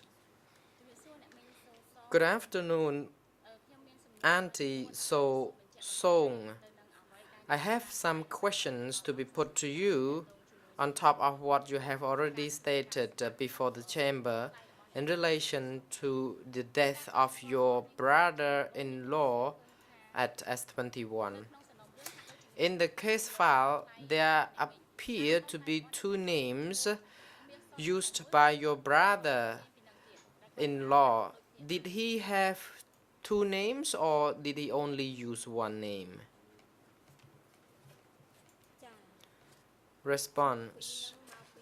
There are two names. I was told that his photo was found at Tuol Slang, and then ad hoc organization asked us whether I belong to the family of the dead person and whether I would like to join as the civil party. I did not know whether he changed his name to Teng Sun because his original name was Mir Sun, but his father's name was Teng. I think he could have taken after his father's name as Teng Sun instead of Mir Sun when he was detained at Tuol Slang.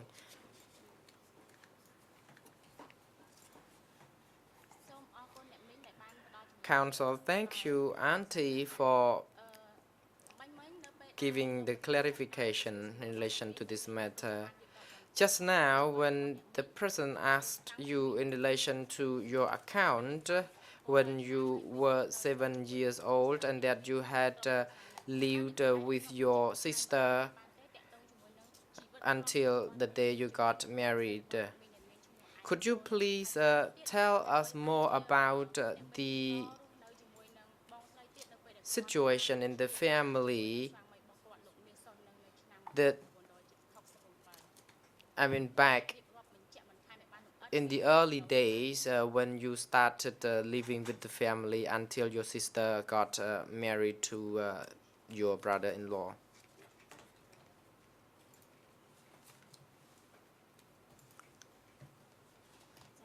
Response. I had lived with them since I was 7 years old because my father allowed me to live with them. And then my sister got married to brother Sun, and I love them very much because they were the caring and loving brothers and sisters, so they supported financially.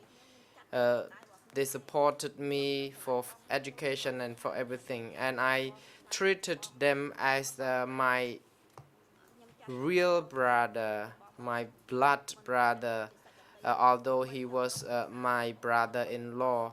And I have treated their family, his family and relatives as those of mine. So this is how I could tell the court about my account when I lived with them. And the reason that I filed this application to join as a civil party because I really missed my brother-in-law because he and my sister had been working very hard to support the members of the family, and even though I am now working at Srai Ambal, I still have to manage to financially support my nieces and nephews.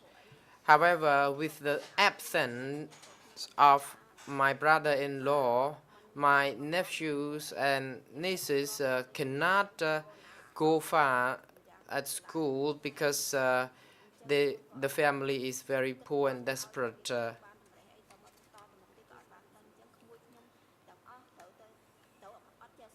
So all my nieces and nephews are illiterate, and I am very sorry for them.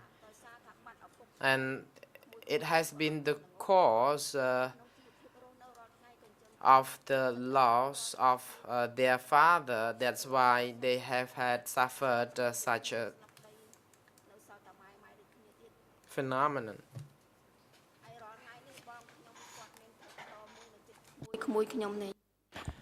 At present, my other sibling built a hut for my nephews. And the nephews have been supported by the money that he earned. And I myself also has been supported by my other sibling. I'm also from a poor background. So both my cousins and myself are in poor conditions. And my elder sister saw the photograph of my brother-in-law. She kept crying and she was speechless. And during the time that I lodged my applications to join a civil party, she was not well. And she had been sick for more than a year. I actually wanted to lodge her application as well, but due to her poor health, I decided not to.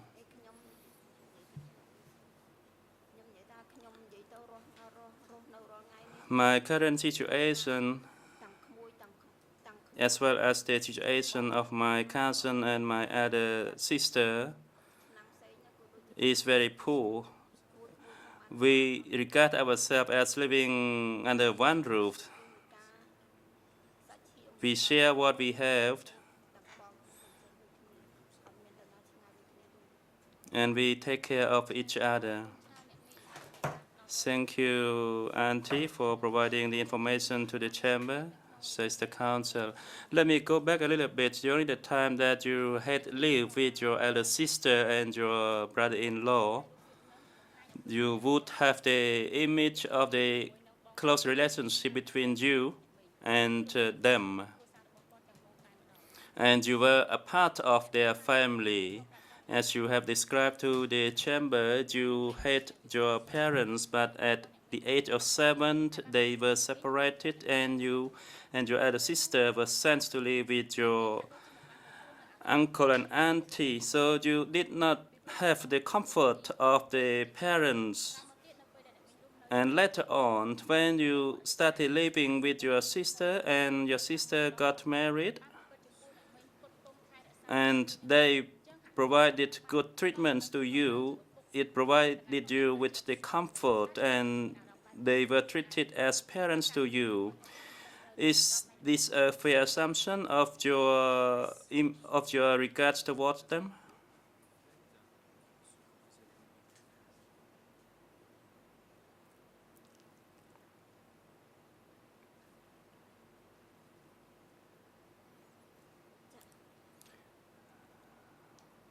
Response.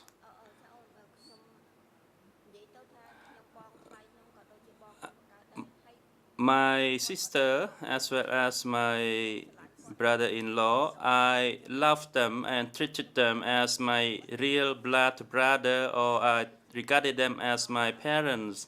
I was provided with everything: clothing, schooling fees, books, studying materials. Although I was an in-law through him, I was well treated. And only in mid-1970, when the situation was chaotic and difficult, we moved around quite a bit, as the place we live was borderline to the liberated zone. So then due to such difficulty, and he was afraid that the Lone soldiers would arrest me. That's why he sent me to live with my mother, and I loved him as my father, and I treated him so. Council, thank you. You said in 1970 he sent you away to live with your mother due to his concern that you would be arrested by Lone. And what would happen if you were arrested by the Lone soldiers?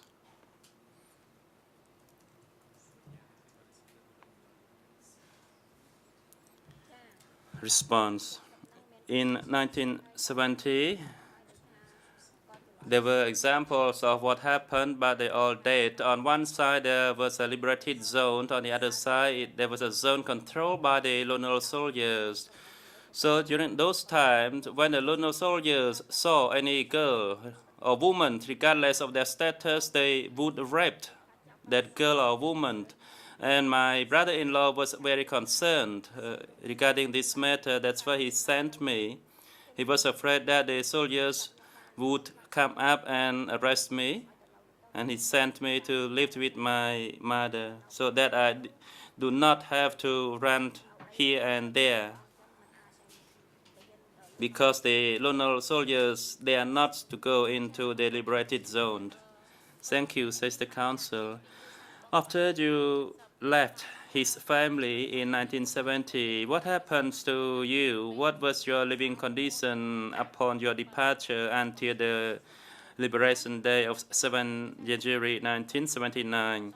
Did you maintain contact with his family, or what happened?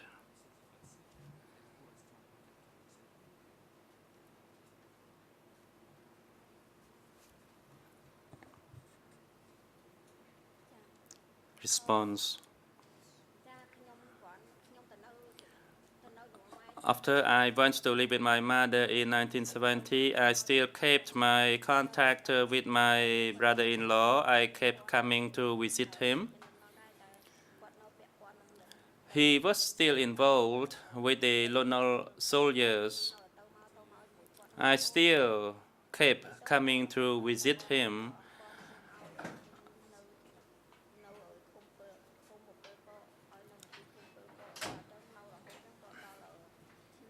And the situation kept going on until mid-November 1974, when Angka assigned me to Srai Ambal in Swaitong Sub-District, Kampong Trai District. And then I lost contact with him during that time. However, in 1976, although at the time I was still living in Srai Ambal, I had a disease, and I requested Angka to come home for the treatment, and then I met him. And in 1977, he was transferred to Siem Reap by Angka, so I lost contact with him since then. And in 1979, I met his wife, and I was told that he's dead. So we kept crying upon hearing that news, and we tried our best to raise the cousins until later I got married in 1987 and went to live in Sihanoukville. Thank you, says the council. You said when you reunited with your elder sister, you tried to raise your cousin. Can you tell the chamber what job did you have in order to earn enough money to support those cousins or nephews?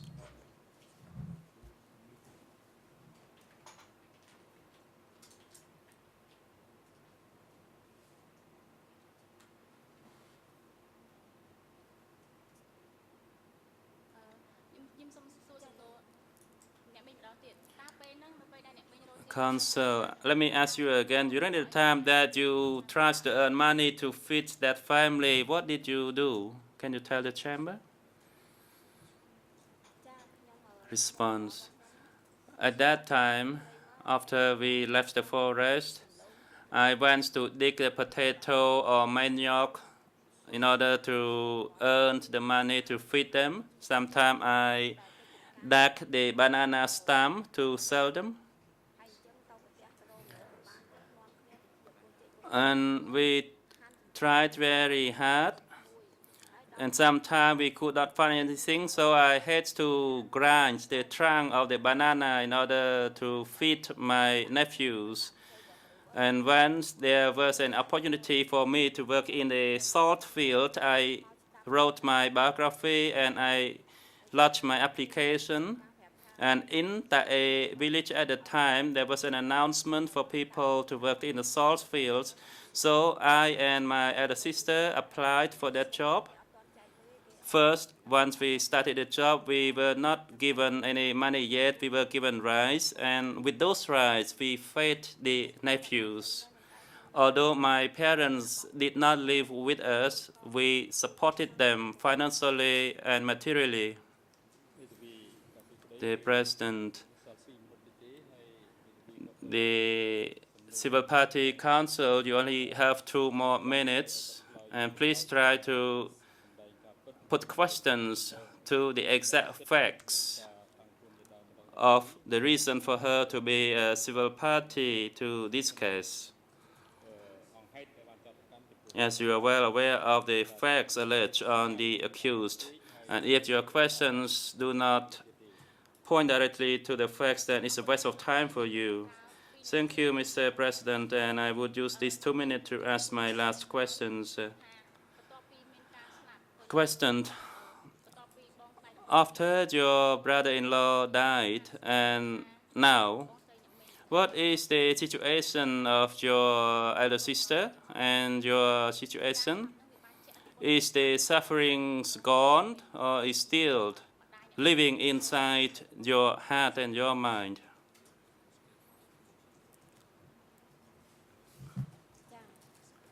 Response.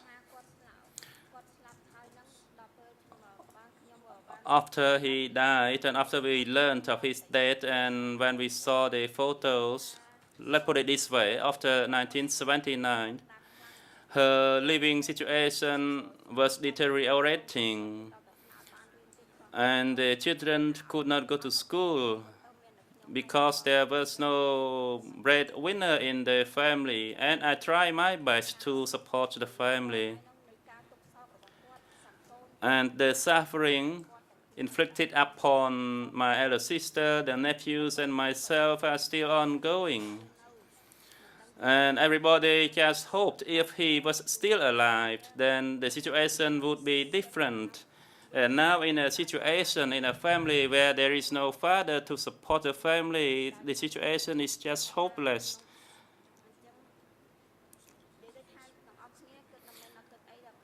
We all just feel regret and that we would not be able to forget it for the rest of our life, for the loss of a dear husband, a dear father, and a dear brother.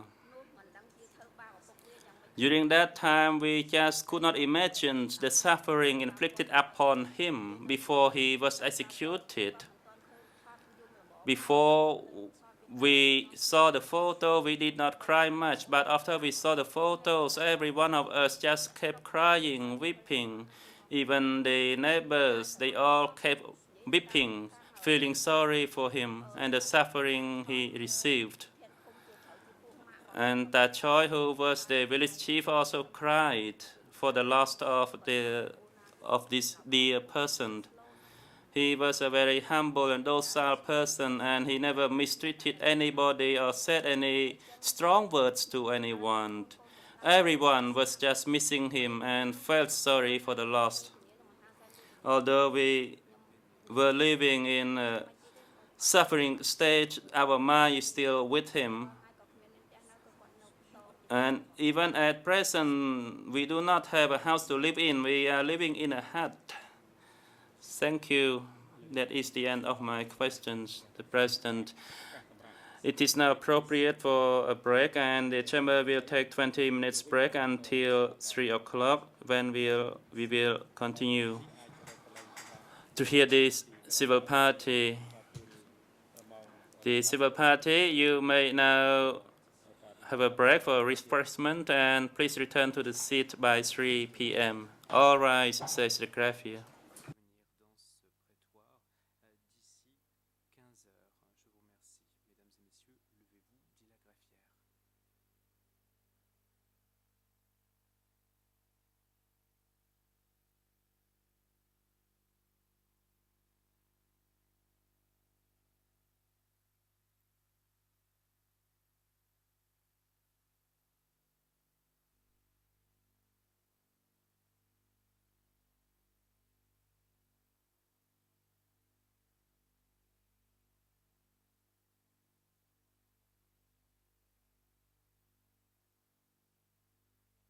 Sum chơi những cái cho ông chơi những ra bậc cả mình to. The President, please be seated. The court is now in session.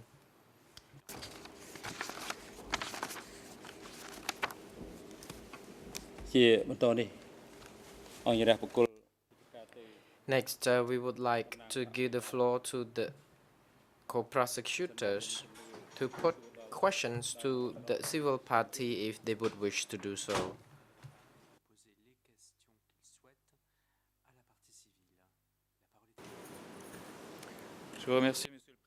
Mr. Dismail, thank you, Mr. President. Thank you, Your Honors. We have 2 to 3 questions to put to Ms. Sosong, and I believe that I understood that this civil party has a photograph of her brother-in-law, which was taken at S21.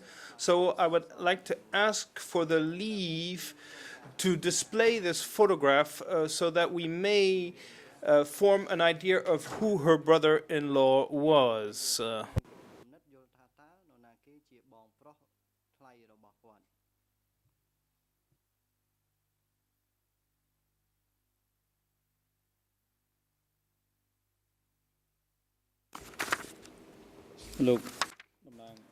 President, the international co-prosecutor, could you please assist the chamber with the ERN reference number so that the AV unit can be instructed to put the document as requested up on the screen without any proper reference to the document? We are afraid that such a document cannot be put up on display. Thank you, Mr. President. Indeed. The index of the photograph ERN 00282315. And since I have here a copy, I do not know if it might not be a better idea to use the slide projector.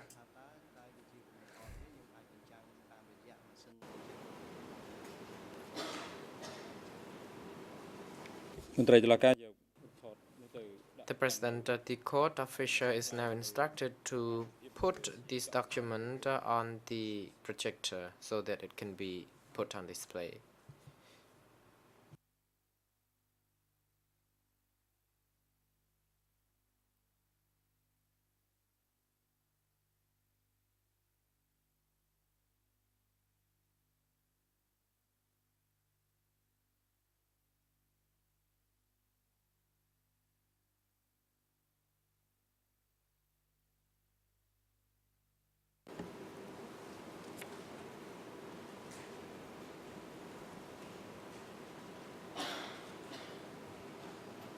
Je voudrais demander, Monsieur le Président, Mr. Dismail, I would like to ask, Mr. President, if the civil party can recognize the photograph of Mr. Miasun.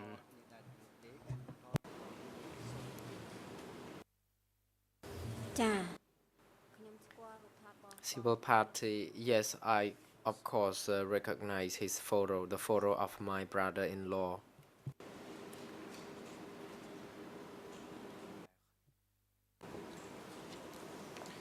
Mr. Desmail, thank you very much.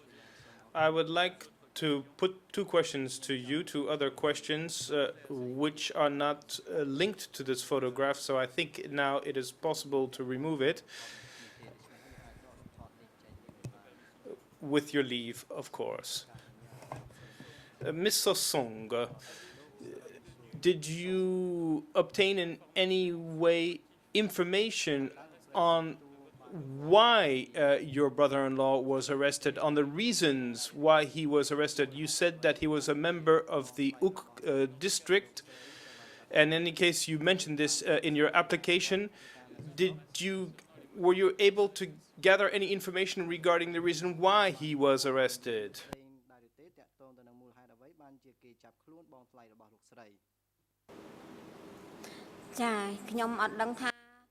Response. I don't exactly know the reason he was detained or arrested.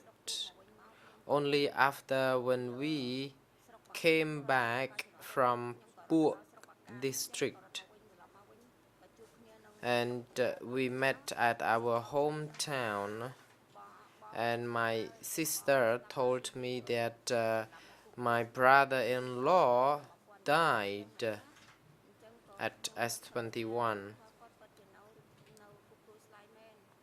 and I learned that of course his photo is in Dual slang, and I was confirmed by an uncle. In 2007, ad hoc seek information in relation to the relative of that dead person, so that anyone who would like to join a civil party can do so through them. Then we filed the applications, and then we were taken to pay a visit to the Dual Slang prison and to see that photo. I was so shocked and moved to see the photo.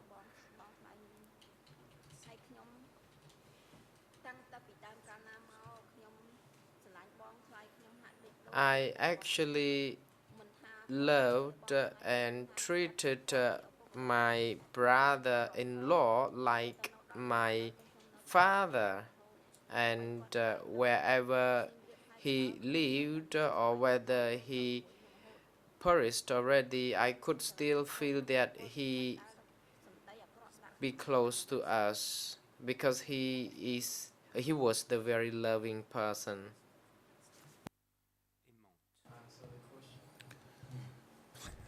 Mr. Desmail, do you know during which period he was arrested? Do you have any information regarding this specific period, this period when he was arrested?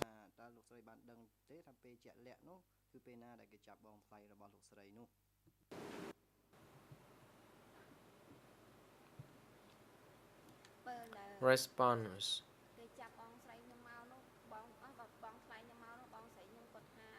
When my brother-in-law was arrested, it was the time when my sister did not have any information of his whereabouts after he was off duty at work, and she asked where he could have been, but she did not remember the date.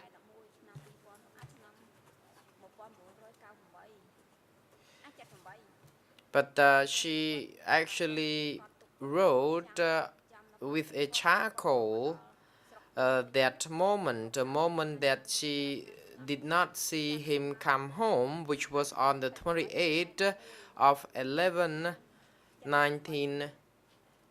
28th of November 1978.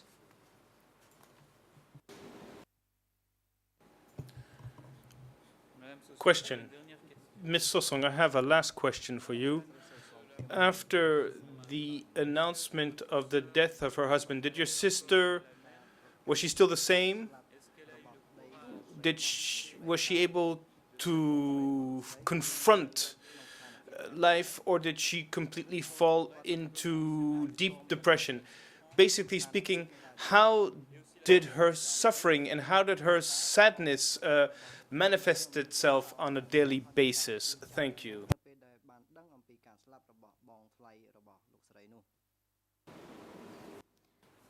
Response. My sister, having heard that my brother-in-law was taken to attend study session, she could not stop crying and weeping. But she did not make this known to others before because she was afraid that she too would be arrested.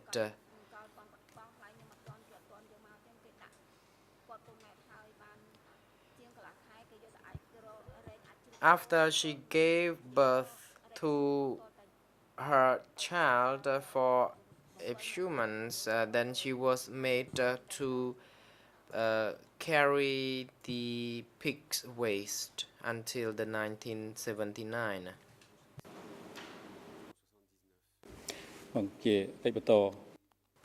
The President, next, the Chamber would like to give the floor to the Defense Counsel to put questions to the civil party if they so wish.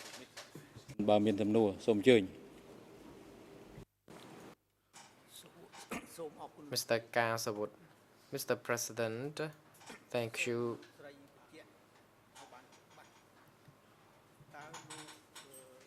Mrs.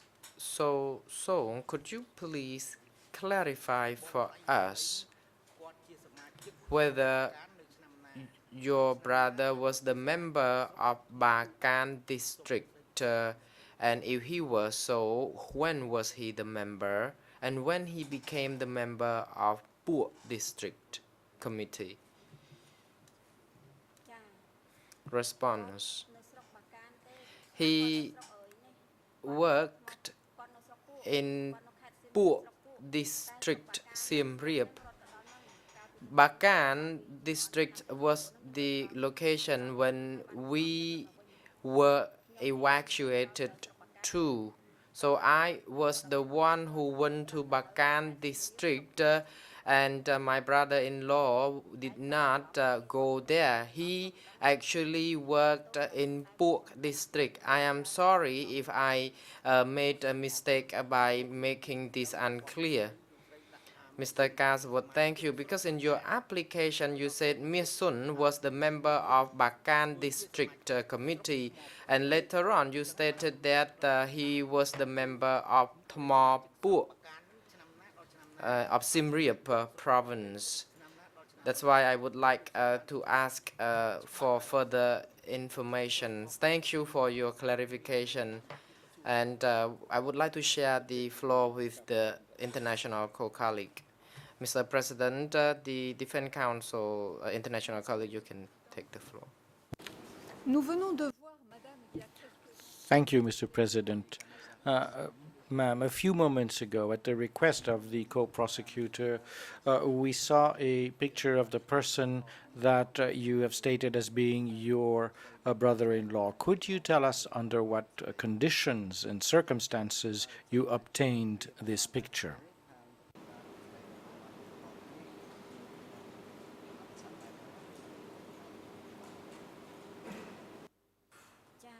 Response. I obtained this photo in 1999 after I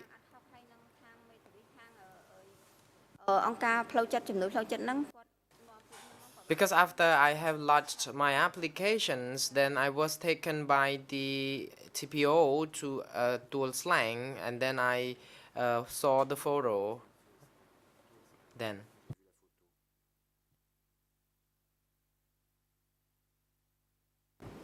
Pardonnez-moi, madame, vous avez... Excuse me, ma'am. You received this picture in 1999? Who gave it to you? Could you tell us who gave you this picture at that time?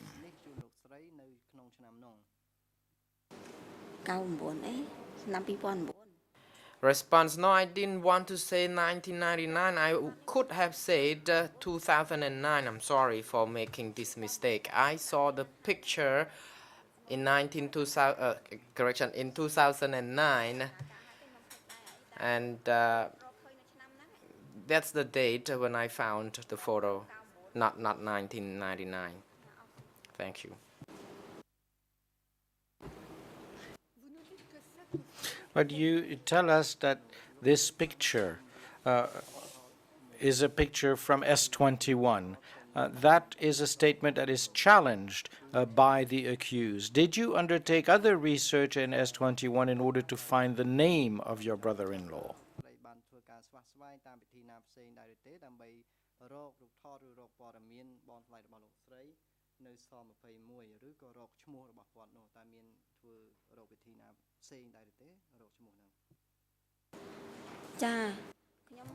Response: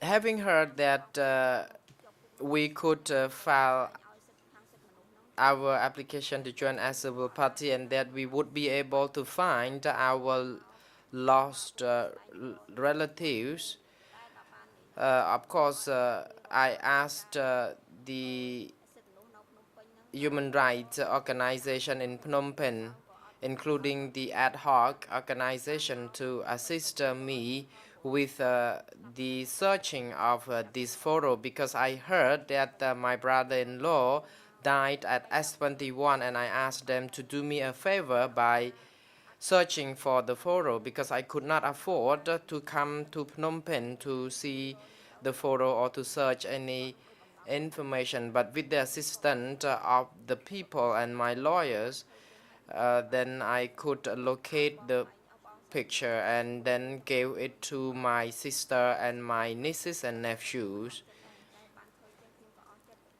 We were happy, actually, although moved, to see the photo. Ce sera ma dernière question. Well, this will be my last question. May I conclude, Madam, from that statement that, in fact, the picture is the only means you have of ascertaining that your brother-in-law was detained in S21?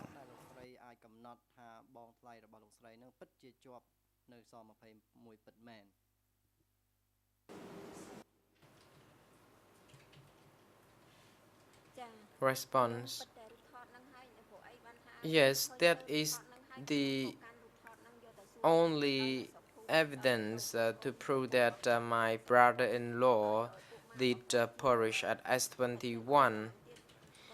And I took the advantage of obtaining the photo to produce it before the chief of the commune to help certify that my brother-in-law, the person in the photo was actually my brother-in-law, and that later on I got the affidavit to prove it. La défense n'a plus de questions, Monsieur le Président. The defense has no further questions, Mr. President.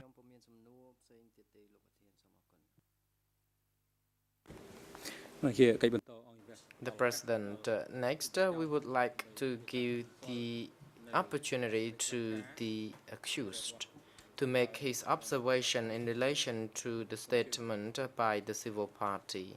You take the floor.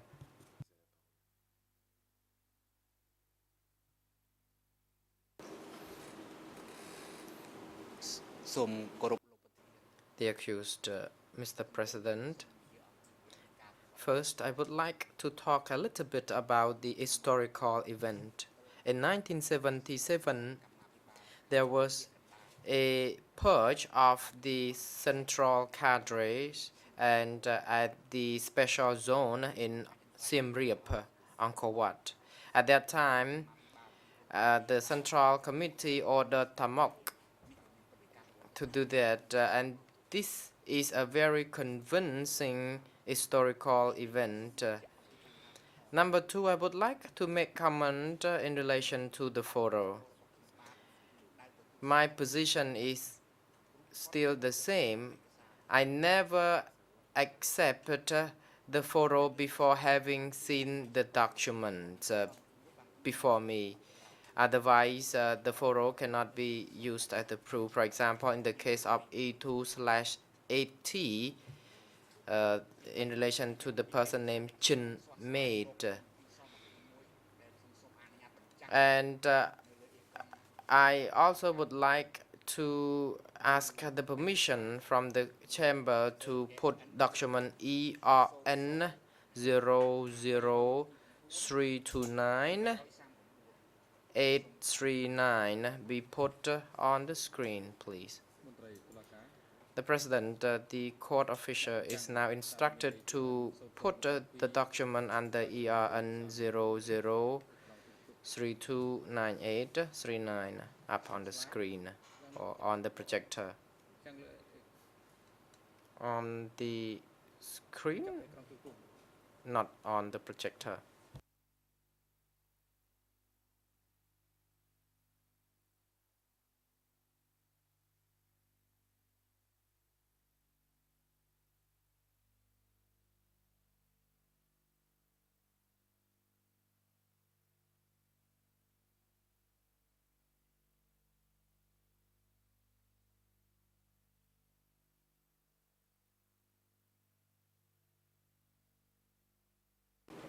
The accused, Mr. President, there are two names of Miss Sun. One is Miss Sun, alias Sao,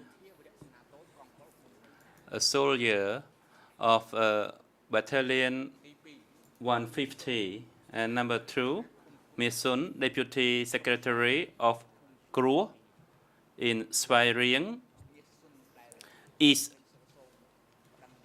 Zone.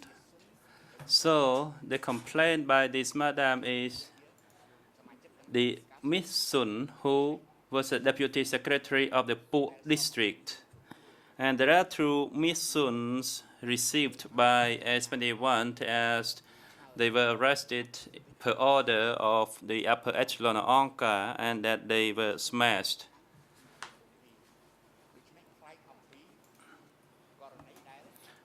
And this case is different from the case of the complaint made by the civil party. My observation is based on the surviving document of S21. With respect, Mr. President.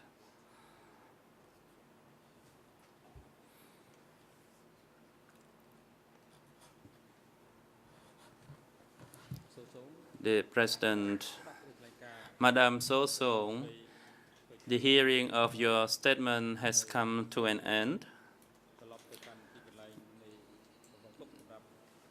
You can now return to the seat reserved for the civil parties, and you can either participate in the trial proceedings or you can return to your residence wherever you wish. You are now excused.